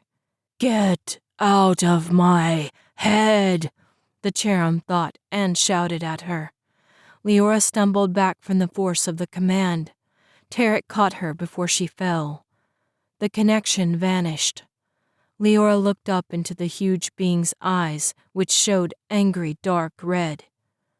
"Your reign of terror is at an end," Leora said. "We took the lives of lesser races so that ours could live," the Cherem replied. "We are the superior race. We deserve to flourish." "Not preying on the lives of other people and planets that you just throw away like garbage," Leora pointed out. "They are ours to use however we wish," The cherub glared down at her and said as well as pushed, "No mere Demaclin with the ability to mind speak is going to change that." "You don't know who you're talking to," Tarek said. Leora gave a grim smile. "And I'm not alone." At her gesture, Tarek stepped aside. The army of Voss flooded into the chamber. They scaled the walls on their quick, padded feet, surrounding the cherub who glared at them as if they were a pestilence. Unfortunately for the cherub, they looked at the being the same way. "It's time for your race to be done," Leora said. "Your time will come soon enough," the cherub replied. Leora walked out of the room. As soon as she and Tarek stepped through the door, it closed, and she heard the whisper of thousands of feet thundering along the floor and walls. Pain flashed through Leora's mind, then silenced. One of the warriors, the same one with the blue eyes and orange hair, asked, "What are we waiting for?" Leora looked around at the army awaiting her answer. They were silent, but covered in the blood of their enemies. "The cherub used you," she told them. "Their plan was to end your lives using the same microchips they implanted in your brains for battle." Several of the warriors glanced at each other. Surprised looks were exchanged. Doubt and betrayal showed among the myriad of emotions. "They've been doing this for centuries," Leora continued. "They buy an army, microchip them for efficiency, and use them to wipe out the population of whatever planet they choose. They've done this countless times, and even more lives have been forfeited by their lack of respect for a living soul. Unfortunately for them, with all the planets in this galaxy, they chose Bastiste." Murmurs rose up among the warriors. Scaled faces showed anger, while horns rattled and sharp teeth were bared. Leora lifted a hand. "I know you're angry." She felt as much as saw Tarek's hands clench into fists beside her. "I know the control you have to channel in order to keep from tearing this place apart." She paused, looked at the desperate eyes of the betrayed warriors around her, and gave them what they needed. "You will have your opportunity to finish this once and for all. The great ship comes, and when it does, you can expect your revenge and make sure this doesn't happen to anyone else." Shouts and yells of triumph spread through the hallway and rang in her ears. Pity filled her. These members of mortal kind had been lied to, bought with blood money from desperate families, and promised to be released from their duties as soon as the task was complete. Finding out that they were considered junk to be slain and tossed aside as soon as their usefulness was done was hard to swallow. She saw it in the flashing eyes, heard it in the angry mutters, and watched hands tighten on weapons. The Voss would have their planet back. The door in the wall opened and the scaled creatures returned silently, covered in the blue blood of their enemy. Nods of approval passed from them to Leora. She had given what she had promised. Her heart tightened. There was one last thing she had to show them. "Where are you going?" Tarek asked, falling in at her side. The warriors and Voss followed without question. The sound of boots, padded feet, and the quiet whisper of the Voss's claws along the floor, walls, and ceiling surrounded her. "The cherub lied to me as much as they did to the warriors," Leora said. "The Voss have a right to know the truth and act according to their need." Tarek's expression showed his confusion, but he followed her with the rest. Leora led the way along the winding halls to the top of the complex, then through the door at the end and back down. She felt sick with the knowledge of what she had done. She could pretend like it hadn't happened, but the Voss would always wonder what end had come to their family members. They deserved better. When Leora approached, the door to the end opened. She heard gasps of shock from the warriors around her. Sadness filled the gazes of the Voss. She stepped aside and let them pass. After the last Voss and warrior had entered, she and Tarek followed behind. One glance at his face showed that he guessed what had happened. It was a slaughter, one of the warriors said. Leora nodded without speaking. She could feel the thoughts of the Voss pushing against her, filled with sadness and pain as they looked through the bodies to see who had been slain. She took a stealing breath and pushed her memories at them, showing them how the Cherem had set her up and how their family members had attacked, thinking she was an enemy. How is this possible? Korgatan asked. He pointed at the body of a Voss that was caught between that of the Voss and the Cherem. It had the orange scales and padded clawed feet, but also the long white neck and big eyes of the Cherem.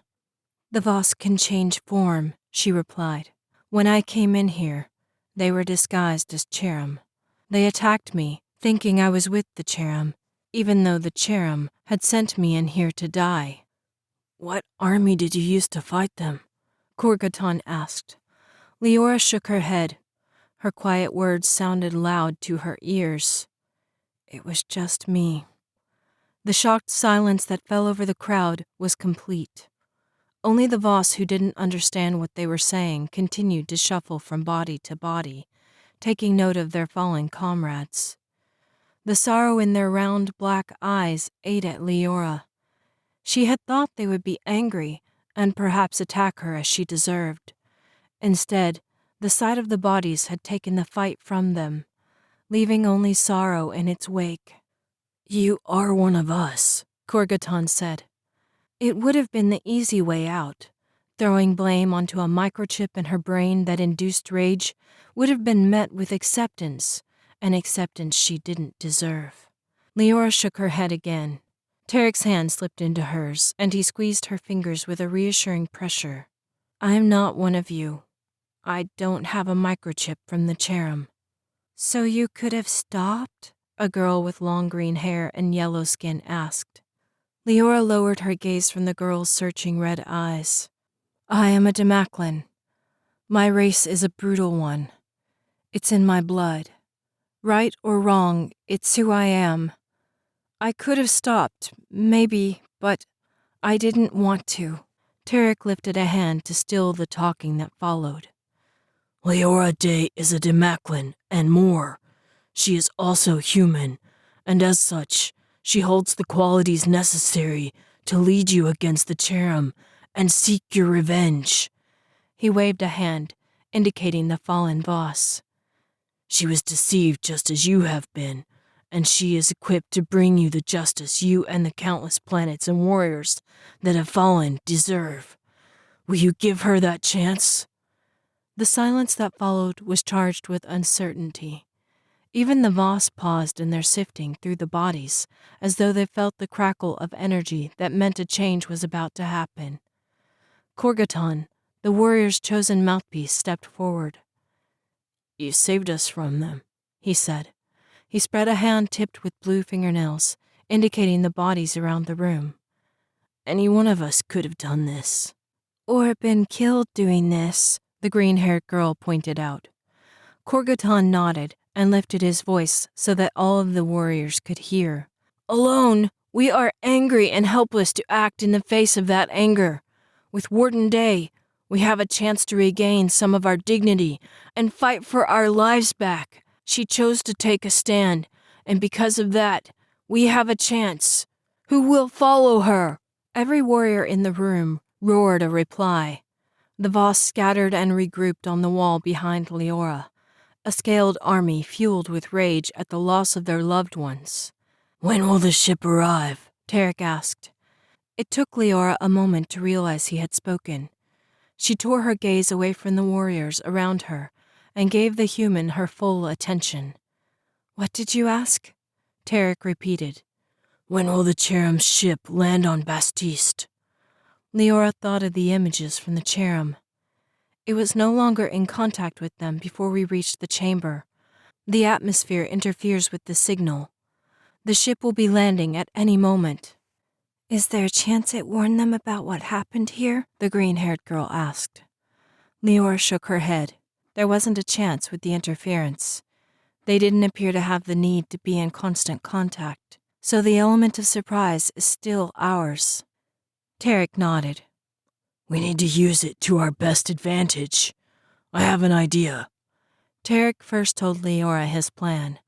Then she had him address her army in the main corridor of the Cherem's building. When the Voss approached, their scaled faces covered in blue and red blood and the emotions of frustration wafting from them, Leora gently pushed Tarek's strategy into their minds. The fact that they still trusted her, after what she had shown them, touched her deeply. Everything hinged on the Voss's agreement to the plan.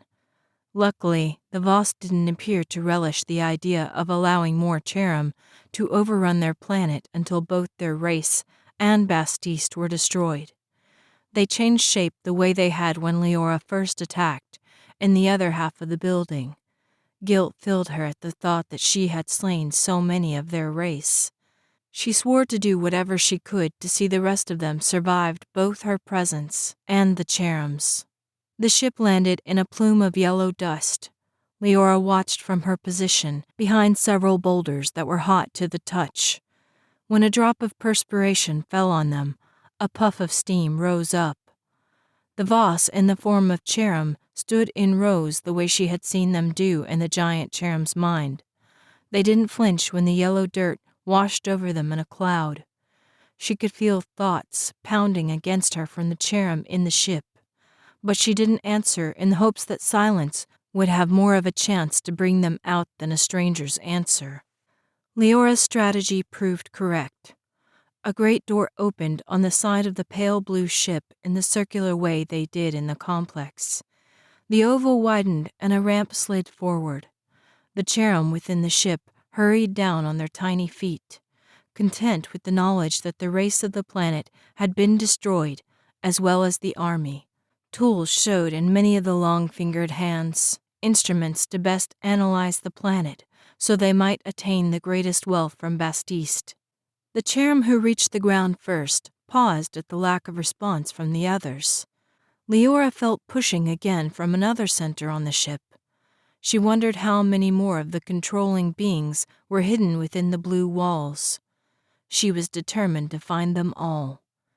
She gave the push, urging the Voss to attack. Now! Tarek shouted, feeling her command. Korgoton stood, and the warriors who had waited so silently, buried within the hot sand, burst free. The Voss changed to their scaled forms and swarmed up the ramp, tearing down Cherem as they did so. The warriors followed close behind, taking out any survivors that escaped the Voss's onslaught. The last warrior and Voss vanished into the ship, leaving only bodies along the ramp. Are we going in? Tarek asked. Leora shook her head.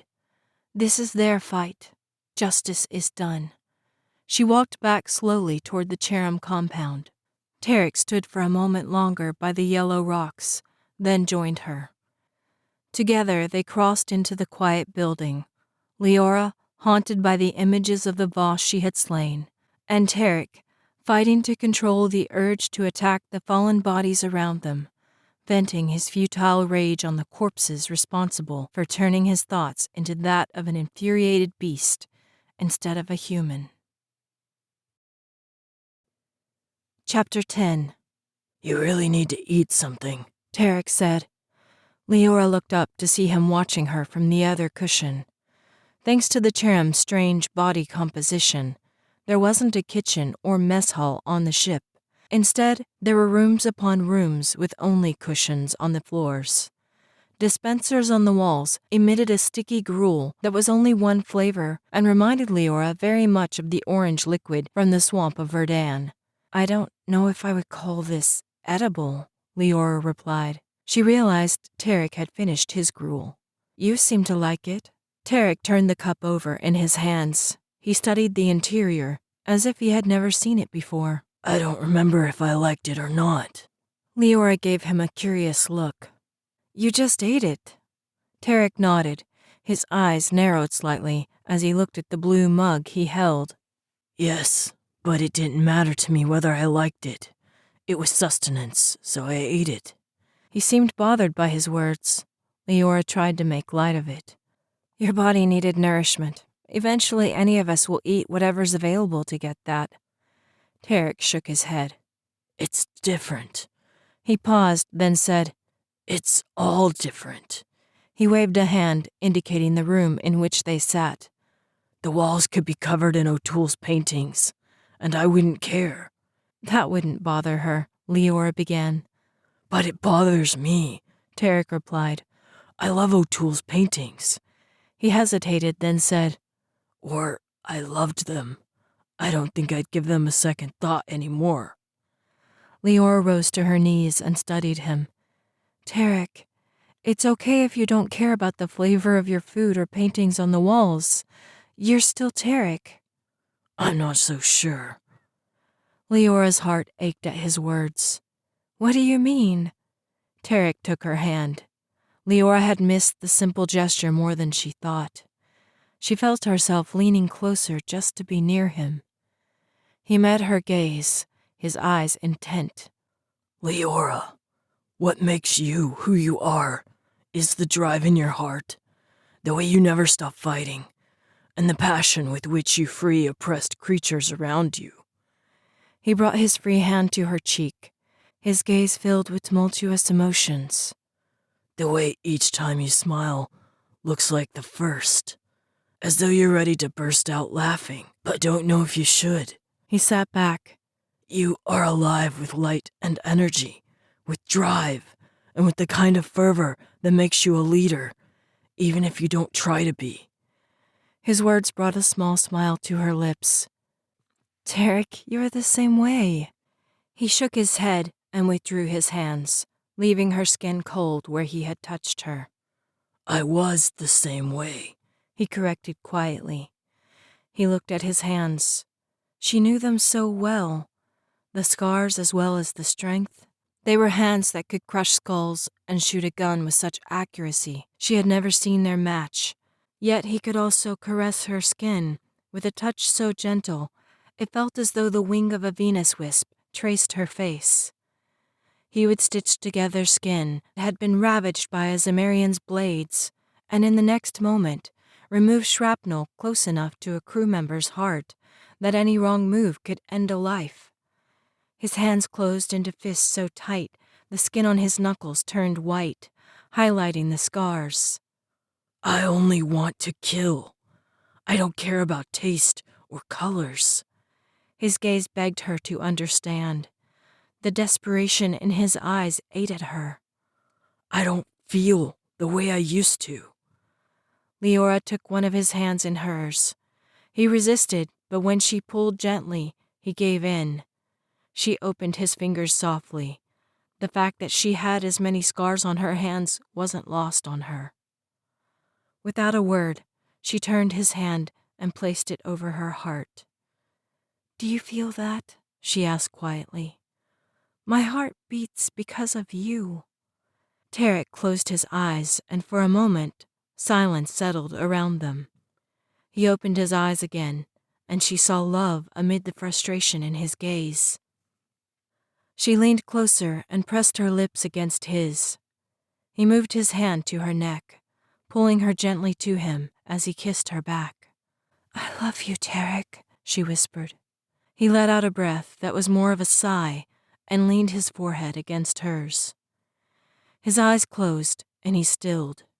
She could feel the tension easing out of him, but he still couldn't say the words back to her. She pushed comfort at him.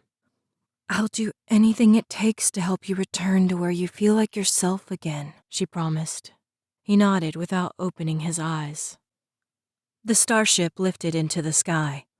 Leora watched the men and women of her army move about the control room. It felt like more than coincidence that some of them had come from the Holmberg 2 galaxy. The planets of that galaxy were high in ore, and each had been responsible for helping to build a piece of the cylindrical ship. While her army was volatile and could snap at any moment, it was hard to remember that, watching them move with ease around the vast cockpit, checking levels, their flight path, and the minutiae that came with flying a starship that had hours before been home to thousands of Cherim. The bodies had been left on Bastiste. The Voss gave the impression that they wanted the corpses to appease their gods. Leora wasn't sure how they would do that, but she didn't ask. The fact that the ship was no longer full of the networked Cherem minions and their 4 great centers was a relief. There were enough supplies aboard to take them to Dryer Nebula 584. "I've reached your father," Kor'gaton announced. He had stepped into the role of the unspoken leader of the warriors. Though he was younger than many of them, they listened to him.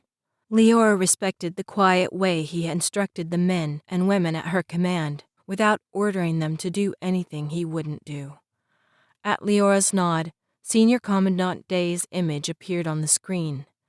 It was fuzzy, but the relief in his eyes at seeing her was clear. "Oh, thank goodness," he exclaimed. "Pilot Zandon said you had been attacked by Catulans. He shouldn't have left your side." Leora shook her head. "I told them to make the jump. Tarek's ship was being torn apart, and I didn't want more casualties. They did what they were supposed to do." Her father's brow furrowed. "He said when he went back, only a few scraps of the 9s had been left behind." His gaze shifted to the ship around her. "Where are you?" "We were rescued by a race I've never seen before," Leora replied. She didn't want to go into the details. "I'll tell you about it later. What's important is that we have a ship now and an army to free Brandis." "An army?" her dad repeated. Leora gave him a smile. His concern for her showed through even the bad reception.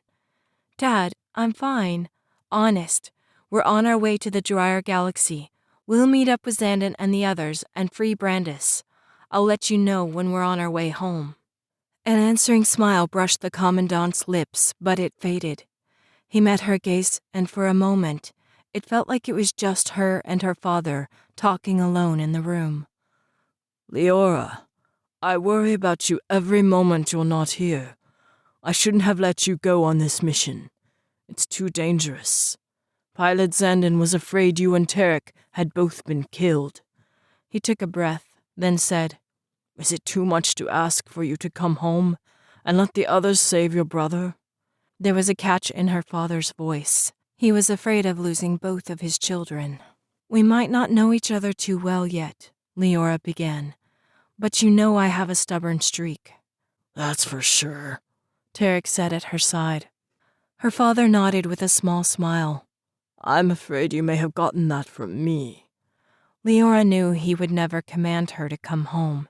He knew her well enough to not try anything like that. Yet the want to do so showed on his face. "Dad, I will bring Brandis home, I promise." She gestured to indicate the ship in which they stood. "I have a good crew, an army, and a plan. I just ask that you trust me." Her father was quiet for a few moments. The concern of a father that showed in his eyes gripped Leora's heart. He finally gave in. "Please, be careful." She nodded. "I will, and I'll let you know as soon as Brandis is safe."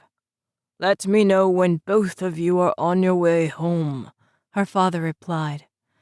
Leora nodded, and the screen went dark. She took a breath to push away the warm ache in her heart at the thought of the concern her father felt for her. The sensation was still foreign, yet she welcomed it very much. She let out the breath and looked around the room. There was loss and want on the eyes that lingered on her. The warriors she commanded had parents who had sold them to the clutches of the greedy Cherem. Whether their mothers and fathers knew what would happen to them wasn't the point. They were children once who had been happy and playing within a home where hopefully love abounded. Now they were microchipped, violent warriors sold from the families they had loved. They were misplaced in a macrocosm that had no use for them. What would they give to have a father ask them to come home the way Leora's had? She would give them what they needed.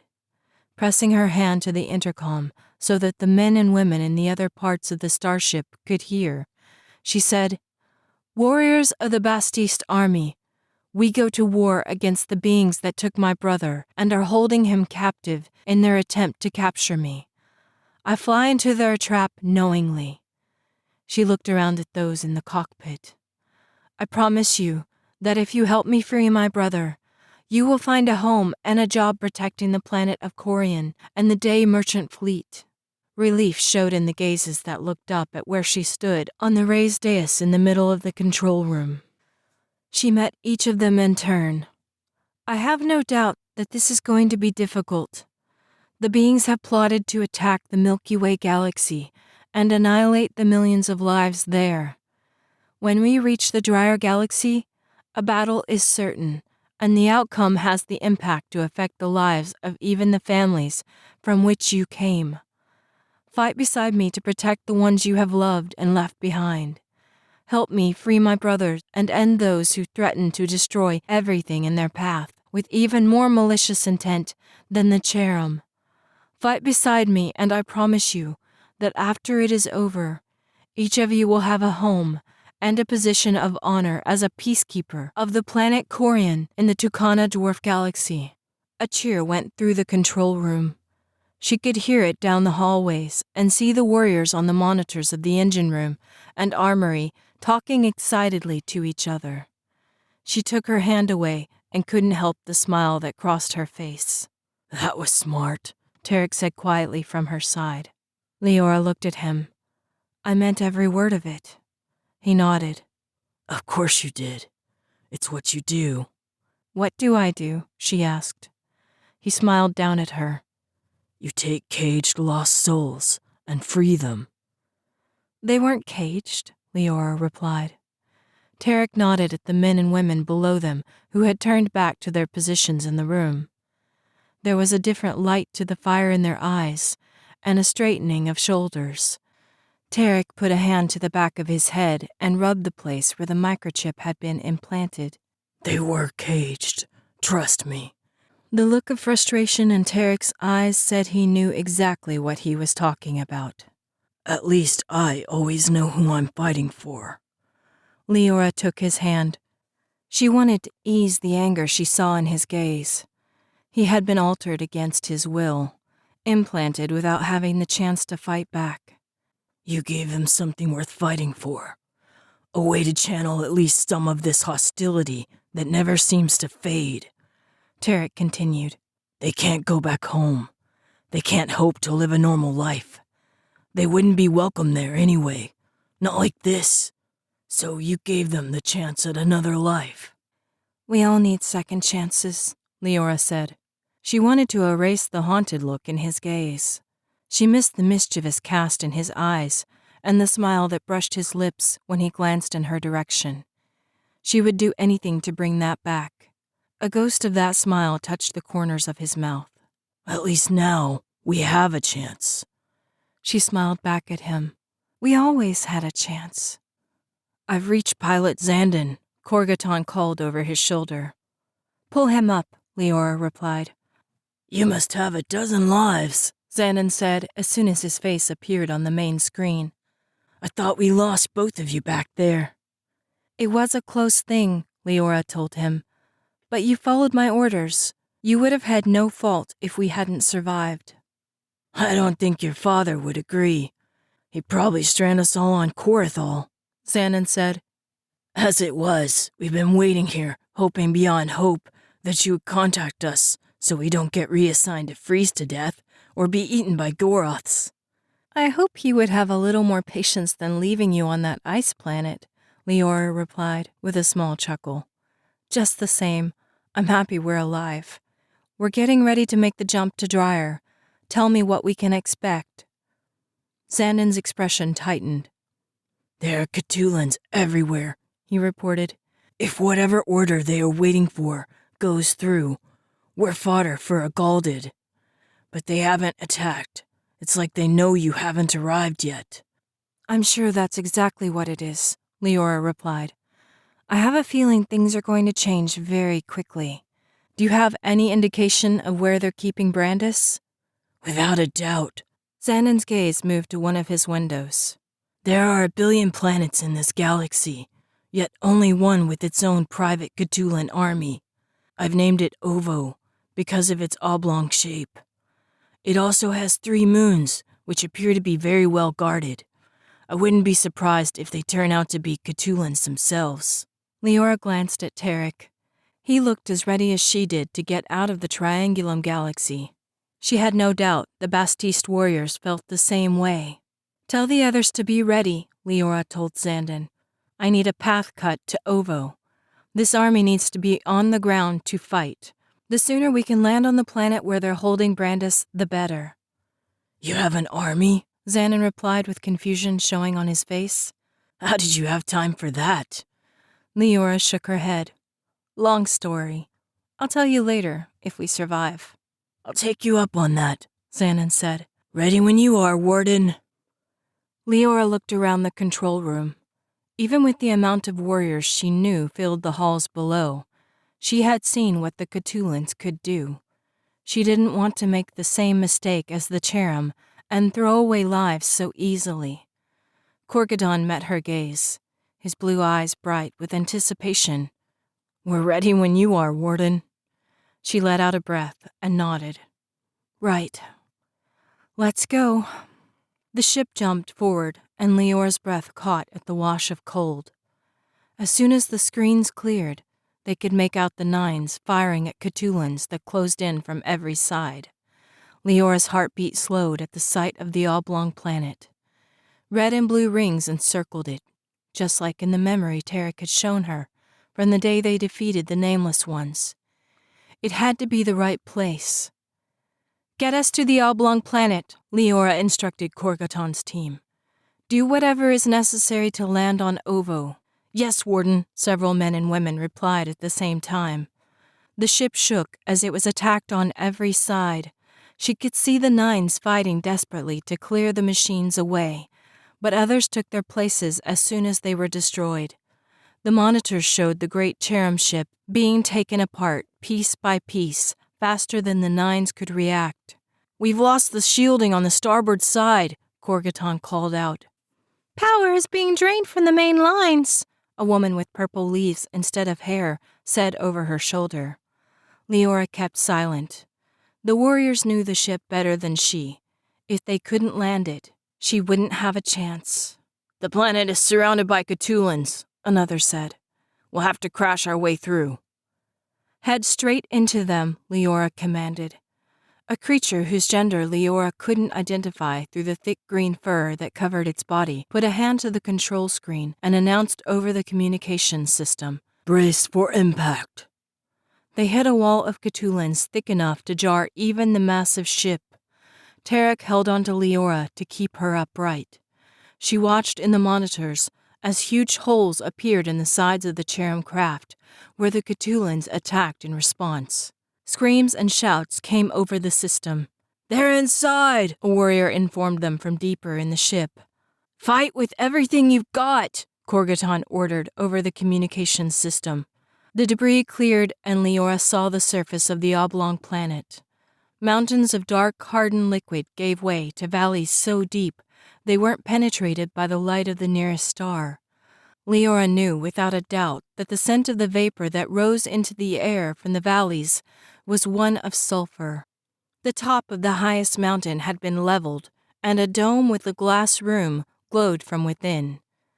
One of the many angled panels shone brighter than the rest, as if it had been newly repaired and was yet to be coated in the sulfur scum that dulled the luminosity of the others. Tarek pointed at the main screen. "Korgaton, aim for that dome." Korgaton nodded, but didn't speak as he steered the ship haphazardly around the spikes of a reaching mountain and up toward the dome. Leora gripped Tarek's arm tightly, and he held her steady, his gaze on the structure that had haunted his mind ever since he broke the orbs and rid the macrocosm of the Nameless Ones. "We're going down," Korgaton announced. "Brace for impact," the green creature called into the intercom. The ship caught on the rocky outcropping of a ledge, tore through several reaching spikes, and spun without response to the warriors who fought to steady its free fall. They were jolted when it hit the side of the massive mountain, careened against a nearby cliff, and slammed to a halt within the saddle of a jutting ridge that rose below the dome. Lights blinked on and off in the control room. The monitors showed only static. Korgaton's attempts to bring the screens back to life made them go dark entirely. "The Catulans will be coming," Leora said. "Get weapons and leave the ship. You have to take them out by striking the power cells underneath them. Clear the path for us. We need to reach the dome." "Yes, Warden," Korgatan replied. She and Tarek followed the warriors down the dark hallway. "There's a secondary exit at the base of the ship," Korgatan told them. "It'll be our best bet for getting off this rock." Members of the army met them at every corridor and fell in with the rest. "Lead the way," Tarek told him. Leora was stopped in the corridor by a young woman with light yellow skin. She held up a canvas bag. "I made you a bomb, Warden." Leora took the offered bag. "How did you make a bomb?" she asked. The woman's gaze was solemn. "Let's just say that where I grew up, knowing how to make weapons out of ordinary materials was essential. This bomb, when detonated, will be strong enough to wipe out an area the size of the control room of this ship. All you have to do is smash the containers together." "Thank you," Leora told her. "I hope we don't have to use it, but it's good to be prepared." She moved to follow Tarek, but the woman grabbed her arm. "Warden, please be careful. The bomb I made you is highly explosive. Don't allow the chemicals to mix unless you want to cause severe damage and death to all around the bag." Her warning sent a whisper of adrenaline through Leora's body. She was getting tired of dealing with finicky explosives. The thing that bothered her was, from what she knew of the inhabitants of the dome, the bomb might be entirely necessary. "Thank you," she replied. "I'll take care." The sounds of Catulans working their way in from the outside echoed loudly within the corridors. The warriors followed Leora and Tarek down. Weapons passed along the rows. Leora caught glimpses of short swords, knives, and other blades. Apparently, the Cherem hadn't seen a need for firearms aboard their ship either. The weapons would work with the Catulans, but Leora wondered what else they would find within the walls above. Chapter 11. Catulans swarmed the warriors as soon as they reached the ridge. They were sitting tarlons, just waiting to be picked off. Leora debated whether to command them to retreat, but the ship would be torn apart, just like her 9 had been. Their only hope was to reach the dome. Yet there wasn't enough time. The warriors raised their weapons above their heads. Light glinted off the blades of the Catulans. "Remember! Aim for the power cells beneath them!" Leora shouted. 4 Catulans veered from the others and flew toward Leora and Tarek. Leora drew her knives. She braced for the pain she knew their blades would bring. The Catulans exploded only feet from Leora. The 9s flew by overhead, their bullets cutting through the air with the buzz of 1,000 Swarthans. Catulans careened away from the army as they were peppered with gunfire. Pilot Zandon grinned when he flew past and put his fingers to his brow in salute. Adrenaline surged through Leora. "To the dome!" she commanded. The warriors took off up the red rock ridge. The scent of sulfur and heavy metals assailed Leora's nostrils. She wondered briefly if the atmosphere was toxic, but there weren't any spacesuits available. She wished Officer O'Toole was there to give her a status report on the planet, then changed her mind. It wouldn't make a difference and would probably only add to the direness of their situation. Massive doors loomed above them when they reached the glass dome. Tarek shot at the glass on either side, but the bullet ricocheted away without causing any damage. "You there!" Leora called to 2 huge Gauls in her army. "What are your names?" They ambled forward. The first peered at her, his small eyes bright. "We don't have names." Leora looked at the female Gaul next to him. They both appeared battle-worn but ready to fight. Shifting her gaze to the warriors behind them, she saw the same determined expressions on the faces that watched her.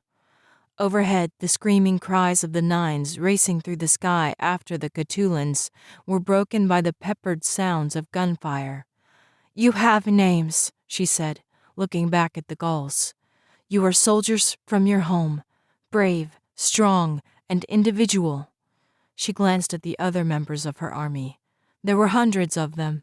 They faced the unknown, but did so with tight grips on their weapons and resolve in their eyes.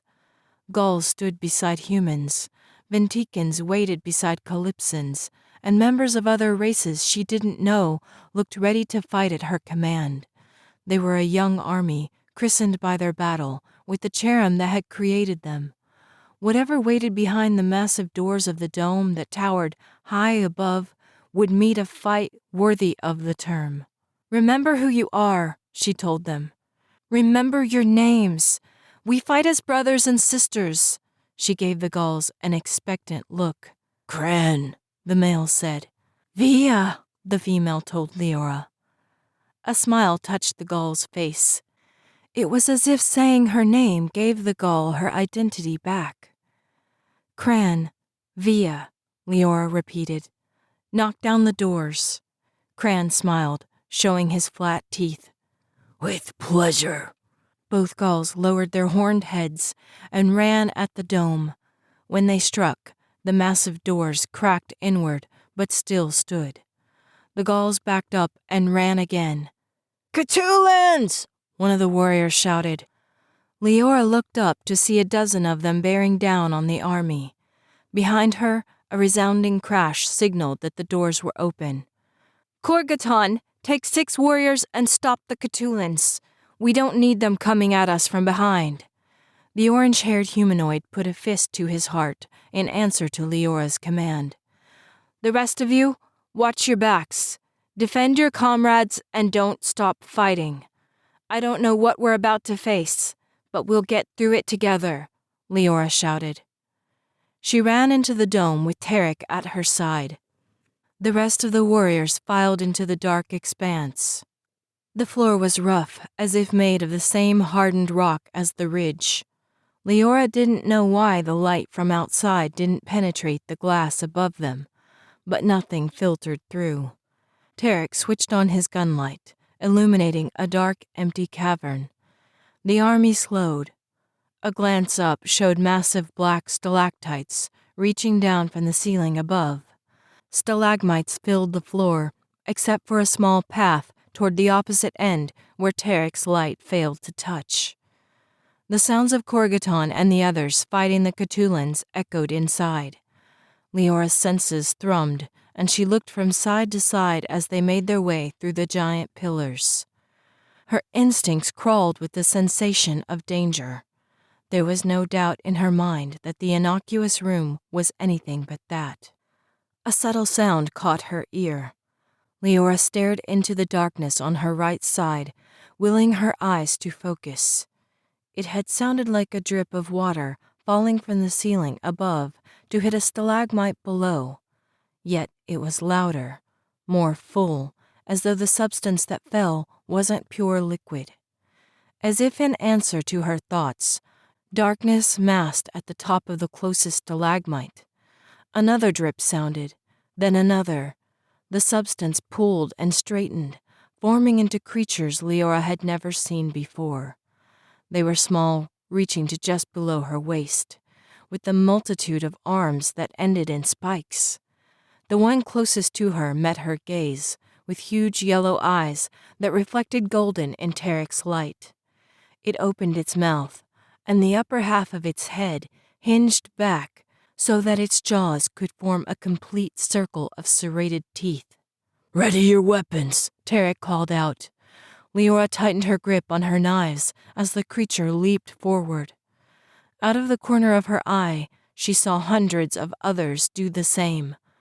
A tide of dark-toothed, clawed fiends attacked from the sides of the cave. 3 hit Leora with the force of the gulls crashing into the doors. She slammed into the stalagmite closest to her, keeping the teeth and claws at bay with her blades the best that she could. She stabbed at an eye, and the jolt of hitting a substance harder than diamond sent a shock up her arm. She used her other hand to block claws swiping for her stomach and attempted to drive her knife into the first creature's neck. But again her blade was repelled by its armored skin. She bit back a gasp as claws sunk through her Ventican clothing into her arms and legs. "Aim for the stomach!" someone yelled. Leora realized the strained voice was Tarek's. She spotted him deeper in the cavern. His gun lay on the ground, its light shining on more of the creatures spilling from the stalagmites. They surrounded him in a circle, their claws clicking on the hard floor and mouths opening for attack. Tarek grabbed one of the creatures by the throat and shoved his blade into its stomach. The fleshy substance gave, bright green blood spilled out, and the creature stopped fighting. He threw it into the others. Leora sheathed the knife and grabbed one of her attackers the way Tarek had. She drove her other knife into its stomach. The flesh gave way and her hand sunk into the wound. The fiend stopped fighting immediately and slumped in her hand. She threw it to the side and grabbed the creature attempting to chew through her leg. She ended its life with a quick stab, withdrew her other blade, and dropped to her knees to drive her knives into 2 more stomachs. There was a pile of bodies around her by the time the creature stopped attacking. The sounds of heavy breathing, as the warrior army fought to catch their breaths and regroup, was the only thing audible in the cavern. "That was exciting," Tarek said. There was a light in his eyes that matched those of the warriors around Leora. Though his arms were streaked with red and a tear across his cheek dripped blood down his skin, there was enjoyment on his face, as though slaying the creatures had been more fun than work. The expression terrified Leora. Though Tarek was the best shot she had ever seen and had never held back when killing was necessary, he had never relished it. He was a healer first, the chief medical officer of the SS Kratos. He valued life far above Leora and had taught her to see past her upbringing. She killed for necessity and was good at it, but couldn't smile in the face of death. "Let's see what's next." The anticipation in Tarek's words when he brushed past Leora clutched at her with dread. Whatever the Cherem had done, they had taken something from him, and she didn't know if he could get it back. Tarek's gunlight lit a corridor that branched off of the cavern. "Should we go down or continue along our path?" he asked. Leora didn't like the idea of going deeper into the dome, but the thought that Brandis was there somewhere made the decision for her. "Let's go down." She glanced at Tarek as they walked and saw his expression change in the shadows. The anticipation faded, and a darker look touched his eyes. She gestured to the wounds along his arms. "Do you need bandages?" Tarek looked down as if he had just noticed the blood. He shook his head. "They don't hurt." He glanced at the warriors behind him, surmising their wounds for the first time. "Should we stop and tend to their injuries?" There was a question in his voice and a hint of confusion. He was the one who had always insisted on taking care of those around him. The fact that he wasn't sure about the right course of action bothered him and showed in his expression. "Our injuries don't hurt," Korgoton replied. Answering nods showed behind him. Their weapons were bloody, and expectancy filled their faces. Following Leora had given them what they wanted: battle. They had left more than a few of their warrior brethren on the floor of the cavern next to the bodies of the hinged-jawed creatures. The army would fight until they couldn't move anymore. She wondered how much longer she could appease them. Tarek nodded as if the answer pleased him. "Let's keep moving." Sounds echoed up from the next corridor before they reached the end of the path. Scratching, sucking sounds set Leora's teeth on edge. A strange glowing light showed beyond Tarek's gun. Leora held up a hand, and the warriors behind her slowed. She checked her blades and was relieved to find their edges hadn't been dulled by the encounter with the armor-skinned creatures from the cavern. Leora took a stealing breath and stepped into the glowing cave. The sucking sound stopped immediately. Leora's gaze traveled from one pulsing blue mound to the next. A strange, mossy substance covered the ground. It felt spongy beneath her feet, a sharp contrast of the red rock floor of the sloped hallway they had left. "What are those?" Korgoton asked quietly from her right side. The moss moved. A hand slipped through and drooped toward the ground. Leora's heart skipped a beat. "Brandis?" she called. She ran across the moss to the mound. The substance was tough. It took her a few heart-wrenching seconds to cut the mass back, far enough to clear the head and shoulders of the person beneath. Tarek dropped to his knees beside her and helped. The moss was rough on the outside, but beneath, long strands wrapped around the body, attaching anywhere the skin was exposed. Streaks of greenish-blue ran up the pale skin toward the heart.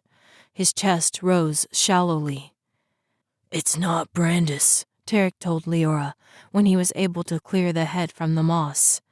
"Get him out," Leora told the warriors. She and Tarek rushed to the next one. A few seconds later, they cleared the moss from a Belenite woman who had been drained completely. Her sunken orange-scaled cheeks and skeletal figure showed in Leora's mind when she closed her eyes. Fear for Brandis made her move from one mound to the next in the huge cavern. She cut through to faces and moved on, barely taking the time to check if they were alive and call the warriors over before hurrying to the next. There were hundreds of mounds, and most contained races Leora had never seen before. She found more dead than alive. Leora was beginning to think she wouldn't find Brandis at all when she cut through the moss of the second-to-last mound. "Brandis," she breathed. His face was pale, and eyes barely fluttered at the sound of her voice. The streaks of greenish-blue had just started along his skin, as though he hadn't been there long. "Tarek!" she called over her shoulder. He was there before she finished saying his name. Tarek worked quickly, clearing the strands away with quick swipes of his blade. By the time the rest of the moss had been cut away, Brandis's color had returned somewhat. He mumbled and turned his head from side to side. Leora put her hand to his cheek. "Brandis, it's all right," she told him. She quickly removed more of the strands connected to his skin. As she did so, she pushed energy at him, willing him to respond. His eyes opened, shut, and opened again. The dark brown gaze, so similar to hers, focused on her face. His eyebrows pulled together. "Leora." "I'm here," she replied, smiling with relief. "We're going to get you out of this place." His gaze shifted to the mound Tarek had moved to. "Mally," he said. "I've got her," Tarek replied. Leora watched him carefully cut through the moss. The delicate features of a small young woman were revealed. Her skin had a faint greenish tint, and there were light blue scales around her eyes and cheeks. When Tarek cleared the clinging strands away, she took a shuddering breath, and her head tipped toward Brandis. He sat up, showing more strength than Leora thought he had. She helped him move to the woman's side. He touched her cheek gently with the back of his hand. "Mally, I told you my sister would come for us." Her eyes fluttered open. The huge light blue irises took a moment to focus. When they did, the sight of Brandis above her calmed her rapid breathing. "Brandis." She said his name with a strange lilt to her voice. Leora guessed her native language was Tanli by the sound of her vowels. The fingers Mally put on her cheek to cover Brandis's had webbing between them, of the kind Leora had seen from inhabitants of water-dominant planets. "I'm getting you out of here," Brandis said. He slipped his hands beneath her back and legs and tried to stand up, but his strength gave out. Leora and Tarek caught them both. Leora took the young woman into her own arms. It surprised her how light Mally was. "I've got her, Brandis. Conserve your strength. I have a feeling we're not done here," Leora told her brother. Brandis leaned against Tarek for support. When Leora glanced at him, she saw that his attention was on the far end of the cavern. Leora turned just as the first scream tore through the air. Chapter 12. Huge beasts with long hanging claws and black hides barreled through the entrance.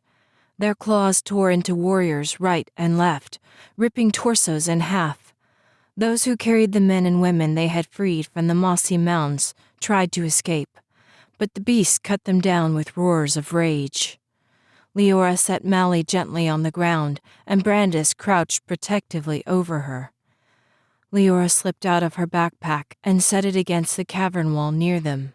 "I'll be back," she promised. She withdrew one of the knives from her waist and handed it to her brother. He stared at the weapon with incomprehension in his eyes. The daze of being freed from the moss still showed on his face. Leora could barely bring herself to leave him. "They've killed half the army already, and bullets don't seem to do any damage," Tarek said, his voice tight. His gun was in his hand. Leora couldn't remember hearing him fire shots, but he shoved the gun back in his holster and pulled out 2 knives. "Let's go," Leora told him. They ran into the fray. The beast towered above the warriors. Blood coated the mossy floor, and the moss glowed blue where the dark liquid coated. Leora had to crane her neck to look up into the monstrous faces. Bared teeth met her gaze, along with bellows loud enough to shatter her eardrums. Leora used her knives to block the arm-length claws. The first swipe she made at a beast's stomach jarred her arm the way it had with the smaller cave creatures. She parried a beast's attempt to bite her head off and ducked beneath its legs. She blocked a swipe from her chest and followed with a jab to the beast's heart that didn't do any damage. Another beast came up behind her. Around the cavern, yells and cries of pain echoed. Leora doubled her efforts. No matter how she stabbed at the beasts, her knives wouldn't penetrate. A third approach, and true fear blossomed in Leora's chest. Her arms ached from blocking the relentless blows with her knives that didn't appear to do any damage to the beast's thick hides. Even the lucky stab she had made when a beast bent down to bite her couldn't penetrate the eye in the middle of its head. Leora turned to parry claws aimed for her torso. A cry escaped her lips when another beast's claws tore along her back, ripping easily through the Ventican clothing. She spun around to knock its claws away, and another beast clawed her back from her shoulder to the base of her spine. "Leora!" Tarek yelled. He dove through the beasts and came up in front of her. He had lost his knives somewhere and stood with empty hands to shield her from them. 2 beasts attacked at the same time. Leora let out a shout, sure she was about to see him torn apart in front of her eyes. The moment Tarek's hand touched the first beast's forearm in his attempt to thwart the slice for his stomach, the beast let out a cry of pain. It stumbled backwards on its huge clawed feet and fell to the floor of the cave, clutching its arm. The limb shriveled and turned to ash. The withering continued up its shoulder and along its massive chest. Another beast stabbed Tarek through the shoulder. Leora darted around him, sheathing her knives as she did so, and set her hands on the beast's chest. It gave a bellow and yanked its claws free. It stumbled to the ground as its chest cavity sunk inward. The third beast trapped Tarek against the wall. He met its gaze, his own filled with defiance. He let out a yell. The beast replied with a bellow that made Leora's ears ring. She darted beneath its arm and turned in front of Tarek. "Leora!" he protested. She knocked the claws to one side with the back of her arm and shoved her hands in the beast's face. She felt the skin writhe beneath her fingers. The beast clawed at its eyes, gouging huge rents in its skin as it fell to the ground. Tarek and Leora stared at the writhing creatures. The first had turned into a shuddering pile of ash. The scent of sulfur filled the air. "Touch them with your bare hands!" Leora yelled. "Weapons don't work on these beasts." Expressions of doubt crossed the faces of the warriors, but they obeyed. All around Leora, the beasts fell with yowls of pain and turned into shuddering heaps of ash. Leora's arms shook with the strain of fighting back the blows. She could feel the blood dripping down her back from the rents in her skin. The wounds were bad. She knew without looking at them, but she didn't have time for them yet. Are you all right? The concern in Tarek's voice brought the hint of a smile to her face. No matter what happened to him, or how desensitized he was to his own pain, he still cared enough to ask her how she was doing. The concern in Tarek's voice brought the hint of a smile to her face. No matter what happened to him, or how desensitized he was to his own pain, he still cared enough to ask her how she was doing. She nodded. We found Brandis. You're not done yet. A chill ran down Leora's spine. What is it? Tarek asked, watching her closely. Someone else is here, Leora replied. Whoever did this to Brandis. We knew it was a trap, Tarek told her. If we get out now, we may survive in one piece. But there was a darkness to the voice that clouded Leora's thoughts. It was the speaker, the same one who had set the trap. You can't escape me. Leora gritted her teeth. The feeling of the being's thoughts was like fingernails scraping inside of her brain. She felt nauseous and dirty just hearing the voice. What do you want from me? She asked. Come and find out, the voice replied. Leora took a stealing breath. I'm not letting you go alone, Tarek said. Leora gave him a surprised look. You heard the voice too? He shook his head. No, but I know that expression. You're about to do something foolhardy and try to get yourself killed to save everyone else. He grabbed the backpack from near the wall and slipped it on. There was a huge hole in his leg where one of the creatures had sliced through to the bone. Blood dripped from his hastily made bandage to the moss below. And you want to join me? She asked in an attempt to lighten his expression. I want to stop you, he replied, but I know better than to attempt it. My best bet is to follow and try to keep you from throwing yourself in front of someone else's bullet. She looked past him to the warriors. They had lost so many in the battle against the cave beasts. Those who remained standing assisted either their army brethren and sisters or carried the survivors they had rescued from the moss. What are your orders? Korgoton asked. Blood streaked the side of his face from a wound hidden in his orange hair. An Artidas man with two of his arms sliced to ribbons leaned against the warrior.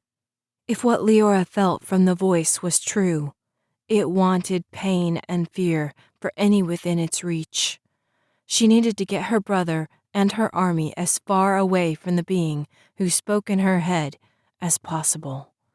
Go back to the ship, get medical care for our men and women, and do what you can to get it ready to fly again. I'm hoping Pilot Xandon was able to stop the Catulans. If not, you'll have a battle on your hands. Aim for the power cells, right, Warden? Korgoton asked. He gave her a salute with the bloody hand he wasn't using to support the Artidas. Exactly, Leora replied with an answering salute. She realized her hand was just as bloody. She wiped it on her pant leg, but the blood refused to clean away. It took her a minute to understand that it was because her pant leg was coated in blood as well. She wasn't sure if it was hers or from the creature's. I'm not leaving here without you, Brandis said. He shrugged away from the assistance of a warrior who helped him stand. Mally leaned against him as though she was about to fall over again. Leora didn't know what kept the frail woman on her feet. A glimmer of respect surfaced at the way she refused to go down. Leora used it to her benefit. She needs you, she told Brandis. They all need you. Take charge of what is left of my army and get the rest of the survivors to the ship. I have something I need to finish. Brandis shook his head. You can't confront him. You're not strong enough. He looked as though he wanted to say something else, then swallowed and shook his head. No one is strong enough. A beast who would do this to others doesn't deserve to survive, Leora told her brother. Brandis met her gaze, his own filled with worry bordering on panic, as though the fog of the moss was clearing and he realized what she was about to do. Leora, you can't. You've got to get out of here. We need to leave before he finds you. We need to go home. You need to go home. Leora tried to slow his babbling. The fact that he was filled with fear for her gripped her heart. Brandis, it's all right. He shook his head. Leora, you don't understand. He can't be reasoned with. Trust me, I tried. Look where it got me. He gestured toward the blood-stained moss at their feet. We need to get as far away from here as possible, and hope he never finds us. But what about whoever else he finds? Leora asked. Do you want this for them? Brandis fell silent for a moment. The fear in his gaze warred with worry. When he finally spoke, his voice was tight. But you can't stop him. No one can. Defeat sounded in his words, as though he knew there was no point in arguing with Leora once she made up her mind. I've got to try, she replied. You know me enough to understand why. I can't let anyone treat people like this. If I can stop him, I will. And if you can't? Brandis's words hung in the air. Leora gave him what she hoped was a confident smile. I'll meet you at the ship, okay? Two warriors helped Brandis and Mally towards the tunnel. Brandis looked back at Leora, his gaze holding her, as if he feared it was the last time he would ever see her. Leora hoped he was wrong. Ready? Tarek asked. Leora nodded. Let's go. She sheathed her knives and ducked under Tarek's arm. He limped beside her toward the darkness at the other end of the cavern. Images flashed through her mind as she walked. They weren't images she had seen. Rather, they were sights and memories from whoever pushed at her. She couldn't block them. So instead, she pushed them to Tarek, showing him what she saw. Planets were covered in the green moss. Huge areas of blue throbbed with contained energy. Long strands sucked at plants, animals, water, and creatures she had never seen before. Everywhere she looked, the inhabitants of the planets lay in various stages of death. Some were decomposing, others kicking and struggling with the last recesses of their energy. Yet every time it ended the same way, with planets dying to their very core, their essence sucked dry by the moss. Leora could feel the waves of hatred and disgust before they reached the upper cavern. When they stepped into the room, Leora's hands clenched into fists. She realized that somewhere along the way she had let go of Tarek, drawn her knives again. A glance at him showed the same. The handles bit into her palms. She used the dull pain to center herself. The moss was everywhere. It covered the room from top to bottom, a harmless-looking green fuzz that sunk when she stepped onto it. Were you waiting for me? She asked. The moss rumbled beneath her feet, and the answer pulsed against her with a voice as much as a feeling. Waiting to suck you dry. Is that all? She asked aloud. The rumbling grew louder. You saw what I do. You heard your brother. You will never leave this planet. I will suck every last bit of energy from your bones and leave you crushed and wilted like a leaf in the sunlight. Good luck with that, Tarek said. The fact that he heard the speaker showed in the glare he gave the moss in front of them. Tarek, why is it that so many of the new races we find have superiority complexes? Leora asked. Are you saying that the Macklins don't place themselves above others? Your race kills without mercy. You take whatever you want. How is that any different from living off the energy of weaker planets and people? They have no greater right to survival than I do. Leora sensed that his attack on her race was to stall rather than seek revenge. She shoved his efforts aside. Why bring me here? The rumble lowered to a bass note that Leora felt through her bones. You thwarted the Satyrine and destroyed the gateway. Leora remembered the words from the memory Tarek had seen when he broke the orbs. She chose not to point out that it had been Tarek who put an end to the Satyrine. If she never heard the voice of a nameless one again, it would be too soon. Your goal was to gain access to the Milky Way galaxy. I won't let that happen, Leora replied. You assume that you have a choice, the being told her. You also assume that I am acting alone. You should never presume to know more than your enemy. Leora tried to move, but the moss held her feet tight. She glanced to the left to see Tarek struggling as well. Alarm filled her when the moss crept quickly up her legs and pulled her to a kneeling position. Tarek let out a yell when the moss wrapped around his bleeding leg and tightened. She heard the snap of his bones. Leora stabbed the green substance with her knife, and then the knife was swallowed along with her hand and her arm. Leora! Tarek's voice was cut off by the moss that swarmed over his head. Leora struggled, but the being was too strong. She was covered as well. Strands searched for her face. Leora could feel them reaching through her hair, sticking into the bleeding lacerations along her back, creeping down her boots. She couldn't fight and couldn't move. The sensation of being slowly crushed filled her with panic.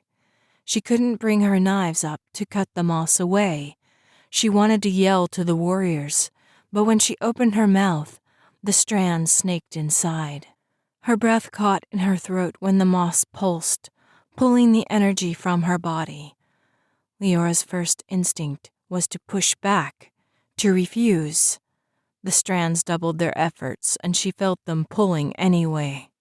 Leora's stubbornness surfaced. If the strands were going to take her energy, they would take it the way she wanted them to. She used the very last of the breath in her body that the strands hadn't choked out yet, and pushed her energy instead of holding back. She felt the strands enlarge, then burst. Suddenly, she could breathe again. Other strands surged forward. Leora pushed again as soon as they touched her body. They collapsed as well. Leora needed more energy. She reached through the moss and found Tarek's hand. His fingers closed weakly around hers. I need to pull strength from you, she pushed to him. She felt the flicker of his fingers and took it as approval. She pulled and pushed. The strength from Tarek flowed through her and out into the moss. The blanketing death above them began to shudder. Leora pushed, adding her energy to Tarek's. The moss billowed out, and Leora could see Tarek lying beside her. The strands wriggled away from his body, and he drew in a deep breath. His leg was twisted beneath him, and she saw blood pooling from the wound. Shards of bone showed through the pant leg of his uniform. He met her gaze, his own filled with pain, and said, "Finish it." Leora gathered her strength and Tarek's. She held it for a moment, pooling it in a roiling mass of fiery energy. She focused on the pinnacle of the writhing moss above them and shoved the strength toward it. The pinnacle rose, then exploded, vaporizing the moss into dust. Leora stared up at the green dust that floated around them. It took her a moment to realize that the moss was gone from the entire room. They lay on the hard, rocky floor that wasn't cushioned by the green substance any longer. That was unexpected. She glanced over to see Tarek staring up at the glass dome. His expression brought a smile to her face. "Did you doubt me?" she asked. He tipped his head to meet her gaze. Never. That made Leora's smile broaden. She picked up one of her knives so that she could slice fabric from her shirt to bind his broken leg. Wrong. The word sent ice into Leora's veins. It hadn't been spoken by one voice, but by many. Tarek's eyes widened and he looked around. You made a huge mistake, the voice continued.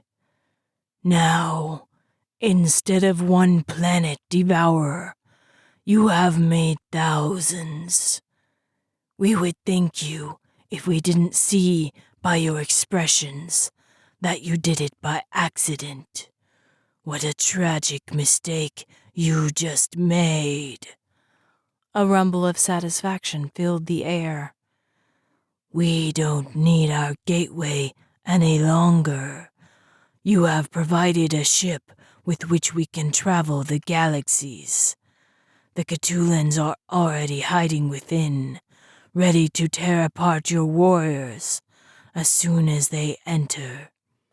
An image appeared in Leora's mind of her army torn apart and their mutilated bodies used as sustenance for the new Moss beings as they traveled to the Milky Way galaxy. The image closed in on Brandis, his torso ripped open and moss coursing through his body. The particles of green dust began to expand. Leora, get out of here, Tarek said. Leora tried to pull him to his feet. His shattered leg collapsed beneath him. Get to the ship before the others are killed. I won't leave you here, Leora refused. Your brother is out there, Tarek replied. There was desperation in his gaze. He grabbed her arm. Leora, you can't let them walk into a trap. Think of the lives at their mercy. Mercy is but a pardon weak creatures beg as an excuse to continue their paltry existence. Leora knew she had no choice. Tarek was already pulling the backpack off his back. If she could reach the ship while he prepared the bomb, she could get back to save him before it exploded. It had to work. Leora took off running. You'll never stop them. They're already at the ship. The death of all you love is inevitable, Demaclin. Your fate was sealed the moment you were born. Chapter 13. Leora charged blindly through the cavern full of the bodies of slain warriors and the piles of ash left by the beasts. She ran up the hallway and to the cave of stalagmites and stalactites. The carcasses of the smaller, hinged-jawed creatures lay along the bloody path. Leora flew through the cave without looking down. In her mind, she saw the moss fragments growing, drawing on Tarek's energy as he readied the bomb. She had to stop the others from entering the ship and get back to him in time. If her warriors were slain and their bodies infected with the moss, there would be no stopping the plague's reach across the universe. There was no doubt in her mind that Tarek would sacrifice himself to keep the leech-like beings from leaving the planet. She had to keep that from happening. Leora burst out into the daylight. She could see those who had survived of her army in the distance. They were almost to the ship. She shouted, but nobody turned. The sky was glaringly empty of Catulans. She knew they all waited inside the craft. She had to stop them before they opened the doors. Leora closed her eyes and pushed. It was further than she had ever attempted mind contact with anyone. The warriors didn't slow. She could see men and women carrying each other, hoping to find safety within the ship's massive hull. The thought of the death that waited for them sent a surge of adrenaline through Leora. She pushed beyond her limits, straining every fiber of her being. She felt something familiar, something that resonated with her thoughts and connected to the push. "Brandis!" she shouted in her mind. She saw him pause near the rocks just before the ship. "Brandis, the Cthulhans are waiting inside. You can't let anyone in there. They'll kill everyone." In the distance, she saw him gesture. The warriors scattered, seeking shelter among the rocks. "They will pay for your insolence," the voices within the dome said. Anger fueled their words, and Leora could feel them growing stronger. There was only one place they could gain strength within that chamber. Cthulhans burst from the doors of the huge spacecraft. They looked like a swarm of Swarthans bearing down on the warriors beneath. Leora was afraid the beings inside the dome were right. She was about to see her army be torn apart, no matter what she did. The hum of engines screamed through the air. The 9 shot above her, their guns blazing. Cthulhans exploded right and left. The army beneath fought those that flew low enough to attack. The machines swarmed one of the 9s. Leora could imagine the terror of the pilot inside as their claws tore through the metal of the ship. Smoke rose and the craft spun through the air. Leora dove to the side when the 9 crashed into the entrance of the dome. The caves collapsed beneath the dark starship, and dust rose into the air. Leora ran forward, but the entrance to the dome was blocked. She rushed around the wreckage to the dome and stopped short at the image that met her eyes. Tarek leaned against the glass, as if he had known she would come. Moss swarmed him, covering his flesh and his uniform so that it looked as though he wore the energy-sucking matter as his clothes.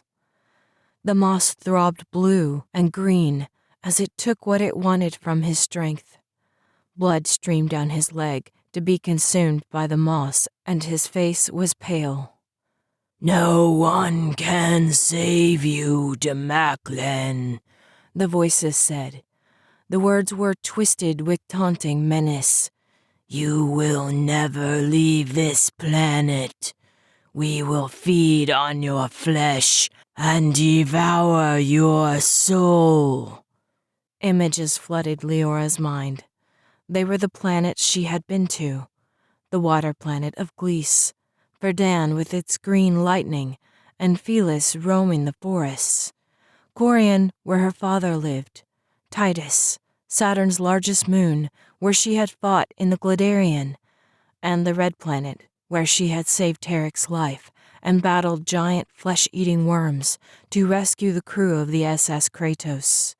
Each planet in the vision was wrapped in the devouring moss, and the planets died along with their inhabitants. Leora felt their losses, as she had when she learned that the Galded Wizran's mother had been destroyed by Obruo. If it wasn't for her, the inhabitants of the man-made ship resupply planet would still be alive. And if the other planets were devoured by the moss, the same guilt would be on her shoulders. The moss couldn't be allowed to spread. It would consume galaxy after galaxy. It was truly a plague, and one the macrocosm couldn't fight. Once the moss left the planet, it would be unstoppable. The spread would be so fast and definite that everything Leora had fought for would be annihilated. Countless lives depending on them stopping the unstoppable. Tarek put a hand on the glass. Tears filled Leora's eyes. She lifted her hand to his. "No!" she protested. Tarek's lips moved as he said something to her, but she couldn't hear him through the thick dome. She could see the resolve in his eyes. He had already made up his mind what he was going to do. Leora shook her head. She hit the glass with her palm. "Don't you dare!" she said, and pushed toward him. Tarek smiled. It was the special smile he saved just for her. "I love you," he mouthed. "No!" she yelled. Tarek threw the backpack over his shoulder. If the movement hurt his leg, he didn't show it. He turned back to meet her gaze, his body covered in moss, and his smile holding her, promising love and so many things that could never be. In the next instant, everything inside the dome turned dark. Leora felt the percussion of the explosion beneath her hand. The 1,000 voices of the moss vanished, leaving her thoughts empty of their overwhelming presence. She shook her head, refusing to come to terms with what had happened. Tarek was still there, standing in the darkness, smiling at her. He just had to be. She slammed her fist into the glass. It refused to give. Leora beat her hands against the thick panes again and again until her knuckles were bruised and bloody. Her knees gave way, and she fell sobbing against the outside of the dome. "No!" she growled. Leora put her hand to the rocky red ground. She pulled, drawing from deep inside the planet. She felt the wrongness of what she did. It was the same method the moss used, sucking energy from the planet to use it the way she wanted to. But she didn't stop. She gathered the strength she found and pulled it into a knot in her chest. With an outlet of angry breath, Leora shoved the energy up her arms. The glass shattered and time slowed. Leora ran into the dome. She heard the tiny tinkling sound of the shards of glass hitting the ground. Nothing else was audible within the dome. Leora walked through the darkness. Deep down, she knew there was nothing to find. The spongy sensation of the mossy floor was gone, replaced by the red rock that had covered the rest of the caverns. There was an acrid scent in the air, as if someone had lit a fire and then snuffed it out. There was no life within the dome. She could feel its absence to her core. Nothing had survived the blast. Her steps were muffled by a strange screaming sound that rebounded off the pillars back to her. It took Leora a moment to realize the screaming was coming from her. She closed her mouth and felt as much as heard the sound die away. In her mind, she saw Tarek's hand pressed against the glass. She knew the lines and scars as much as she knew her own fingers. They were so vivid in her memory, as if she could reach out and pull him through her thoughts, into the present. Her hand lifted. It fell back empty to her side. New explosions sounded outside the dome. Leora turned, her movements automatic. She saw ships shaped like stars cutting through the atmosphere. The ships opened and closed as they honed in on Catulans, shooting down those that attacked the Nines. The Catulans threatened people she cared about. They were enemies. They were dangerous. Leora walked out of the dome. She felt numb, surrounded by water, by the depths of Gleese's ocean, by the crackling void left by Verdan's lightning, by the frayed nerve endings and emptiness that remained of Colonel Lefkin's torture. She felt as though she was everything and nothing, floating, and yet so heavy it seemed as though it was the planet that moved and she stood still. "Leora, get down!" She recognized Brandis's voice through the haze in her mind, but she couldn't find the will to respond. She kept walking.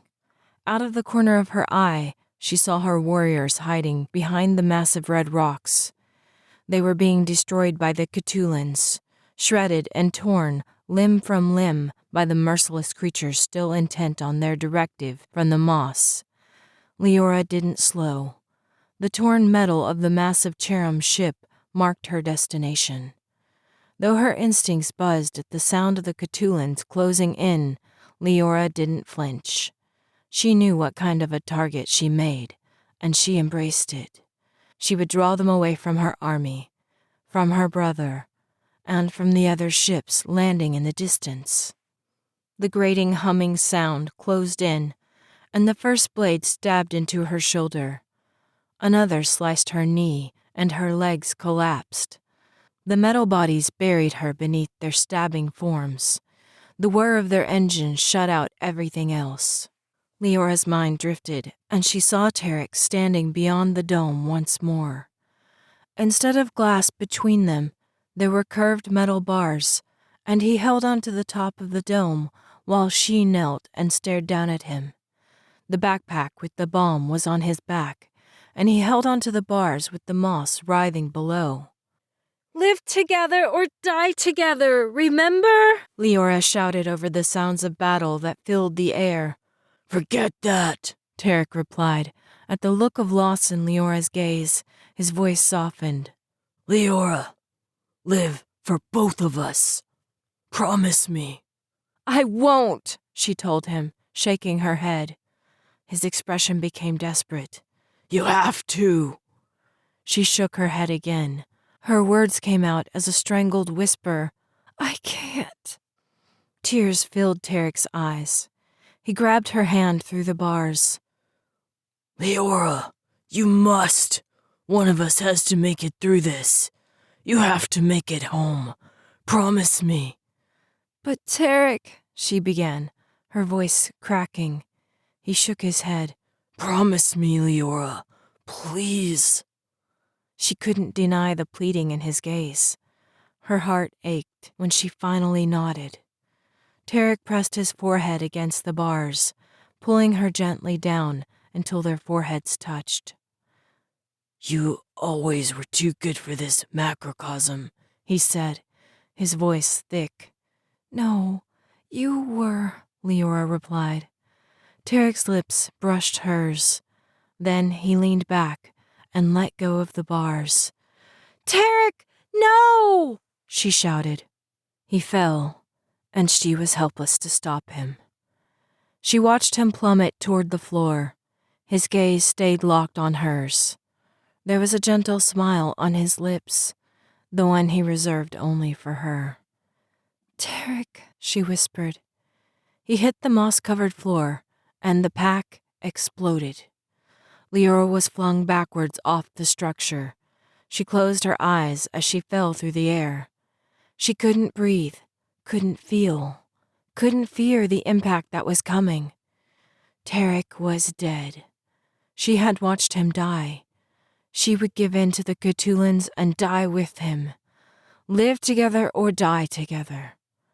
Leora embraced the pain, the distraction, the impending death from the Cthulhans' merciless blades. She was willing to give up. She was ready to die. She didn't want to live in a macrocosm where there was no Tarek. She had given him her heart, and she felt the massive hole caused by his death. She wanted to let the Cthulhans end her so that she could be wherever he was. And if he was nowhere, at least she wouldn't have to exist with the pain in her heart that hurt even worse than the metal cutting her skin. Unfortunately, she was Demaclin, and the Demaclin were unable to accept death without a fight. A growl tore from Leora's lips. As much as she wanted to give in and let them shred her to pieces, she couldn't deny her Demaclin heritage.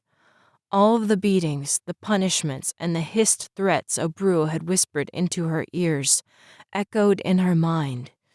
Give up and die, the only father figure in her life told her. Lay down your useless life and prove me right. A half-blood mongrel doesn't deserve the name Demaclin. Only she wasn't just a Demaclin. She was their queen, and the half-blood mongrel had a weapon the Cthulhans weren't prepared for. If she was going to go down, she would take as many of them with her as she could. Leora put her hand to the ground and pulled with what remained of her strength. She let the energy from the planet fill her until she felt like she would burst. She lifted her other hand into the air amid the Cthulhans who fought to reach her through the writhing metal mass.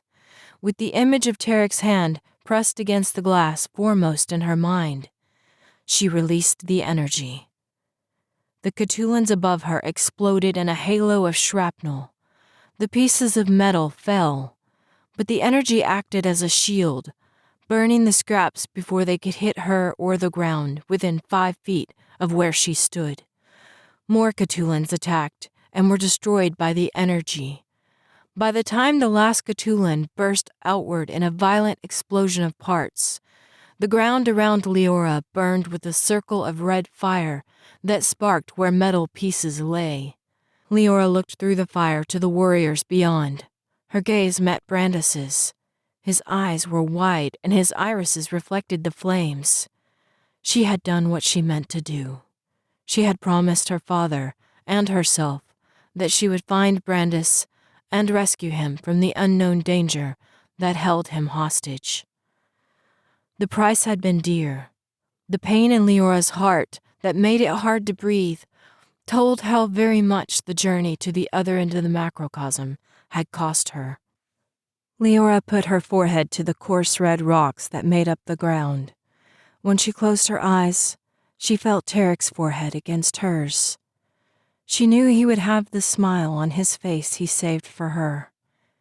She wished beyond all desire that she could smile in return. You are under arrest for violation of the Interplanetary Protection Treaty. The voice was stern and directed at her. Leora let out a slow breath and opened her eyes. Chapter 14. That's ridiculous. You can't arrest her, Brandis protested. She used the planet's energy to save herself. A man with dark purple skin and glowing orange eyes replied. She saved all of us, Korgoton pointed out. The Catulans would still be tearing your ships apart if it wasn't for her. Leora could see several of the star-shaped ships behind the man. Holes in the sides were being swiftly repaired by men and women in silver suits. Regardless of the situation, the unlawful use of planetary energy for personal gain is against the Interplanetary Protection Treaty, the orange-eyed woman at the man's side said. More of the men and women in silver advanced on Leora. They had laser blasters raised, and there were skeptical expressions on their faces, as though they expected her to attack at any moment. "Lower your weapons!" one of the women shouted. Leora didn't know when she had drawn her knives, yet they were in her hands. She let go of the knife from the SS Kratos and heard the thud when it fell to the ground at her feet, but she couldn't open the hand that held the knife with the purple gem Tarek had given her. The thought that it was the last thing she would ever have from him remained foremost in her mind. She straightened slowly and met the woman's gaze. "Drop the blade," the woman said, her words carefully spaced, as if she thought Leora's comprehension of them questionable. Leora lifted her chin and met the woman's glare. No. The woman's slit eyes narrowed. "Shoot her!" "No!" Brandis shouted. 3 bullets hit Leora. The thought crossed her mind that the sound of the bullets leaving the guns was wrong, and also laser blasters shouldn't have bullets anyway. She looked down to see the tufted ends of darts protruding from her chest. Leora's knees gave out, whether because of the loss of blood from her wounds or from the darts, she didn't know. Her palms hit the ground, and she stared from them to the red rocks beneath her fingers. It felt wrong that such a harsh landscape was the last thing Tarek saw. The thought that her face had actually been the final thing Tarek looked at lingered in her mind when she collapsed to the ground and surrendered to darkness. "Are you awake?" The voice was the first thing she heard since finding herself in the small room. There was a sensation in the air that told her they were back in space. She couldn't explain what it was, but there was the knowledge that the ship she was in didn't sit within the gravity field of a planet. Leora sat up on the small pallet covered with the black sterile sheet. Every movement made her breath catch in her throat. She rose gingerly and crossed her arms in front of her chest. The motion pulled at the tattered pieces of her Ventican uniform that stuck to her back. At the lack of answer, the door slid open. A man with pale skin and dark blue scales around his eyes and along his cheekbones entered. His hair was the same dark blue color as his scales. He looked as though he belonged to the same race as Mally, the young woman Brandis had been so adamant that they rescue. He stopped on seeing her up. The man held a small red box in his webbed fingers. His dark eyes showed his wariness. "I'm Rist. I was sent to tend to your wounds." Leora eyed him up and down. She debated whether she could take him out in her condition, but she didn't know enough of where she was to make that work to her advantage. The strength it took just to stand was enough to warn her not to push herself. Tarek would tell her to take it easy. The thought of his concern brought a pang to her heart, so sharp she bit her lip. The taste of blood centered her. "You're to meet with the council tomorrow morning," Rhys told her. "My job is to ensure that you are healthy enough to attend the hearing." Leora watched him without speaking. She didn't care about a council or a hearing. Vague memories of a man with glowing orange eyes preaching about a violation of some treaty were countered by the thought of Cthulhuns in the air above, a starship crashing down, blocking the door to the dome. Rist took a step forward, jolting Leora back to the present. She took a step back as adrenaline began to course through her veins. She didn't have her knives. She didn't have to look down to know that their familiar weight was gone. Concern for where the knife with the purple gem was burned in her mind. If she lost it because of the people with the purple skin, they would pay dearly. "I have to help you," Rist said, taking another step. "It's my job." There was a hint of derision in his words for the position. Leora couldn't blame him. "I'll tend to myself," she said. Her words felt flat and rough compared to his lilting accent. As if her speaking gave him courage, Rist took another step forward, and the door slid shut behind him. Leora's gaze flicked to it, and his followed. "That's not the way out, if that's what you want. Trust me, there are so many layers of hallways in the CUOC labyrinth, even an Adarok wouldn't be able to find its way out." He cracked a smile and waited as though he expected her to do the same. Leora had no reasons left to smile. She met his gaze, and his humored expression faded. "I'll tend to your wounds," he said, his words carrying a bit more strength. "If you fall over there in the hearing, I'll never get off this rock." He took another step forward, and Leora held up her hands. She might not be in the best state to fight, but she wasn't about to give in. "Touch me, and you won't have to worry about leaving this rock ever," she told him. His eyebrows pulled together. "You're barely standing." She held his gaze, keeping every muscle in her body tense so she didn't show him just how true his statement was. "I can take care of myself." Tarek would have made some smart remark about how that was obvious by her condition. The man in front of her merely bent and set the small red box on the ground. "So be it." Rist rose and stepped back with his hands up. "You obviously have trust issues." "You don't know the half of it," she muttered. His eyes narrowed, but he didn't respond. She crouched to pick up the box and sucked in a breath at the pain of the wounds along her back tearing open. She backed up to the pallet and sat down so that she didn't collapse. "Seriously," Rist said, with a hint of compassion on his face. "Let me help you."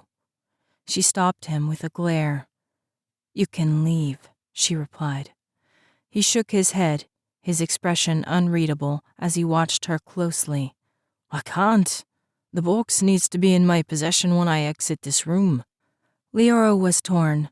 She knew how badly she needed the needle and thread among the other items that were no doubt in the box. She had been to the edge enough times to know that the shudder that was starting beneath her skin boded the possibility of infection. If she didn't get an antibiotic, along with antiseptic ointment, she might not make it off the pallet in the morning. Her Demaklin instincts forbade her from revealing a weakness to her enemy. She was trapped in a cell, and anyone entering without freeing her would be placed in that category. He had been agreeable thus far. Her only course of action was to do the same.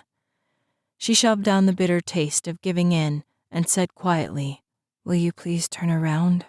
His eyes narrowed with suspicion. "Are you going to stab me when I'm not looking?" She couldn't keep herself from asking, "Would that get me out of here?" The hint of a smile touched his lips when he shook his head. "I'm afraid not. If anyone other than me leaves this cell, we'll both be shot down." His voice took on a wry tone. "The CUOC takes very hostile views on anyone who dares to think they are above the Council's command." He paused, then said, "I'll turn around." Grateful for his willingness to give her some privacy, Leora lifted her shirt. She made quick work of the gashes across her stomach and the shallow stab wound in her side. Neither required stitches, though she had no doubt Tarek would have insisted. He had a thing about stitches. Angry that every thought led to Tarek made her rough to chase away one form of pain with another. She scrubbed both sets of wounds and slathered them with ointment, ignoring the bandages in the light of haste. She didn't know how long she could depend on the man's discretion, and there were worse things to tend to. Leora patched a few other minor lacerations from the Catulans. She knew she was stalling. Sweat beaded on her forehead and dripped down her back, creating a stinging trail down her wounds. When she couldn't put it off any longer, Leora raised a shaking hand to her back. The feeling of the skin torn in long, jagged gashes made Leora's stomach turn. Wrist's head lifted as though he heard the breath she tried to keep steady. "I can help you," he offered. "I may not be a healer by trade, but I've enough training in wound care to ensure that you're not going to die." Leora glanced up long enough to confirm that he was still facing the door. He held his webbed hands loosely behind his back and stood still. His dark blue hair nearly brushed the ceiling. His words hit Leora. If she didn't tend to her back, perhaps she could just face those she met until the infection truly took hold. Her Demaklin instincts forbade her from taking her life. But if she waited, the creatures from the cavern would do it for her. "Live together or die together," she whispered. "What was that?" Wrist asked. He glanced over his shoulder. Leora had already pulled her shirt back down. She pushed the medkit across the smooth floor. "I'm done." He picked up the box. "Oh, thanks for making my job easy, I guess," he said. Leora settled onto her back on the bed. If he saw her wince, he didn't say anything. The door opened and slid shut again. Then she was alone. Leora rolled gingerly onto her side. A tear dripped from her tightly closed eyes. She dashed it away with the back of her hand and gritted her teeth. It didn't matter what the council decided. Her fate was in her own hands. Or so she thought, until she fell asleep. Nightmares chased themselves through her mind, one after the other, until she was writhing and fighting on the pallet. She saw Tarek's death again and again. She told herself in her dream that he would come back to her the way he had on the Cherem planet. But then the images of him being engulfed by the bomb would play over and over in her memory until she felt as though she had only lived that one moment her entire life. The instant when love became a hole in her heart, when everything she lived for was destroyed in the space of a breath, when she stopped existing as herself because the other person who made her whole had been ripped out of her life. Her hand was pressed to the glass. She knew he would leave, that his hand would become just an imprint, until she channeled the strength from the planet and shattered the dome. She wished it would stay. Fingers touched her shoulder. "Tarek," she whispered, afraid to break the spell and see him die again. She heard an intake of breath. "What have you done?" It wasn't Tarek's voice. It was the voice of the man who had given her the medic kit.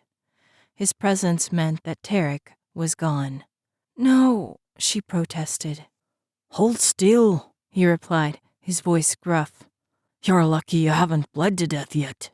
She tried to move out from beneath his hands, but they were strong and relentless. He held her on her stomach, and she smelled the sharp tang of antiseptic in the air. She pushed up weakly. "Don't move," Rist said. "Every time you do, more blood pours down. It's a wonder you have any left." Leora wanted to tell him to let her die. She almost said the words, but then he stopped her. "It's a good thing your brother insisted that I come back up here. Well, they wouldn't allow it if it was just my request. Apparently, you have some connections in higher places." Rist worked quickly. His hands weren't gentle like Tarek's. They were coarse and calloused. He had told the truth about healing not being his trade. His fingers were hesitant when he spread numbing salve along her back, and she heard the way his teeth ground together when he worked the needle through her skin. "They won't tell me what you are up to," he said, continuing to talk, as though it kept his thoughts from what he was doing. "I'm not allowed to ask. They have some fancy word for it, like me not knowing why you're in here keeps me from breaking you out." He paused, then said, "As if that's what's keeping me from messing with my time here. I got 3 more months of service left to the council. Then I'm winging my way back to Cree. I can't wait to get home." He paused. Leora's muscles shook. She could feel the sticky blood along her sides. Though he attempted to keep things clean, he could only work so quickly along one gash while the others bled. The bandages he placed along them didn't seem to do much good. "Are you still with me?" Leora had to will her jaw to unclench to answer. When she spoke, she did so in the Tanley dialect. "I'm alive." He was silent for so long, she had to turn her head to look at him. The movement pulled at the new stitches along the back of her shoulder. His gaze met hers, and they were troubled. When he spoke, his words were in the common tongue. "When I can't see your face and I'm stitching up your back, I can pretend that you're just an animal, a mute poulon, taken for slaughter. Then you speak my language." He switched to Tanley. "And I remember that you're not just an animal. You're a humanoid, heading for trial for whatever wrong you committed. I can only tell myself that you deserve these wounds." He was silent for a moment, then said, "But I don't feel anyone should suffer through such as these. I hope whoever gave them to you paid for them." Leora didn't want his pity. She wanted to die, and he was working to do the exact opposite. "I'm a murderer," she said in the common tongue. "I deserve whatever fate they give me. You should just let me bleed out." Rist was still for a moment. When he began stitching again, Leora told herself that it was only her imagination that made him more careful. By the time he finished, she was so exhausted from the tension in her muscles that she barely had the strength to roll onto her side. Rist helped her gently back into what remained of her Ventican shirt. When he stood back up, her eyes closed against her will. "You should have some water," he said, "and food. I wonder when the last time was that you ate." Leora didn't want his compassion. She wanted him to leave. He did, eventually. She heard his footsteps cross to the door, the slight grind of gears when it slid open, and the rush of displaced air at its closure. When the door slid open again, it felt like she had slept for 10 minutes. "Time for your hearing." "I told you she wasn't fit to stand in front of the council," Rist argued. "And I told you they don't have the patience to wait for some planet meddler to get over a scratch," the voice replied. Leora sat up and her head swam. She waited for her eyes to focus on the pair by the door. The man with the purple skin and orange eyes from the Moss planet glared at her. Leora rose to her feet. Lightheadedness made her want to sit down again, but she refused. A glance at the bed showed the amount of blood she had lost. It coated the black sheet in a thick, dried area that looked far larger than she thought it would be. She could feel it clinging to the bandages across her back when she moved. "Ludo, I really think this is a bad idea, Rist said. I didn't ask for your opinion, Ludau replied.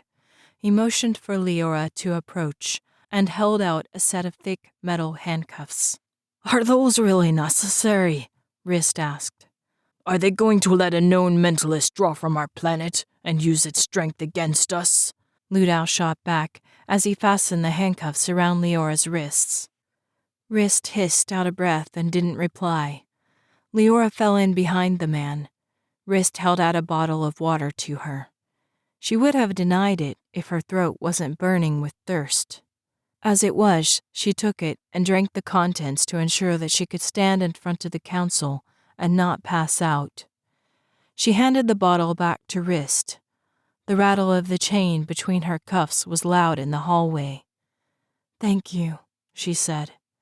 He glanced at her as if the gratitude surprised him. I had nothing to do with this, he told her. I asked them to give you a week to get your feet back under you. Don't talk to the prisoner, Ludau growled. Rist fell silent, but his grip on the water bottle tightened, making the plastic crinkle. Silence settled over the trio.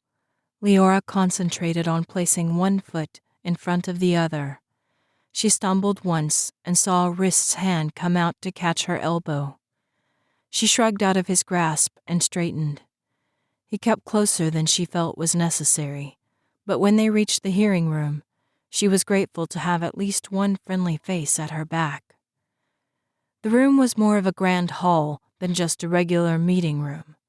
Giant pillars, wider around than Leora was tall, stretched from the floor to the ceiling, so high overhead they were hidden in shadows. Stands ran in rows almost as far, and the majority of them were filled with numerous races Leora had never seen before. The silence that settled over the room at her entrance was deafening. Leora could feel the tension when she was led by Ludau to the dais in the middle. He clipped her handcuffs to a metal loop on the stand. It gave her about a foot or less of movement. The familiar feeling of being trapped made her muscles tingle. She pushed down the fight or flight sensation. We have called the members of the Council for the Unification and Order of the Cosmos together to discuss the matter of this young woman's violation of the Interplanetary Protection Treaty, Ludau said. In order for it to be a violation, she has to be a member of the Unified Galaxies, a familiar voice replied. Leora glanced around Ludau and spotted Brandis on a stand to the left and below their own. You have not been given permission to speak, Ludau growled, his orange eyes sparking. A pale, skinny woman with long silver hair to her ankles raised a hand. She stood on a dais across from Leora's. Several other members of various races stood at podiums near hers, but it was obvious by the height of her dais that she was an important member of the council. Ludau fell immediately silent. She gave her head a half nod that looked as formal as a full bow. Brandis, son of Julius Day, the acknowledged commandant of the lesser neutral systems. It is our understanding that Leora, sharing half of the blood of your father, falls outside of the treaty boundaries, the woman said. Her words were soft, but they carried across the room. It felt as if every person in the hall strained to catch each syllable of her gentle voice. However, that does not pardon the fact that she used the planet's energy for her own benefit, the woman concluded. Brandis nodded. Acknowledged, Your Grace, but I must point out that she used the energy in order to protect both our army and your own in face of an attack by Catulans. At his last word, a rush of surprise sounded through the hall. Louder talking ensued.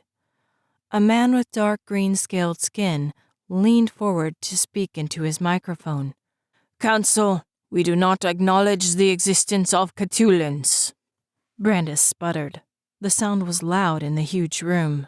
The Council does not acknowledge the existence of Catulans, he repeated. He leaned forward and stared at Ludau. Your people were killed, General. How can you deny their existence? Ludal spoke into the microphone without looking at Brandis. We acknowledge the presence of abnormalities on planet F1007 of Dreyer Nebula 584. However, we refuse to accept that machines such as the race known as Catulans exist. Machines have neither individual thought processes nor the ability to act on their own, as these abnormalities did. So what were they? Brandis challenged. Ludal glared at him. I don't have to answer to you. They were a fluke and were taken care of accordingly. By Leora, Brandis shot back. Ludal slammed a thick fist onto his podium, and the sound reverberated through the hall. Before he could speak, the woman with the silver hair raised her hand again. We have heard from the accused's brother and her accuser. Perhaps it is time that we hear from Leora herself. The woman turned her silver gaze to Leora. Leora Day, what happened on planet F1007?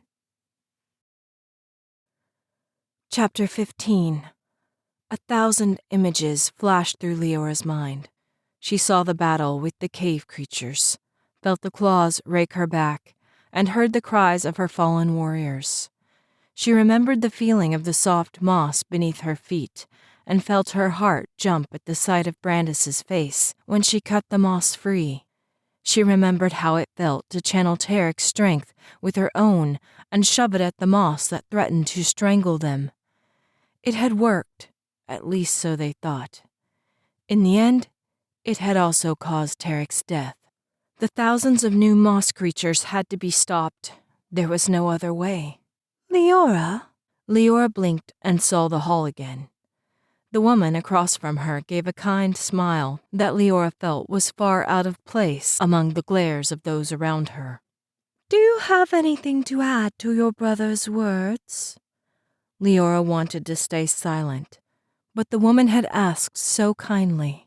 For some reason, she wanted to answer the woman. She thought through the words Brandis had said. The Catulans may have been the reason she pulled the strength from the planet, but it wasn't the purpose for their journey. We went to the planet you call F1007 to rescue my brother from a trap. The woman nodded her head.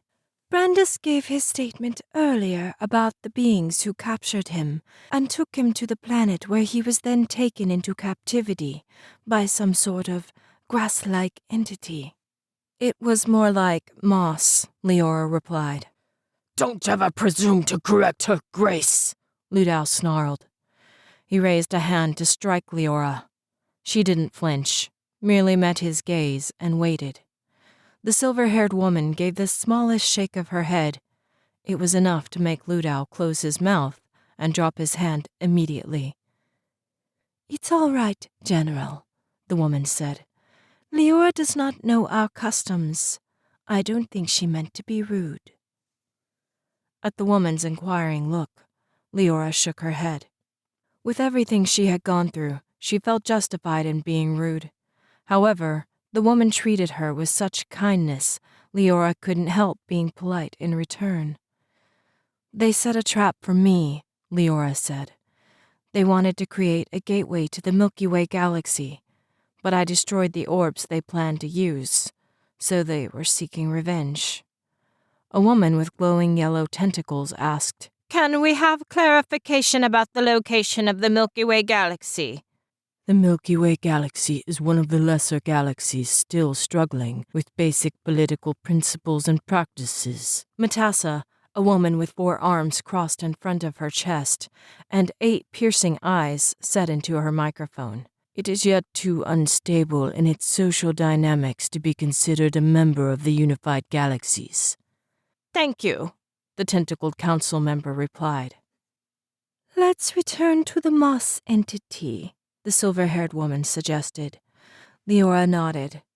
For the record, we do not have a moss-like entity in our archives, Matassa dictated in a monotone voice.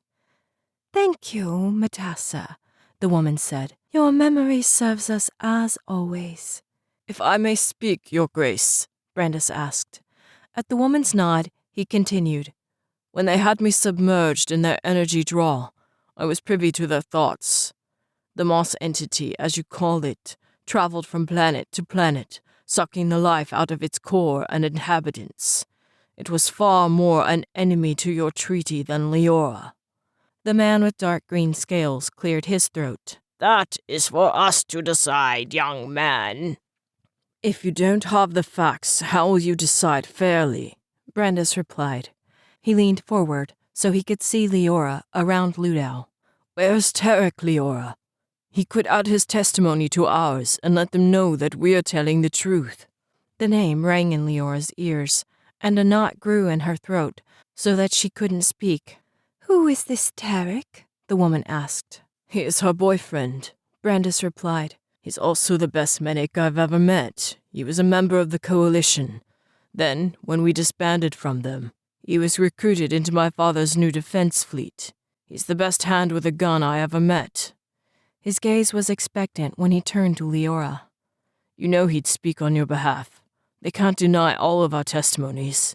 Do they have him here somewhere too? The grip Leora had on the bar in front of her kept her centered.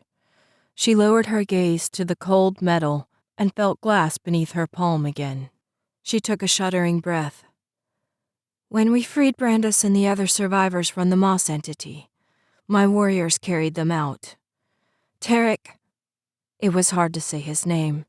She swallowed and said again, Tarek and I knew from what the Moss had shown us that if we didn't stop it, it would have access to the rest of the macrocosm. We had to finish it at all costs. Leora couldn't speak. She knew she couldn't describe what had happened in a way that would be true to Tarek's memory. Your Grace, I need to ask permission to show you instead of tell you what happened on F-1007. The woman with the silver hair gave a slight frown. In a hearing such as this, where your ability to pull energy is in question, your request is highly unusual, she said.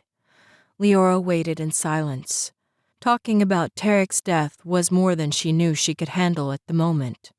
Her only chance to defend herself was to show them instead of tell them the truth of the events on the Moss planet.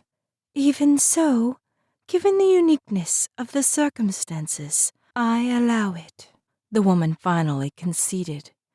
If you have the ability to push such a memory into our minds, which we acknowledge is a considerable task, we welcome the chance to clarify the circumstances on F-1007. Loud talking rushed through the room. Several voices were raised and the sound echoed down. She's not pushing thoughts into my head. There's no way I'm letting her into my brain. The woman raised her hand and talking ceased. Those who are uncomfortable with the sharing of images are welcome to leave the room. Your opinions will not be included in the final hearing, the woman said. The sound of beings leaving met Leora's ears, but she didn't look up. The thought of what she was about to do gripped Leora's heart. Leora, you don't have to do this, Brandis said quietly. Leora looked at him. It was obvious by his expression that he dreaded finding out what had happened to Tarek.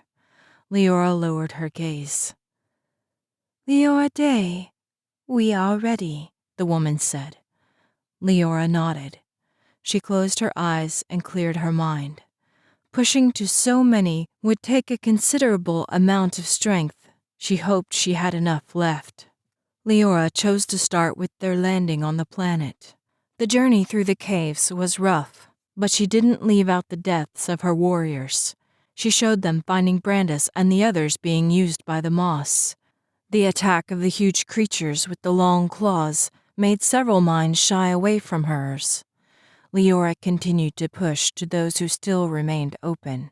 She felt her back be torn open again, and her wounds throbbed.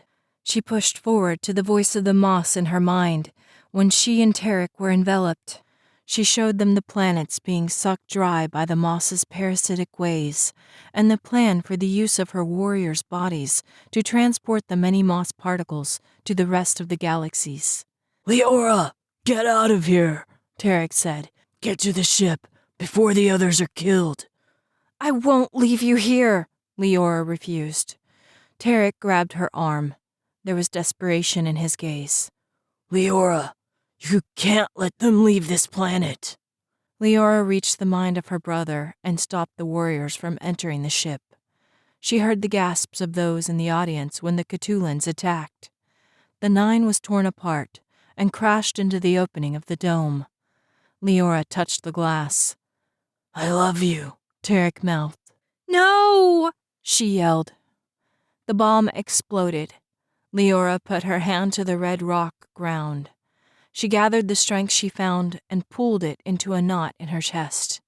With an outlet of angry breath, Leora shoved the energy up her arms and the glass shattered. Leora pushed on, showing the Cthulhans tearing apart the warriors and Ludow's people. She reached the edge of the ship, a target for the machines, drawing them away from the others. They closed in on her from every side, burying her with their flashing blades. She paused, her debate evident as to whether she should live or die. In the end, with her Demaclan blood, she was unable to just give in. She put her hand to the ground and pulled. The power arched over her, and the Cthulhans burst into flames. Leora let the memory fade. The silence that followed was broken when Ludow said, So she pulled from the planet twice. The woman across from Leora let out a slow breath. She looked at the members of the council on either side of her. We will adjourn this preliminary hearing for the council to discuss the information we have been given. We will reconvene this afternoon to hear the decision of the council. She nodded at Leora. Thank you for showing us what you did. It had to take courage. Leora lowered her gaze and didn't speak. Your Grace, may I beg permission to see my sister? Brandis asked. There was a hint of desperation in his voice that told how long he had been waiting to know if she was all right. The woman gave a kind smile, but shook her head. It is against the customs of this council to allow visitation of any kind until the hearing is ended. You will have the chance to see Leora tomorrow. Ludow unhooked the chains of her manacles from the bar. Leora took the first step from the dais and paused when her knees threatened to give out. Wrist put a hand to her elbow, but she shrugged it away. The touch felt too much like something Tarek would have done. She followed Ludow from the room. The moment the door slid shut behind them, her legs gave way and she fell to her knees on the floor. What's going on? Ludow demanded. He crossed his arms and glared down at her, his orange eyes showing his distaste for the mind push he had been forced to endure. I knew you were just being strong, Wrist said. He bent as though he intended to pick her up. I'm fine, Leora snapped. She rose shakily, but couldn't get herself to walk forward. Wrist ducked under her arm without waiting for her to protest. Ludow isn't known for his patience, he said quietly. They had walked forward for a few steps when he continued with, And it wouldn't be a bad idea for you to show a little less strength up there. At Leora's questioning look, he said, If you could garner a bit of compassion, it would help you in your hearing. Leora awkwardly moved her chained arm from his shoulder and shoved him away. Does it occur to you that I might not want compassion? She demanded. I don't need you to care. I didn't show them what I did so they could feel empathy for me. I wanted them to understand the kind of threat the Moss entity posed. If I am held in contempt to their so-called council, I'm certain they will hold my army to the same, whatever is left of them. I'm not going to stand by and watch them tear my brother and warriors apart the way they appear so eager to do to me. Leora's chest heaved after the rant. She wasn't sure where the angry outburst had come from, but was aware that she had finished at a far louder decibel than she had intended. Before she took another step that would potentially land her on her face, Wrist ducked under her arm again. She would have thwarted his efforts to help her, but to do so would require much more energy than she had left. She was angry at herself for expending it in such a useless way.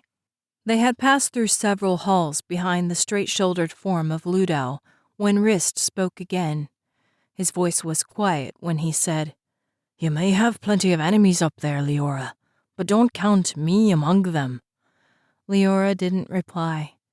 She knew the number of people on her side was limited, especially given their views on her use of the planet's energy. A Demaklin knew when to make enemies and when to garner favor in the light of having an ally against stronger foes.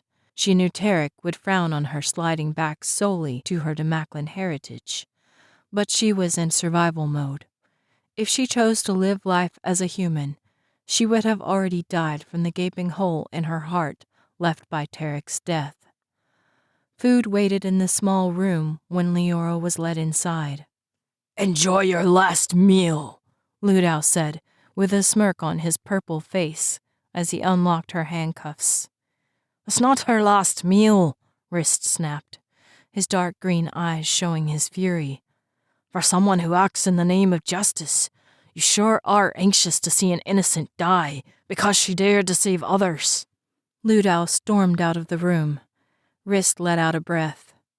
"Sorry, I shouldn't have let my temper get the best of me." Leora glanced at him. If my temper got the best of me, he'd be dead right now. Wrist helped her sit on the pallet and took a step back. "I suppose I shouldn't underestimate you, though you look like you're going to fall over at any moment." Leora hated that her exhaustion showed. She leaned back against the wall, then sat up again when pain coursed through her stitched wounds. She eyed the food. "It doesn't look like much," Wrist said. He cracked a smile. "I wish I could tell you it tastes better than it looks, but the council definitely needs a better cook." Leora pushed the tray away. Wrist gave her a searching look. "I didn't mean you shouldn't eat it. You need the nourishment." Leora met his gaze, her expression flat. Wrist held up his hands. "Sorry, I forgot. No empathy. My bad." He walked to the door. "I'll be back with Ludow as soon as the hearing is ready to start again." When the door shut, Leora fell to her side on the bed. Her muscles quivered, and the strength she had tried so hard to maintain left her. She could feel the weakness of infection seeping through her body. There was no doubt all the time between receiving her injuries and getting them tended to had taken their toll. Sweat broke out across her skin, and it was all she could do to pick up the bottle of water and put it to her lips. The liquid tasted flat and chemical, but she gulped it down. She let the empty bottle fall from her hand to the floor. The clatter rang loudly in the tiny room. It felt like she had just closed her eyes when the door slid open. "Time for the hearing!" Ludow's gruff voice broke through the haze of her nightmare. Leora opened her eyes and stared at the bare wall for a moment. "What is that?" There was a strange note to Ludow's voice, as if something had caught him off guard. Leora sat up slowly and glanced over her shoulder to find him looking at her back. For a moment, she couldn't remember why he was there. The pain of her wounds and the haze of the nightmare made it difficult to focus her thoughts. "I told you she was wounded," Wrist said. "She's bleeding through the bandages, but they won't give me permission to work on her again." He pushed past Ludow and crouched in front of Leora. "I brought you some more water," he said, his voice quiet. She took the bottle he held out and willed her eyes to focus on it. "Can you stand?" Wrist asked. Leora nodded. She rose without a word and held out her hands for Ludow to cuff them again. He did so with more care than before. "Are they too heavy?" he asked. Leora gave him a searching look. He dropped his gaze. I didn't know about your back. I saw those creatures attack you in your memory." Ludow stopped talking, as though he felt uncomfortable. He lifted his shoulders and said, I guess I didn't put the two together. The change in his gaze when he looked at her said Rist's theory of gaining compassion from the council wasn't a bad one. The problem was that Leora didn't want empathy from anyone. "I'm fine," she said. She pushed past them both. "Let's get this over with." She heard the talking in the council hall before they entered. It fell to silence once more when she stepped onto the dais. Ludau locked her handcuffs to the bar, and she held onto it for support, with the hope that no one else noticed. "Leora, are you all right?" She looked over to see Brandis leaning forward to peer around Ludau. To her surprise, the purple-skinned man stepped back so she could see her brother better. "I'm fine," she replied. He smiled, but she could tell by his expression that he didn't believe her. "This hearing will begin," Ludau said. "Has the council reached a decision?" The silver-haired woman's smile carried less peace than it had earlier. "Unfortunately, our council is divided on the matter of Leora Day's use of planet energy to destroy the entities." "Also, there is a question of the entities themselves," the dark green-scaled man said from his podium. "We do not have enough proof to accept the existence of Cthulhans." "She showed you her memory," Brandis said, his tone incredulous. "She lost Tarek because of them and had to save your men and women. How can you deny that?" "There is not conclusive evidence of—" Leora cut the man off. "I am done playing your games." The strength of her words echoed around the hall. "Are your own warriors' playthings to be thrown away without a care? If so, I want nothing to do with your council. You can only turn a blind eye for so long, until your ignorance results in your failure." She looked at the rows upon rows of council members above her. "If you want to deny the presence of the Cthulhans, so be it. If you want to dismiss what I have shown you as random synapses of my imagination, then do so. But if you truly speak for the good of the macrocosm, you will take heed when I tell you that I am not your biggest threat. Look to your neighbor, because he or she will be the cause of your demise." Leora turned her gaze to the silver-eyed woman. "A council of fools has the ability to cause far more damage than they ever will good." The woman bowed her head in acknowledgement. She was about to speak when grating humming sounds bombarded the hall. "What is that?" Ludau asked. Leora knew exactly what was coming. "Unlock me," she said. Ludau shook his head. "I can't." "Your safety depends on it. Unlock me." The roof tore free. Ludau turned from her to stare in horror at the droning mass of Cthulhans entering the great hall with their blades raised. Chapter 16. The first Cthulhans picked up members of the council on the highest levels and dropped them to their deaths below. The first body hit the ground in a mass of blood and bones. Screaming erupted and chaos ensued. Leora pulled on the bar, but the handcuffs wouldn't give. "Ludau, release me!" she demanded. He fumbled in the pocket where he had put the key. The body of a huge man with 10 tentacles hit the edge of the dais next to them and burst, spraying them with blood and bile. An arm fell through the air and landed next to Ludau. "I can't," he said with apology, and panic in his gaze. He took off running. "Leora!" Brandis called. He vaulted over the podium and landed next to her. Pulling the knife from his sheath, he fought to break the handcuff lock.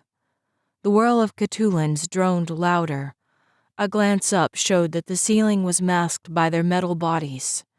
Leora shook her head. "Brandis, get everyone out that you can." He shook his head with a defiant expression. "I'm not going to leave you here to get picked apart at their leisure." "You know me better than that," Leora said. "I'm going to destroy them, but I can't have anyone nearby. Clear out the council members and I'll be their only target." "That's what I'm trying to avoid," her brother protested. Leora grabbed his hand. Her chain rattled. "Brandis, listen to me." She held his gaze, pushing the order as much as requesting it aloud. "Anyone who stays here will die. Get the warriors and clear the council members out." His attempt to deny her failed in the face of her command. Brandis nodded. "Fine, but when they're out, I'm coming back for you." "I'm counting on it," she replied. She followed his progress through the room. The warriors, which she hadn't noticed before, had been seated in the far back corner nearest the floor. They rose as soon as Brandis reached them. Though they didn't have weapons, their attack on the Cthulhans was violent and thorough. Leora watched Corgaton rip the arm off of one of the machines and stab its power cell with its own claw. He tossed the claw to another of the warriors and removed a second from the fallen Cthulhan. Soon, warriors and council members alike wielded makeshift weapons as they worked their way to the doors. Those men and women above who had survived the Cthulhan attacks barred the doors behind them so the Cthulhans couldn't escape. "We were wrong." Leora felt the loss in the woman's words. She saw the silver-haired woman crouch beneath her podium, her gaze on the bloodshed above. "You were right," she continued, as if she knew Leora listened. "You weren't our greatest threat." "Ignorance is always the biggest threat," Leora replied. "Ignorance and the belief that we are the foremost predator in the macrocosm." A Cthulhan swept low. Leora ducked beneath the bar. The machine hit in an effort to reach her. Leora grabbed its claw before it could draw back and jerked down, using the bar as leverage to break the claw from the arm. In the same motion, Leora rose from the other side of the bar and slammed the Cthulhan with her elbow, knocking it to the ground. She crouched and drove the claw into the power cell. The Cthulhan vibrated, then stilled. She looked up to see 3 Cthulhans bearing down on the woman. "Over here!" Leora shouted. "Come get me!" The Cthulhans didn't appear to notice.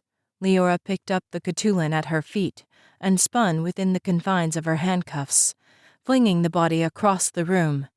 It hit one of the other Cthulhans and fell to the ground. That got their attention. All 3 Cthulhans raced toward Leora. She looked around quickly, but there was nothing within reach that she could implement as a weapon. Leora made use of the bar for leverage. She swung beneath it and focused her momentum to drive her foot into the first Cthulhan. It slammed into the second, jarring them both. Leora took advantage of their distraction to focus on the third. It swiped at Leora's head. She dodged to the side, but the chain halted her movement. The Cthulhan clipped her cheek with its blade. She felt blood well up from the shallow wound. Leora grabbed onto the bar and kicked. The roundhouse connected with the side of the Cthulhan, sending it into its companions. "Ludo!" Leora glanced over to see the silver-haired woman cowering from the advance of 6 more Cthulhans. "Over here!" Leora shouted. The woman met her gaze. Leora motioned. Though leaving her shelter meant facing the attacks of the Cthulhans, the woman did as Leora directed. She left the podium and dodged several bodies while the Cthulhans, intent on her death, followed at her heels. The sounds of their grating and humming rose. Leora feared she wouldn't make it in time. Leora put her hand to the floor, angling her other arm around the bar to give her enough clearance to do so. She didn't care if she had the council's approval or not. A glance up showed that the majority of the council members had left the hall. The cloud of Cthulhans that bore down on her and the other woman told of their certain demise. She hoped Brandis had gotten to safety. She would only have one chance. "To me!" Leora called. The woman dove onto the dais, her arms and legs streaming blood from the Cthulhan's attacks. Leora crouched over her with one cuffed hand on the ground. "You can count this as the 3rd time I violate your treaty," she said. "Screw the treaty," the woman replied. Leora grinned and pulled. The energy took longer to reach her, with the building between her and the planet's surface. The claws of the Cthulhans bit deep into the rents down her back. Leora sucked in a cry of pain. Then it tore from her lips. The energy from the planet reached her, flowing up her arms and massing in her chest. A Cthulhan shoved a claw beneath her right shoulder blade. Leora's cry turned into a savage yell. She shoved the energy upward with all her might. Her handcuffs melted away, and the Cthulhans above her exploded in an arc. At Leora's second push, the arc moved higher, searing through the majority of the Cthulhans in the great hall. Leora rose with the arc above her head. She directed it at Cthulhans in every alcove and on every stand. They rained down, metal body parts falling toward the floor, only to be consumed by the energy Leora held above her head. She waited until the last Cthulhan was destroyed before she let the energy vanish.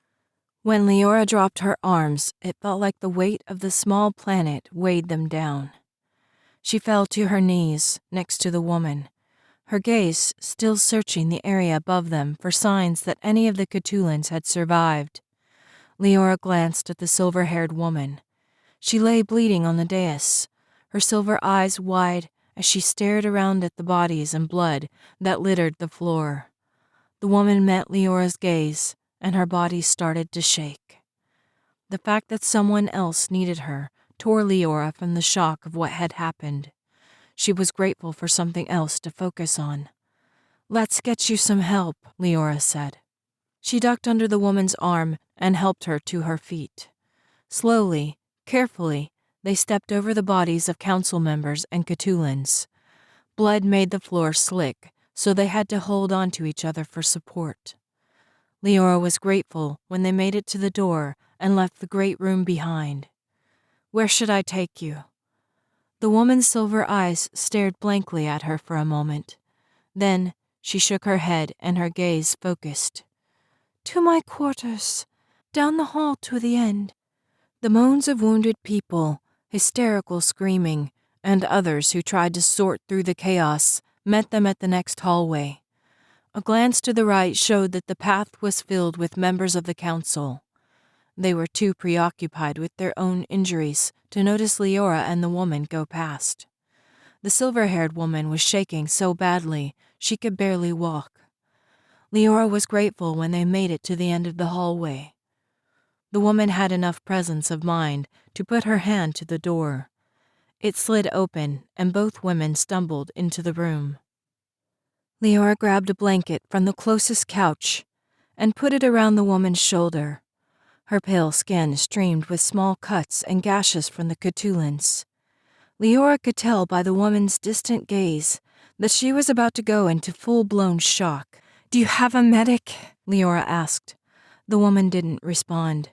With her adrenaline fading rapidly, Leora didn't have the strength to remain standing any longer.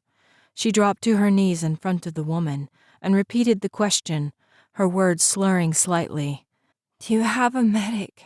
The woman focused on Leora with some effort. She gave a shallow nod and said, "Susa." As if on command, the door on the other side of the chamber flew open. Ludau, and a man as wide as he was tall, hurried through. When Ludau saw Leora kneeling in front of the woman, rage twisted his features. "That was your fault, heathen," he shouted. "You brought them here." Leora didn't have the strength left to protest. The thought of the effort it would take to rise back to her feet to defend herself was exhausting enough. Her chin fell forward to her chest as the purple-skinned man continued to vent. "You endangered everyone on the council," he shouted as he charged across the room. "Because of you, many are dead." He hit Leora with the strength of a raging calypsin. She landed on her battered back on the white carpet. The pain stole her breath. She opened her eyes just enough to see Ludau's thick fist barreling toward her face. "Stop!" Leora had no idea how the woman's soft voice could halt an attack of such wrath, yet the beefy purple hand stopped millimeters from her jaw. "She saved my life." Leora's gaze shifted to the silver-haired woman. The medic, Susa, was busy checking the woman's wounds to assess which he should work on first.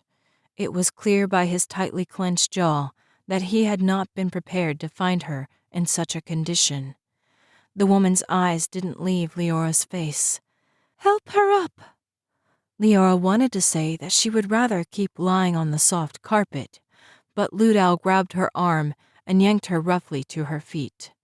Leora's knees gave out, and she sank back down, her back hunched so that her elbows rested on her knees and her head on the backs of her bloody arms. She knew the position should hurt with her wounds, but instead she felt only exhaustion as the remainder of her strength seeped from her limbs. She sliced to ribbons. The horror in the woman's voice made Leora want to hide her mangled carcass, but she couldn't move. Susa, help her before she dies in my chambers. Whatever care you would give to me, give to her. Your Grace, you are bleeding and... The woman spoke the first harsh words Leora had heard depart her lips. Her life is worth more than a few scars on my skin. Help her, or I'll turn you out to the mercy of the Catulans. She has another medic. Ludal spoke with a hint of shame that echoed in the cavern of Leora's thoughts. Who? The woman demanded. Rist. He's a Cretan. Get him, the woman replied. The more help she has, the better. Leora settled into a numb haze that cradled her until it was broken by the sound of her brother's voice. Where is she? Do not approach her Grace, Ludal commanded. Leora's my sister, Brandis shouted. Let him pass, the woman's soft voice replied. Hands touched Leora's shoulders. She wondered when she had been helped to her stomach. The cloth that had been spread across her back was lifted. It's so much worse. Rist's tone was one of sorrow. You knew about this? Brandis demanded. Her back was sliced before, but nothing like this, Rist replied. Leora opened her eyes just enough to see his webbed fingers open and close with helplessness, as though he didn't know where to start. She let out an accepting breath. Pain was inevitable. It hadn't killed her before, as much as she would have welcomed it. She would choose to endure it again. Start from the outside and work your way in. Brandis crouched next to Leora. I'm not sure what to do. There's so much blood. His voice broke when he said, Leora, you saved everyone in there. After endangering them in the first place, Ludal replied.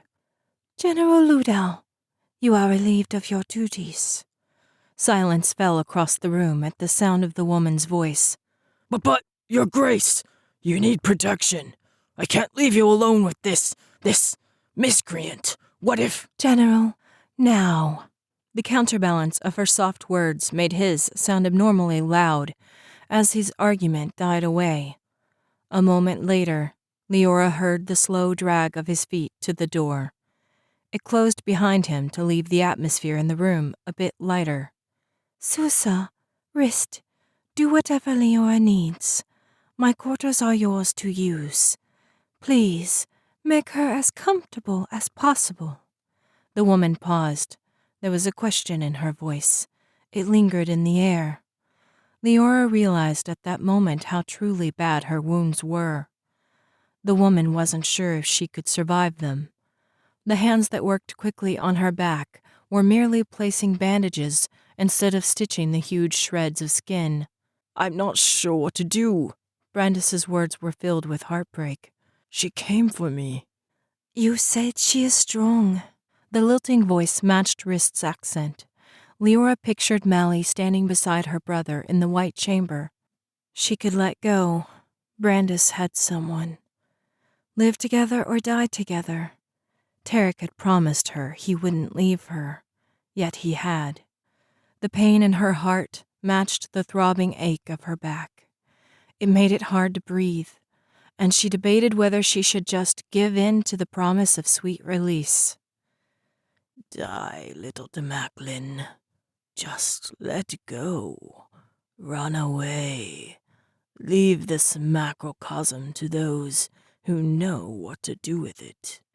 Leora's heart stuttered and her breath caught. She pushed, daring to use what little strength she had. Who are you? Laughter filled her mind. It was dark, and she felt tainted for feeling it. You're so busy fighting mere insects that you don't know who the real enemy is. Go to sleep, Leora, darling. Let go of the pain. Forget about love and loss. Put away memory and what you thought was joy. Clear the way for me, for with you gone, there is no one else to bar the way. An image flashed in her mind. It showed planets being blasted apart, galaxies filled with exploding stars. The screams of trillions filled her thoughts with deafening terror. Give in, Leora. You've been through too much. Follow your love to the beyond. Let the macrocosm fend for itself. Let's go, weary warrior. Give up. The voice was filled with sarcastic tenderness. The words taunted her, mocking her weakness, knowing how close she was to slipping away. "I won't," she replied. The humor in the voice deepened and carried with it a challenge. You think you can survive this? I've seen less than this take far stronger warriors than you. Your mother, for example. That caught Leora's attention. "You know nothing about my mother," she shot back. Did your Demaklin mother tell you about your abilities? Did she warn you about the consequences of unbalancing the cosmos? Leora, dear, your birth caused far more than Obruo's justified hatred. You made a rift, a stone dropped in a pond, a beam, rocks on one end and the other in the air. The balance must be attained. "I don't have that impact on the macrocosm," Leora said. The conversation was taking its toll. She could feel her thoughts blurring. It took a great effort to concentrate on what was said. Tell yourself that, innocent girl. Give up now and fade away in naive belief, if it makes things easier on you. He was mocking her again. He was egging her on, making her use her precious strength. Leora was done with games. "I will find you," she vowed. "I will find you, and I will stop you." His laughter filled her mind again. I will be waiting. Chapter 17. A hand brushed her cheek. Leora turned toward the palm and kissed it. The scars and calluses were as familiar to her as the knives she wore. She opened her eyes and smiled up at Tarek. "Shouldn't you be tending to someone in the medical wing?" she teased. He smiled down at her, his black hair hanging around his face, highlighting his light blue eyes. Don't you have people to kill and battles to win? Leora nodded. "Always." Tarek chuckled and pulled her into his arms. She settled against his chest. It was her favorite place. She could hear his heart beat beneath her ear, and his fingers trace soft patterns along her arm. Leora, they're counting on you. "Who?" she asked. The voice in the back of Leora's mind whispered words she didn't want to hear. "All of them," Tarek said. His lips brushed her hair when he spoke. A suspicion rose in Leora's mind, no matter how hard she tried to push it away. She wanted to be right where she was, comfortable, happy, away from pain. That thought caught her.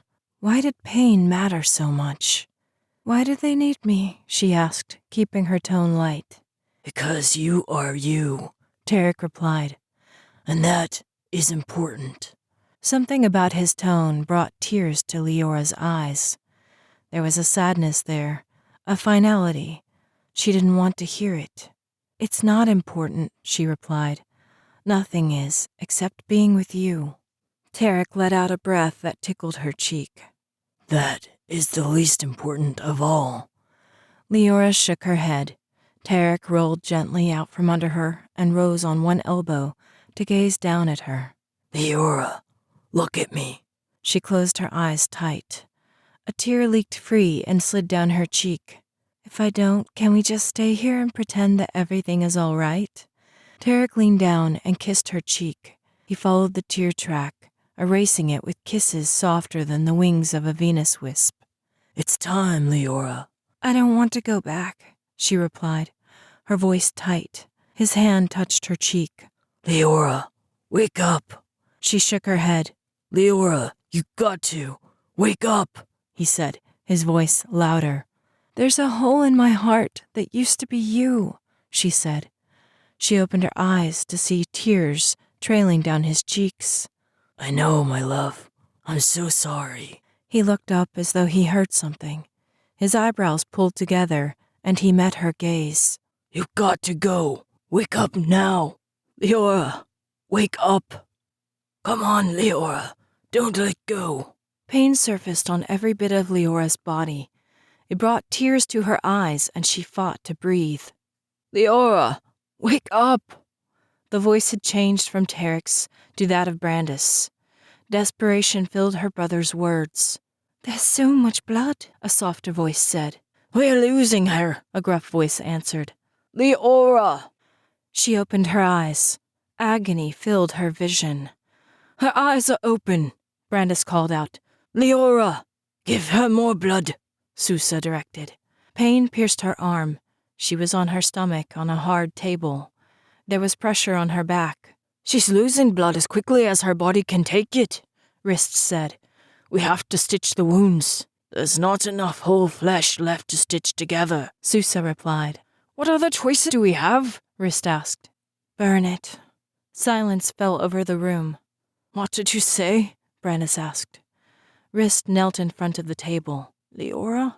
She saw the concern in his eyes. "Rist, you have to burn it. It'll keep bleeding if there's nothing to stop it." "You want us to burn your back?" She nodded despite the incredulity of his expression. "I want to live." "There's a compound I've used before in small quantities," Sousa said. He walked around the table into Leora's view. "I've only had experience with it for use with smaller wounds, but there was no infection following. It'll hurt, though." He looked back at her. "It'll hurt a great deal." Leora nodded. "Do it." The silver-haired woman's soft words spurred everyone in the room to action. Leora realized they were no longer in the woman's quarters where she had lain on the soft carpet, feeling her lifeblood leave her body. She was in a medical room with strange instruments hanging from the ceiling. The image reminded her of Colonel Lefkin's torture room. Several women in gray suits rushed around. The smell of caustic chemicals tangled in Leora's nose. "I need everyone who doesn't absolutely need to be here to leave the room," Sousa said. His gaze moved past Leora. "Including your grace." A gentle hand touched Leora's head. "Be strong, Leora, my dear. Your story still has chapters left to write." Leora felt her muscles relax at the woman's soothing tones. She realized with a start that the woman was pushing at her. She lifted her head and met the woman's gaze. The silver-haired woman nodded, as if she knew exactly what Leora was thinking. "We'll talk when you're stronger," she promised. Leora was filled with soothing energy. She closed her eyes. "Do you want me to stay?" Brandis asked. As relaxed as Leora felt, she knew the next few moments were going to be a true challenge. "I don't need you to see this," she replied without opening her eyes. "I'd rather see you if I make it through." "Are you sure?" Brandis asked. "I don't want to leave you." Leora nodded and opened her eyes. "I'm sure. This is what I want." Brandis squeezed her hand. "Fine. I will see you when you make it through." The door shut, leaving only Sousa, Rist, and herself in the room. "This will be the most pain you have ever experienced in your life," Sousa said. "I don't know if your body can handle it at this point. Do we have any other options?" Rist asked. There was uncertainty on his face at what they were about to do. Leora felt a pang of empathy for the Cretan. He wasn't even a true medic, and now here he was, about to watch her flesh be burned for the mere chance at survival. It definitely wasn't what he had signed up for. "None," Sousa replied. At the rate she's bleeding, she'll be gone in the next few minutes." His small eyes met hers. "I don't know how you're still breathing. Maybe that's why you're going to make it through." Leora knew better than to risk catching her tongue and biting it. She gritted her teeth and said through them, "Do it." Chemicals were mixed and the air filled with the scent of sulfur. Leora pushed away flashbacks of a red rock cavern and Tarek fighting at her side. Her back had been shredded in that dome.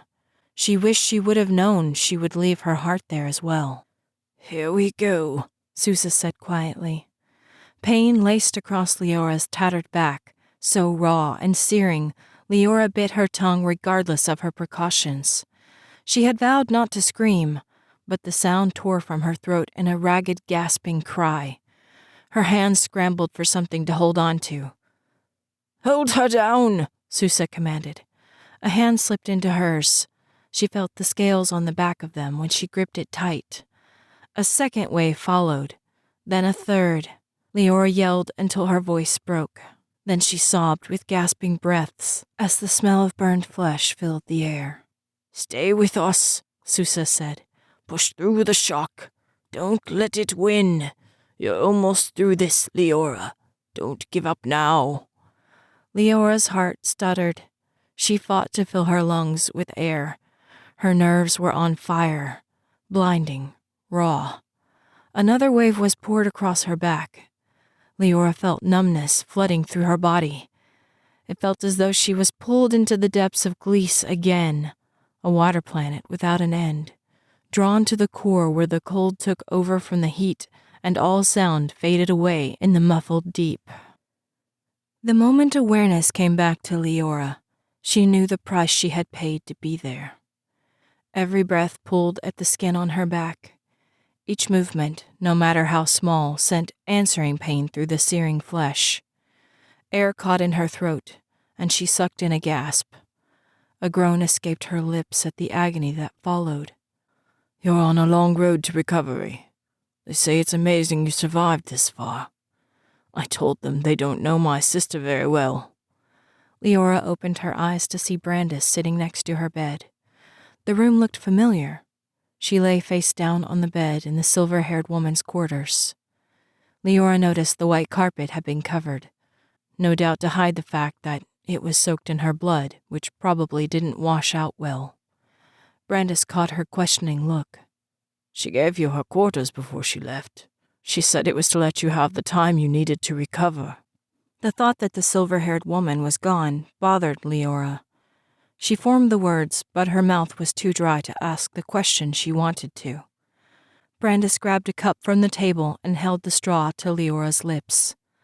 As thirsty as she was, she could barely drink 2 swallows before her throat refused to take any more. Who is she?" she asked. Brandis shook his head. "I don't know, and neither does Dad.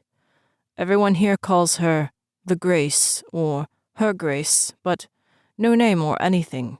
Nobody can even tell me why she's a Grace or what that even means." His words caught Leora's attention. "Dad?" Brandis nodded. "He's worried about you, Leora. He wanted to come here, but I told him there was nothing he could do." He paused, then said, "I hope that was all right. Would you have preferred him to be here?" She shook her head. The movement hurt her back.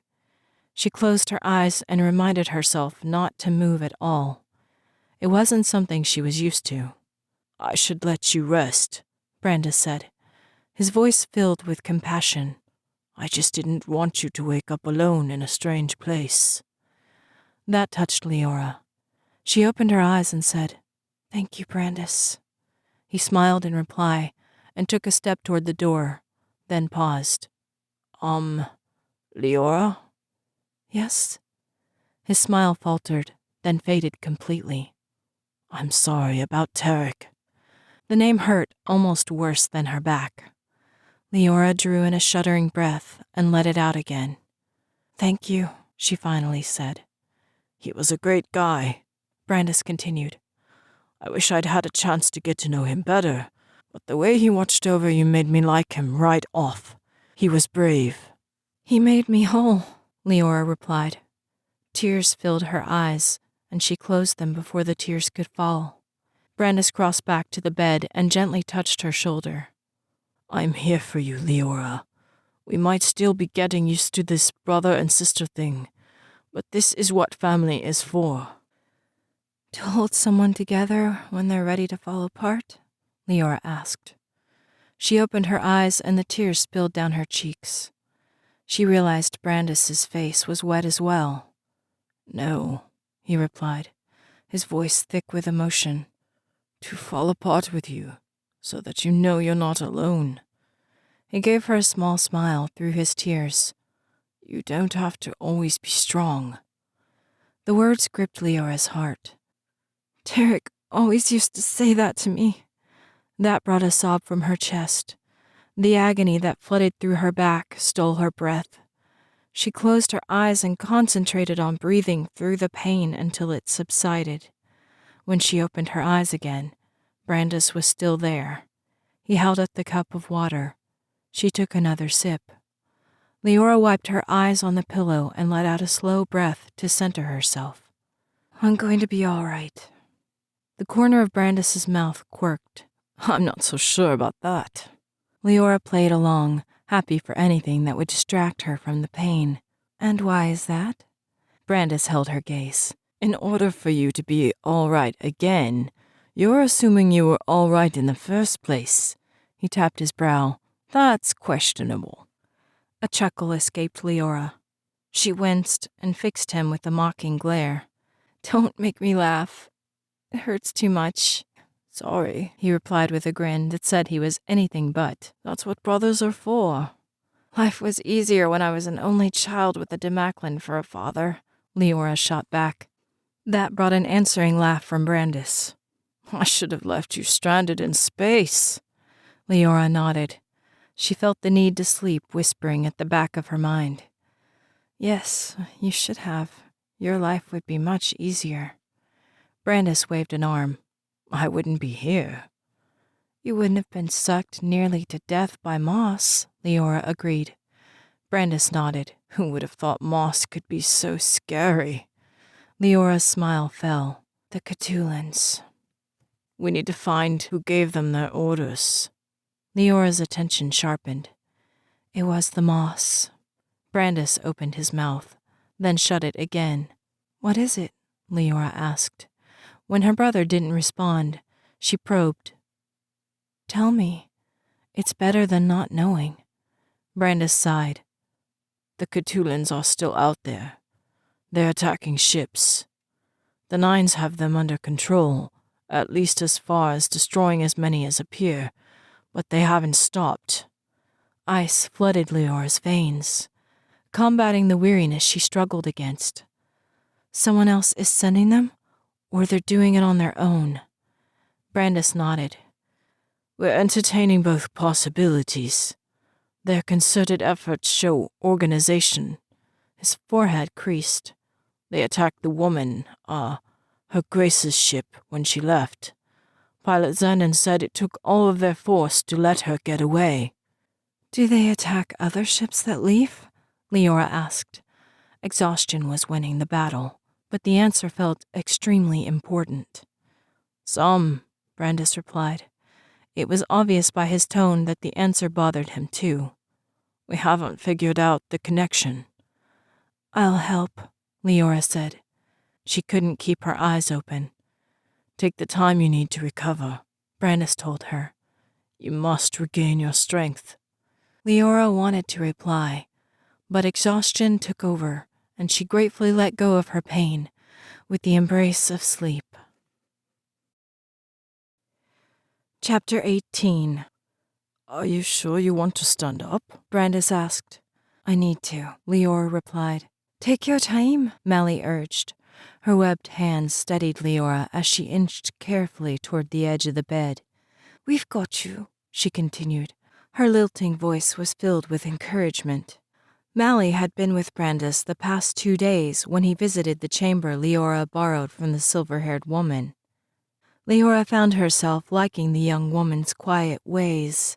She was patient, unassuming, and the fact that she cared for Brandis wasn't lost on his sister.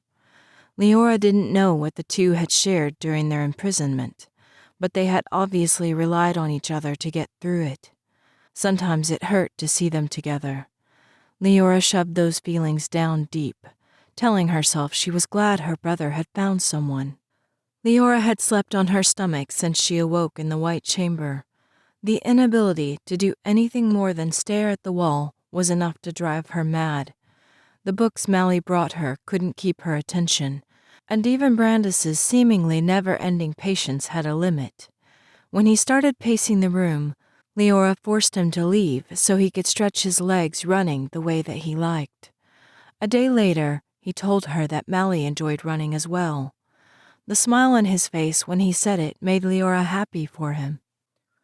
Leora couldn't remember being forced to hold still for so long. Even in the cage in Malivian's circus, she had kept busy with pull-ups, practicing defensive maneuvers, and shadow boxing. Now, any movement at all caused such intense agony, she could do little more than breathe and wait. But she had waited long enough.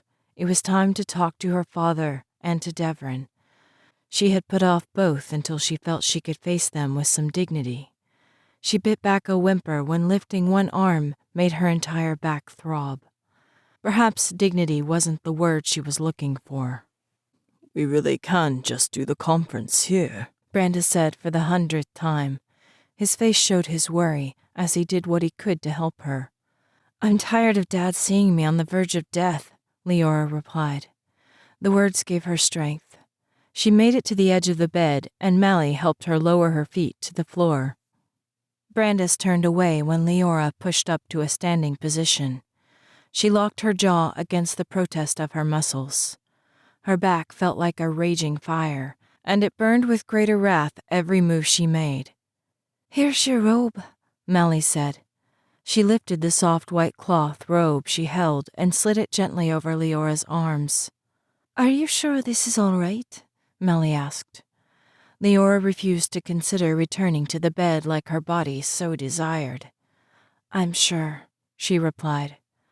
Up to that point, nothing had touched her back other than the salves Susa brought.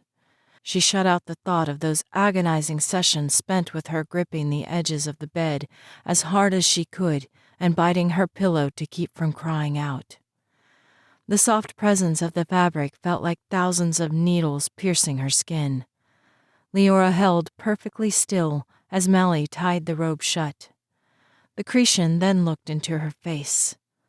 "Are you sure you're okay?" The worry in the young woman's light blue eyes made Brandis turn around. Leora nodded. "I'm fine." "Why don't I believe you?" Brandis asked. "Because you know me too well," Leora replied, with a self-deprecatory smile. She took a step, then another. The jar of walking couldn't be softened no matter how she slid her feet. She could feel Brandis's hands hovering on one side and Mally's on the other as she made her way slowly into the sitting room that had been turned into a makeshift meeting area to contact her father. Leora had to lean on Brandis for support by the time she reached the backless bench in front of the screen. Her brother helped lower her down carefully. She sat on the bench, waiting for her breath to return while her brother worked to reach Senior Commandant Day. "Are you sure you want to do this?" Brandis asked, his tone gentle. Leora let out a slow breath and nodded. "It has to be me."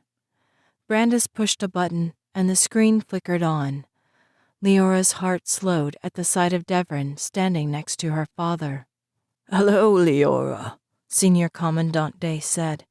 "I've been unable to rest thinking of you hurt at the other end of the macrocosm.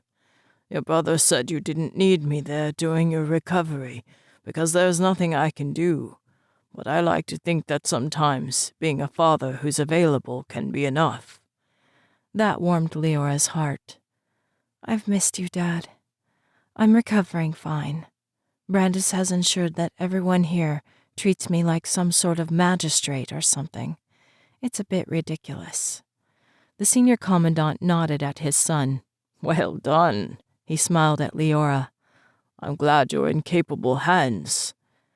The image of two hands pressed to each other with a piece of glass in between surfaced in Leora's mind.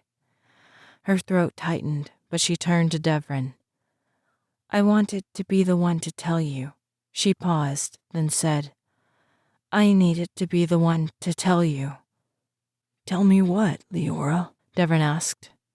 His tone was gentle, and the kindness she always recognized from him showed in the lines of concern on his face. Leora couldn't get the words past her throat. She tried, but no sound came out. Would you like some water? Mally offered. Leora nodded. She kept her gaze on the pair while she took a long pull of the life-saving liquid. Her eyes filled with tears just from thinking about what she needed to say. Devrin stepped closer to the screen. Leora, it's okay. You can tell me anything.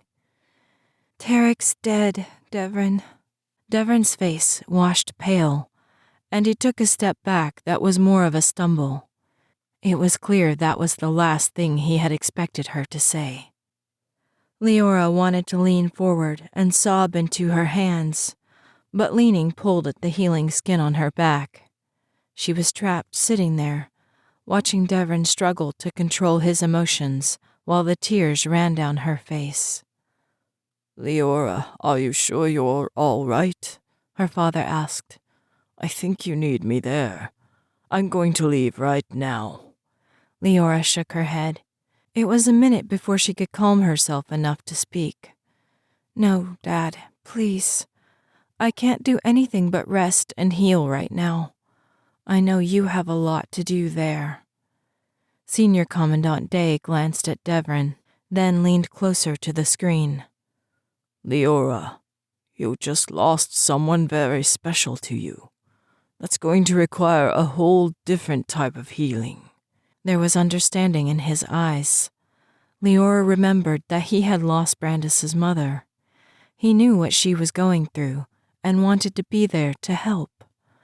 The problem was that she wasn't ready to deal with it. She hoped he would understand. I've got to heal from one before I can even start with the other. I understand, he replied, his voice lowered with compassion. When you're ready, I'm here. Please don't hesitate. The moment you let me know you need me, I'm there. Thank you. That means a lot to me, Leora told him. She wiped her eyes. Devrin was hunched over in a chair with his face hidden in his hand. Leora could see the sobs racking his body, even though she wasn't able to hear them. His pain pushed against her, tearing at the raw edges of the emotions she had dealt with over the past several days. Devrin, I'm so sorry, she said, her voice cracking. He calmed himself enough to wipe his face on his sleeve. He looked up at her and tried to say something, but the tears filled his eyes again. I'm sorry, he said. He ducked out of view. Leora heard the sound of a door slide shut. The sight of him, unable to speak, hurt. Dad, will you... She didn't know what she wanted to say. Her father nodded. Of course. I'll make sure he's okay. I know his family's going to take the news hard. Devrin mentioned they were close. I'll take care of them. Leora didn't know how to express how grateful she was that her father could handle such things. Fresh tears welled up and she couldn't speak. The senior commandant's gaze shifted to Brandis to give her a moment. I miss you both. When am I going to see you again? If you're waiting for Leora to travel, I can send our most comfortable ship. To Leora's surprise, Brandis shook his head. I need to make sure Mally gets home safely. Mally ducked underneath his arm and gave him a warm smile. Her father's eyebrows lifted. You're escorting her to Cree? I'll tell the pilots to make sure you get there without trouble. They can bring an extra 9 to carry you home. Brandis shook his head again. I think I'm going to stay there a while. Leora could tell the statement caught her father off guard. He looked from Mally to Brandis. It took a moment for an accepting expression to cross his face. Let me know when you leave. It would be nice to keep in touch. Definitely, Brandis replied. Thank you. I think I just need to get away from everything for a bit. His father nodded. I think that's a good idea. Brandis turned to Leora. Mally smiled at her from his side. What do you think, Leora? Do you want to come with us? Leora looked from Mally to Brandis. The invitation took her by surprise. Kree is a mostly water planet, Mally said, her lilting voice warm with her smile. But we've created apparatuses where you can breathe under the water, and our homes have oxygen pumped to them. You will be comfortable. Brandis's words about getting away from everything for a while wrapped around Leora. As much as she hated the thought of possibly being a burden to someone else, the chance to escape anything that reminded her of Tarek felt so necessary. She couldn't turn down the opportunity. I would like that, she finally replied. Really? Mally said. That's wonderful. I'll let my family know. Leora realized her father was still watching. Is that all right? She asked, turning back to him. Senior Commandant Day nodded. There was an expression of pride on his face. That's more than all right. I'm glad you will have somewhere to recover that'll be easier on you. Leora wondered if he guessed how she felt. The entire crew Tarek had worked with on the SS Kratos was at Corian. The thought of facing them and Deverin's family was overwhelming. She needed time, and Brandis was giving her that. Please keep in touch, both of you. There was a longing in her father's voice, as though he wished he could go with them, but Leora knew his duties on Corian made it impossible. We will, Dad, Brandis promised. Leora nodded. I love you both. Be safe, and come home when you can. We will, Leora said. Leora Day, you have been pardoned by the Council of the Unification and Order of the Cosmos. After 3 long weeks of learning how to cope with the pain of moving and healing, Leora was able to stand in the Great Hall again. Though the huge room had been cleaned and repaired from the damage caused by the Cthulhans, most of the stands were noticeably empty. The absence Leora felt the most was that of the silver-haired woman. The role you played in saving vital members of this council has been taken into consideration in this decision, the green-scaled man said. We would like to show our appreciation by giving you a ship to wherever you would like to go. You will also have the opportunity to ask a favor of this council if you are in need of assistance, no matter where you are in the cosmos. Thank you, Leora replied. She felt like there was so much more she should say. The expectant expressions on the faces of the council members above and around her echoed the sentiment. Leora took a stealing breath and felt the familiar painful pull along her back. I'm not one for talking to crowds. She glanced behind her and saw Brandis watching from the door. Her brother gave her an encouraging nod. She turned back to her audience. But I want to say that I learned one thing while I was on trial here. No matter your galaxy, no matter your race, we all want one thing. We want to live away from terror, away from danger, and we want to keep our families from harm. The Council for the Unification and Order of the Cosmos has that one goal in mind, and I am willing to do what is necessary to help them achieve that goal. She forced a smile. While being handcuffed and put in a cell might seem like a bad thing, chuckles went through the crowd. I am grateful that the Council cares about the survival of planets and the races that call them home. Thank you for what you do. Applause followed her out of the door. She walked with Brandis and Mally down the hall to the hangar. A ship stood ready with a pilot and crew. They wouldn't be required to do anything but relax and enjoy the trip to Kree. It was something Leora was looking forward to. It scared her how quickly her body shook with fatigue. I didn't know you were joining us, Brandis said, when the door to the lounge opened and revealed Rist waiting for them. He stood at their entrance. General Ludau offered to reduce my last 2 months of service in gratitude for my help in restoring Leora's health. He met Leora's eyes. Though I didn't do much, if it wasn't for Sousa, you would have bled out the day of the Cthulhu attack. I appreciate what you did, Leora said. I'm feeling much better. He gave her a searching look. Are you? She didn't like him recognizing the weakness in her. The Demaclan side of her heritage rebelled against it. I'm fine, she told him, her words a bit clipped. He nodded. All right. But it was clear by his expression that he didn't believe her. Leora took a seat near one of the small windows and watched their liftoff.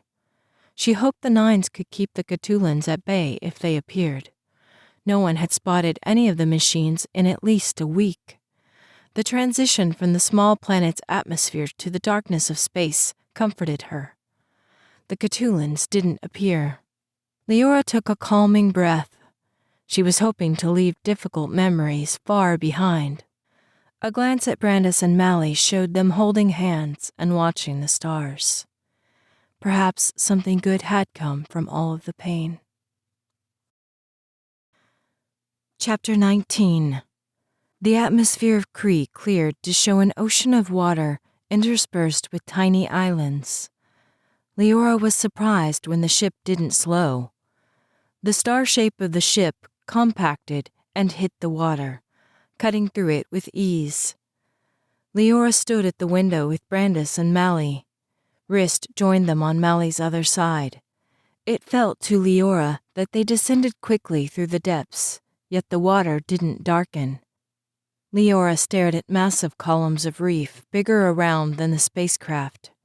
Huge creatures darted in and out, flashing teeth and claws before disappearing behind drifting plants and coral. What keeps it light? Brandis asked. The water itself is... what's the word? Mally turned to Rist and asked in her native language. How do I say that it glows itself? Luminescent, Leora replied in the common tongue. Everyone stared at her. You understand Tanley? Mally asked. Leora nodded. It's similar to Savent, the language of the Blue Star Cluster. The vowels are longer in Savent, but the uplift to the consonants makes Tanley easier to listen to. Mally gave her a surprised look. I didn't think one of your skills included linguist. Brandis smiled at Leora. She teaches me something every day. Leora couldn't smile back. She might have been able to force a positive front for counsel, but Brandis knew her well enough to see a false smile. She turned back to the window. The coral was closer together and even thicker than before. Something moved inside the massive stalks. Leora's heart skipped a beat when she realized those were people inside the stalks, walking around and looking out windows placed through the reef. A figure pressed something beside the window, then swam out into the water.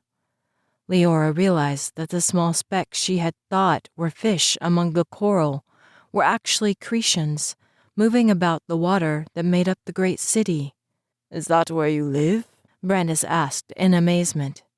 That's home, Mally replied with a smile.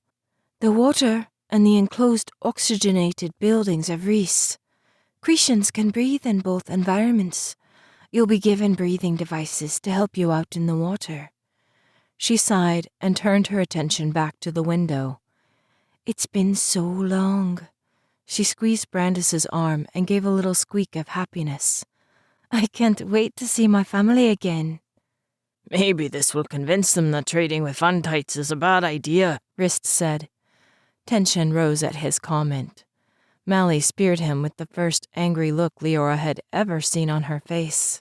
My mother made the trade agreement because if we don't get more Tanamite for the Flounded, we won't have any more eggs. Brandis broke the tension by saying, I have no idea what you just said. Was that Tanley or the common tongue? This brought a small smile from Rist and a laugh from Mally. Floundit are the main source of food for us Cretans. They're a type of fish, but harvesting and the growth of Reese, our capital city, has greatly cut into the amount of dynamite for them to eat. If we don't do something soon, Crete is going to be in serious trouble, Mally explained. We have other options, Rist said. Mally glared at him. You know we have exhausted those avenues. Rist fell into Tan Lee when he replied, We haven't, really. Your mother knows exactly what needs to be done. Mally retorted in the same language. You keep your opinions to yourself, Rist. I'm amazed you survived working for the council at all. I figured they'd ship you off to Pion 7 before your 2 years were over. Sold to slavers? That's rich, Rist shot back. Silence fell, and the pair glanced at Brandis and Leora, as though just realizing they were there. I don't know what was just said. Brandis looked to Leora for clarification. There's apparently some relation here, Leora replied. Mally nodded and replied in the common tongue. Rist is my cousin. Rist gave a wry smile. You can't choose family. That brought an answering smile to Mally's lips. Rist never was one to go with the flow. He was sent to the council to fulfill their family's required 2 years of dedicatory service to the cause of the CUOC, as is required of every family-owned council-protected planets. I figured Aunt Perlis sent him there to keep him out of trouble in Reese. It's true, Rist replied with a shrug. I have a knack for opening my mouth when it's better to keep it closed. He looked at Mally. But you know your mother was wrong to work out a treaty with the Vantites. Otherwise, you would still be safe on Cree. Why is that? Brandis asked into the silence that followed. Mally let out a soft breath, and when she spoke, her voice was quieter. They sent me along to show our family's faith in the trade agreement. Rist took over when she stopped talking. His tone had changed to one of apology instead of accusation. Vantites are known for selling to the highest bidder. I just wish I could have gotten the council to act before you disappeared. Mally nodded. Me too. I was terrified before Brandis came. He kept telling me that his sister would find us. Tears filled her eyes when she looked at Leora. I don't know how I'll ever thank you enough. Leora didn't know how to respond to the gratitude of the young woman's expression. She was about to say something vague, but hopefully with enough words to satiate the woman's expectancy, when Mally interrupted. I almost forgot. I brought you something. Ludau had these, and I asked for them before we left for Cree. She held out an oblong package wrapped in white silk. Leora didn't know what it could be. She untied the string and the silk fell away. Leora's hand started to shake. Leora? Mally said. Leora couldn't speak. She took the 2 knives from the box with trembling fingers. The purple gem on the one on top caught in the light from the ship. Brandis set a hand on Leora's shoulder. She shook her head, her throat tight and tears threatening to spill over. She could picture Tarek in the middle of Brandis's golden condor. The rush of the crowd with their lists of required goods flowed around him, but he didn't appear to notice as he studied the blade that had caught Leora's eye. Why he chose to buy it for the appalling price being asked still baffled her, yet Deverin's words echoed in her mind when she found him in the crowd. Tarek tried to buy a knife. He should, Deverin replied. He never spends money on anything. That's what Hiron said. Leora had paused, then continued. He wanted to buy it for a platinum bar. Deverin's eyes widened. That must be some knife. He wanted to give it to me. Deverin stopped. The crowd flowed around them. Leora barely noticed. Tarek wanted to buy you a knife for a platinum bar? Deverin repeated. Leora nodded. Deverin stared at her. His brow creased. He's never bought anything for anyone other than drinks at taverns for the crew. It's not like him to put himself out there like that. Leora nodded again. Devrin blew out a breath. He cares about you, Leora. He watched her closely, as if her reaction to his words meant everything to him. She didn't want to hurt him. Devrin had been nicer to her than anyone she could ever remember. He had freed her from Malivian's circus. He had sworn her in as a member of the Kratos crew, giving her both a purpose and a home. Leora owed it to him to be completely honest. I care about him too. A smile spread across Devrin's face.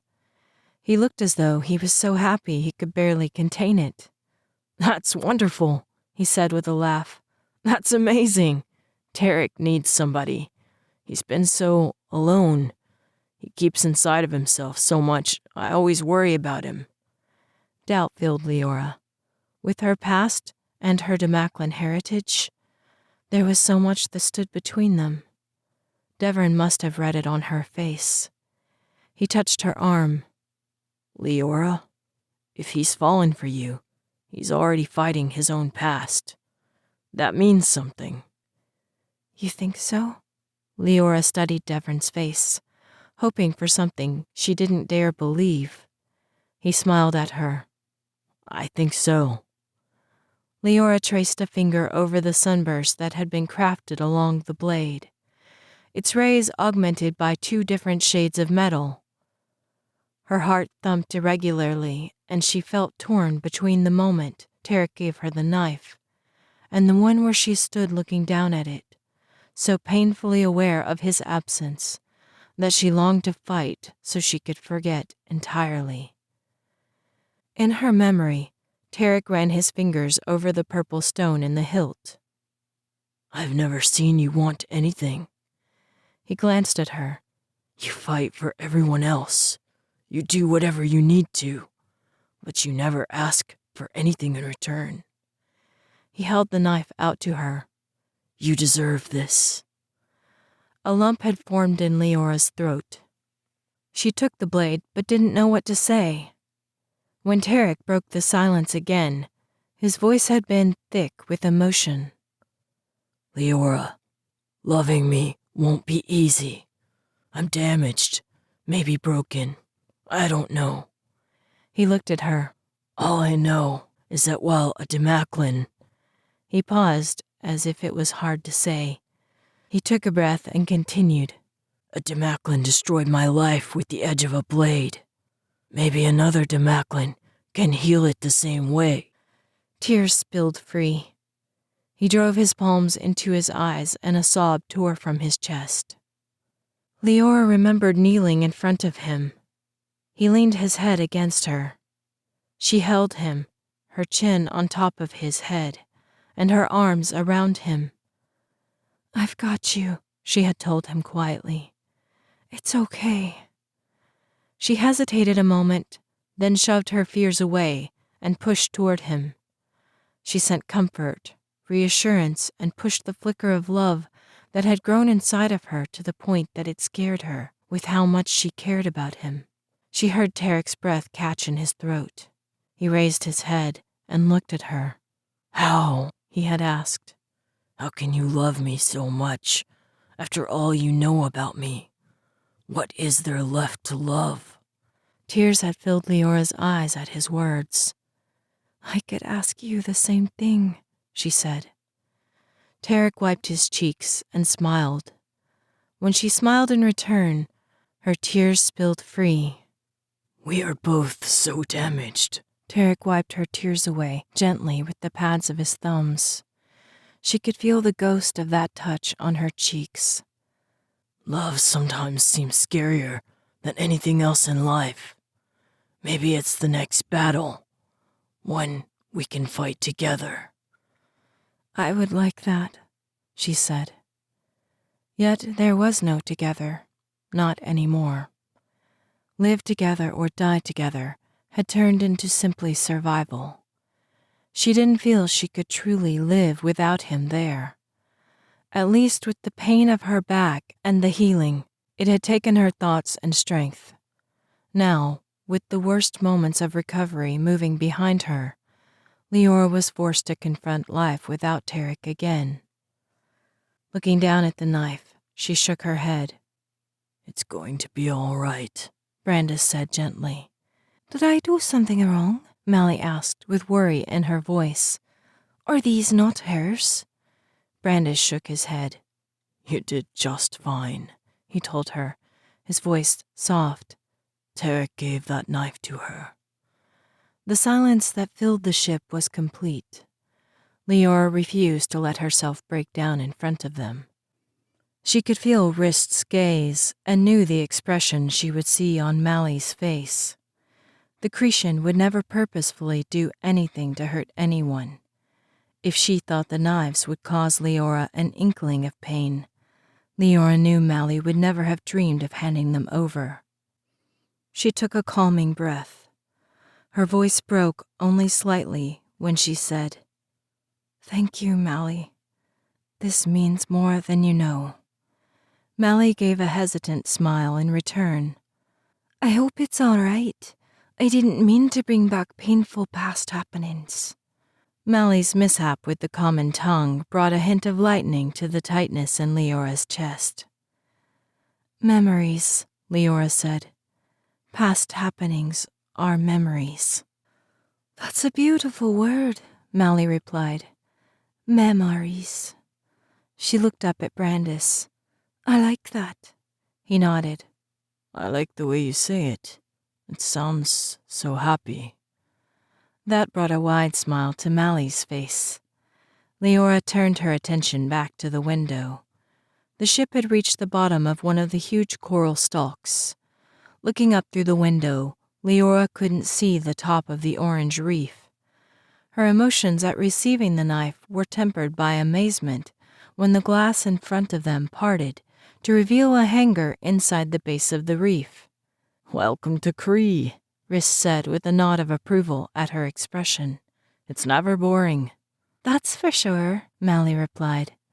The cousins smiled at each other, as if agreeing on something put the earlier argument behind them. Are you ready to go home? Rist asked. Mally nodded. She took Brandis's hand as the ship landed and the glass slid shut. A moment later, the hangar drained of water. The door to the ship opened. A piercing cry shattered the amiable atmosphere. Chapter 20. Mother, Mally said. She let go of Brandis's hand and rushed out the door. A moment later, a dozen of the ear-shattering shrieks pulsed inside of the ship. What is that?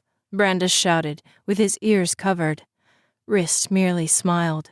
His expression relaxed and arms crossed in front of his chest, as though the screaming was normal. That's a family reunion. You should wait a minute. It'll pass. How can you just stand there? Leora asked him.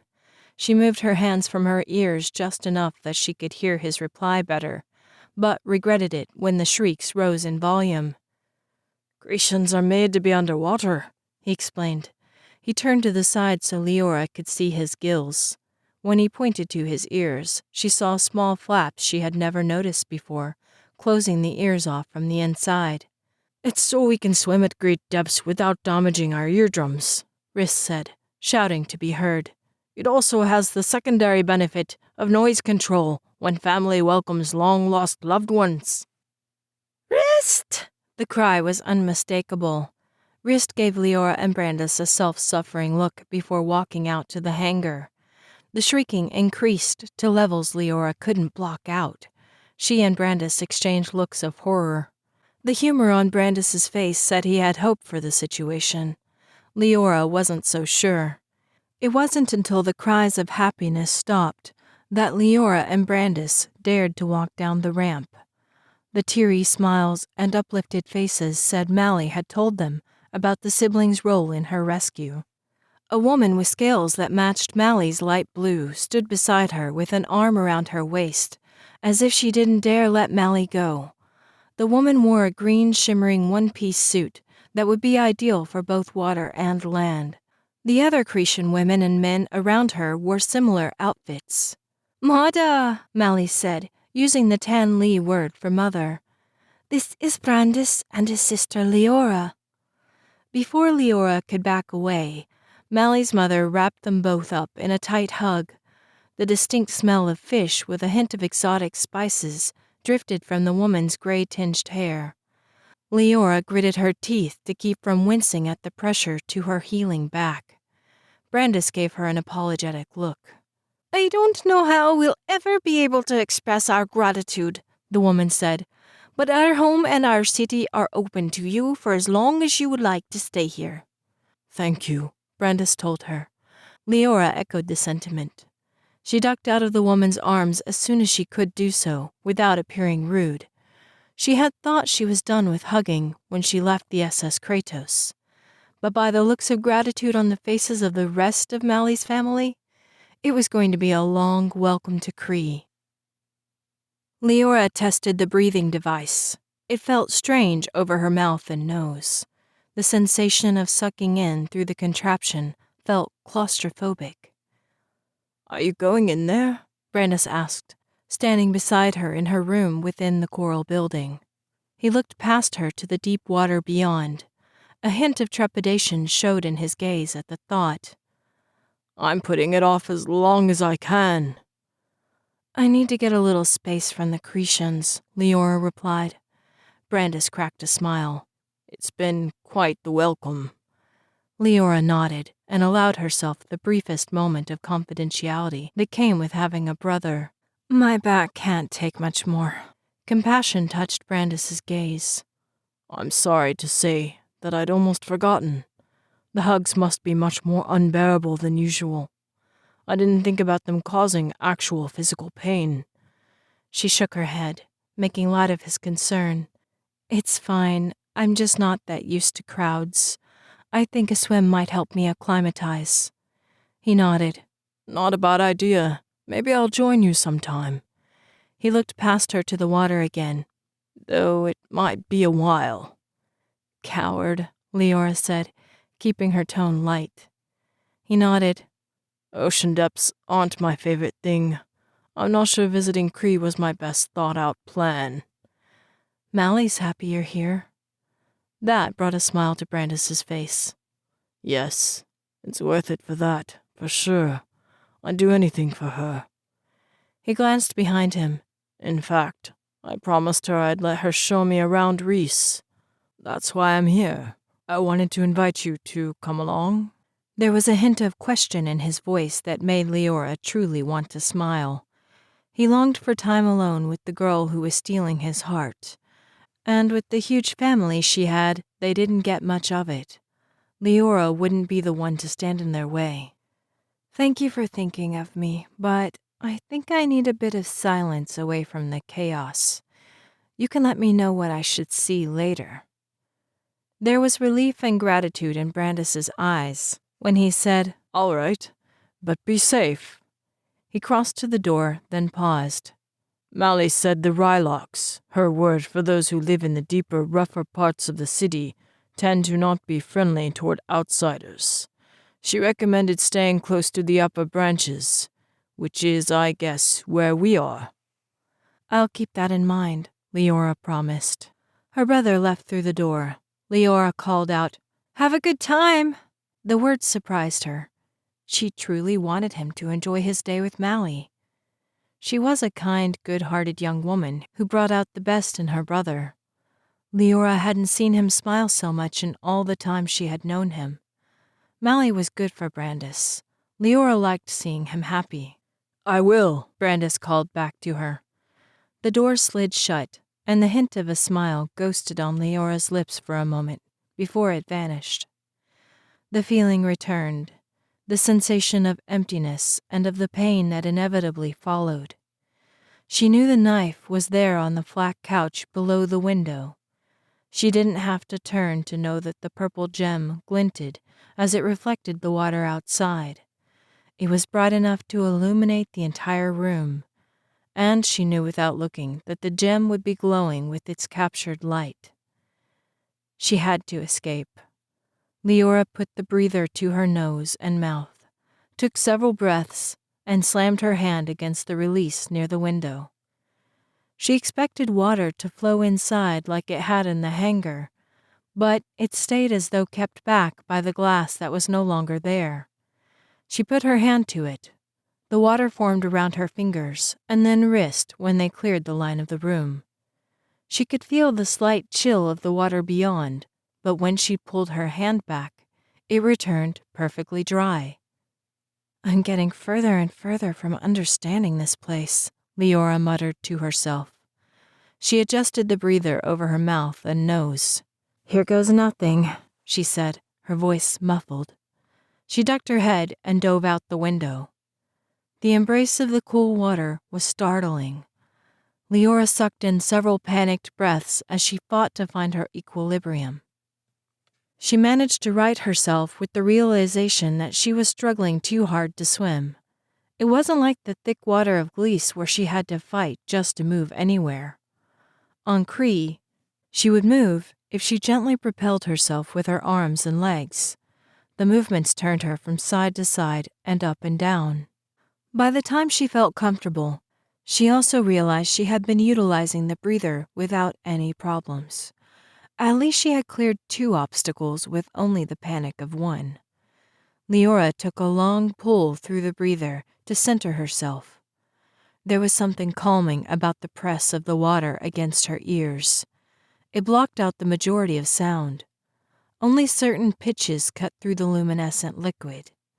The effect was numbing. One of the reasons she had been anxious to swim was to escape the cacophony of noise that made up the Cretan city. The coral buildings and stretching reef were filled with children running around and huge family groups roaming the halls and the water outside, intent on unknown destinations. Every person Leora passed gawked at her. Apparently, strangers were a rare sight among the orange buildings. Leora drifted down, away from the coral, from Mally's enthusiastic screechy family, and away from Brandis with Mally. She had nothing against them as a couple. In fact, it made her happy to see the smile that never left Brandis's face, and the looks of affection Mally gave him when she thought no one was looking. It was just that seeing them holding hands reminded her of a hand she would never hold again. It was too soon to see such affection when everything she had taken for granted in her life had just been completely shattered. As Leora swam, her tears mixed with the salty water of Cree's ocean. Each thing she saw reminded her of Tarek. The brush of black seaweed waving back and forth beneath her was his tangle of hair that was always unkempt and hanging in his eyes in the way that made her long to push it back and kiss his brow. A massive flat fish swimming by had radiant blue scales, the exact color Tarek's eyes had been, when he teased her about something. She ducked into the lower caverns of the reef city, and from the corner of her eye saw a form push away from a wall and duck out of sight. It was impossible not to imagine how amazing it would be for Tarek to step out of the darkness and wrap her in his arms. The longing in her heart for that to happen battled the truth. She had seen him die. There was no rumor that he had been killed. No cherem telling her that his body had been found frozen in space. She had seen him with her own eyes as the bomb exploded and took his life. There was no doubt, and there was no chance that he would casually walk back into her life as though he had never left. He was her best friend, her love, and now he belonged to the aching hole in her heart that throbbed angrily with raw loss and reminded her with every beat that she would never be whole again. She saw another form move out of the corner of her eye. Leora turned. This time, instead of ducking out of sight, 3 Cretan men swam toward her. Leora's senses thrummed. She had left the knives in her room above. She hadn't been thinking clearly at the time. Stupid decisions were easy to regret after the realization hits of how severe the consequences could be. Leora had never fought in the water of Cheree before. Her movements felt sluggish when she took what she intended to be a fighting stance, but as she drifted slowly down, she realized she had also never fought a battle that could take place from every angle. The men separated. One swam slowly toward her front, while the one on her right lowered to come up from beneath her. The last one, a Cretan bigger than any Leora had seen before, swam around to her high left. She pushed backwards to keep them all in view, but their mocking smiles made light of her attempts. "What is this?" one of the men asked in the Tanli language. His gills sucked in the water, and when he spoke, bubbles escaped his mouth. Leora was surprised at how clearly she could understand his voice in the water. "I've never seen a stork like her before," the second answered. He had bright red hair that trailed in the water as he swam. "She should know better than to visit these parts," the third said with a deep chuckle. "Perhaps it's our job to teach her." The first swam around her, keeping just out of reach. He looked her up and down like a slaver from Pion 7, judging the quality of the item he wished to purchase. Leora felt a hand run through her hair. She swung, but the Cretan backed away before she could reach him. "She's feisty," he said, his blue-scaled lips turning up in an approving smile. "I've never seen a stork look like her. This could be fun." Leora wanted to warn them to leave her alone, but she couldn't speak with the breather over her mouth and nose. She shook her head and glared at them, her hands held ready in case they tried anything. "First one to catch her gets dibs," the red-haired one said. Hands closed in on her from all sides. Leora kicked out and caught the one below her on the back of the head, but the water impeded her efforts so that the effect was merely a rougher grab from his scaled hands. Leora swung an elbow up, but the red-haired Cretan ducked it easily and pinned her arms to her sides. The first Cretan grabbed her hair and yanked her head back. "Let's see if the stork's lips taste as good as they look," he said. He leaned forward and she smashed her forehead into his nose. The Cretan reared back and cupped his nose with both of his hands. Blood blossomed between his fingers, tinting the water in trailing tendrils of the blue liquid. Both of the other Cretans burst into laughter. The one who held her arms pinned kept his head carefully out of reach. "This little beauty got the better of you," the third said with another deep chuckle. "She can only fight if she can breathe," the first growled. He grabbed the breather from her mouth and yanked it free. At her wide-eyed look, he grinned. The effect was ugly through his smashed lips. "Think you're clever now, little stork? We can do whatever we want with you when your breath's run out. You won't be able to do anything about it." He let the breather slip through his fingers. Leora watched it drop through the water to the ocean floor, far below. Panic filled her mind. His action had taken her completely by surprise. She only had a little air left in her lungs from slamming her head into his nose. The pressure of needing to draw in a breath made her head pound. "That's it," the first said, watching her closely. "You don't have any options now, do you? Just give up." The big Cretan swam up beside him to watch. "Her face is going red. Pretty little thing looks cute when she's drowning," he said. "She doesn't have too long." "Good thing," the one with red hair replied. He glanced up at the building stalks far above them. "We don't want anyone to come looking for her. When we're done, we'll make sure she's somewhere nobody will ever find her," the first answered. Leora's head pounded. The last vestiges of breath escaped her lungs, despite her struggling against it. "Take a breath," the first offered. "The water's nice."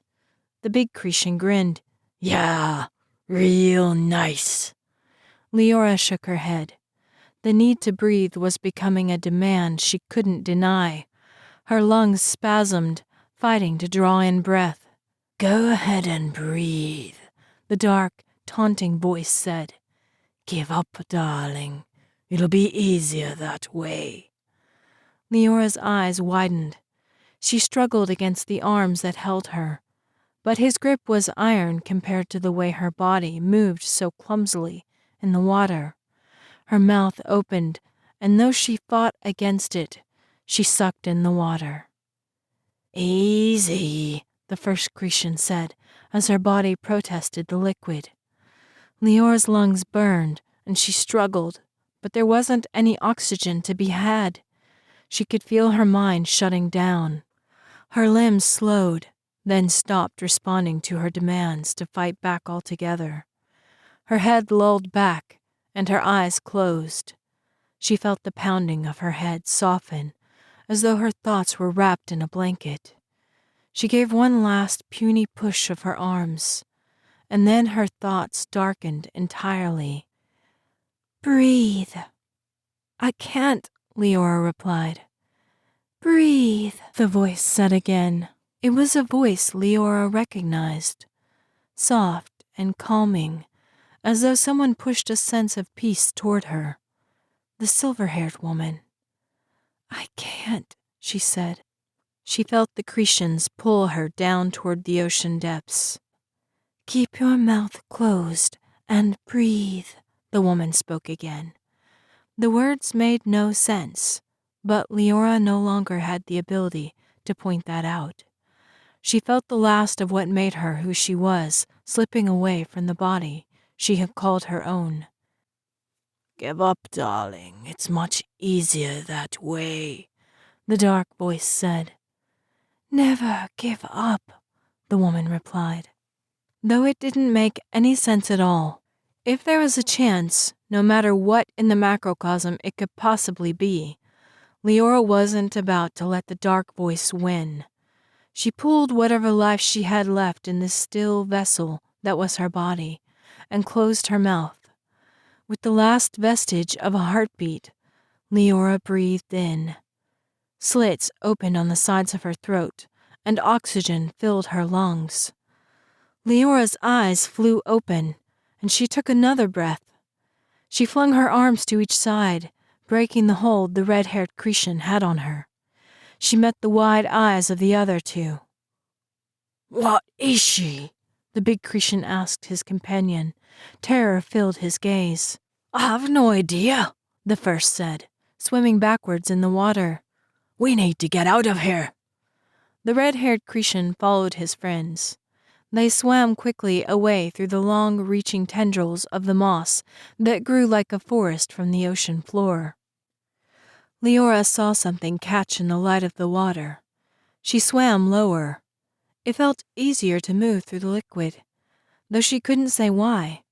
She reached down through the moss toward the breather, and when she lifted it up, she stared at her hand. Purple webbing filled the space between her fingers. It was dark, almost black, and made a startling contrast to her pale skin. She turned her hand over and stared at the way it pulled through the water. With shaking fingers, Leora lifted her hand to the side of her neck. Her fingers found the gills that had not been there before. They opened and closed with each breath, filtering the oxygen from the water and filling her lungs just as smoothly as if she breathed in the air above. Leora didn't know what was happening to her. In a purely reflexive action, she put the breather over her nose and mouth. She drew in a breath and felt her neck tighten. A touch to her skin revealed that the gills that had been there just a moment before were gone. She lifted her hand and watched the webbing decrease between her fingers until it was merely a purple line, then nothing. She looked from her hand to the forms of the Cretans slipping away through the reef. "What am I?" she asked aloud, and to the voices in her head. The only sound that answered was the beating of her heart. This has been Girl from the Stars, Book 4, Day's Journey. Written by Cheree Alsop. Narrated by Michele Carpenter. Copyright 2020 by Cheree Alsop. Production copyright 2020 by Cheree Alsop.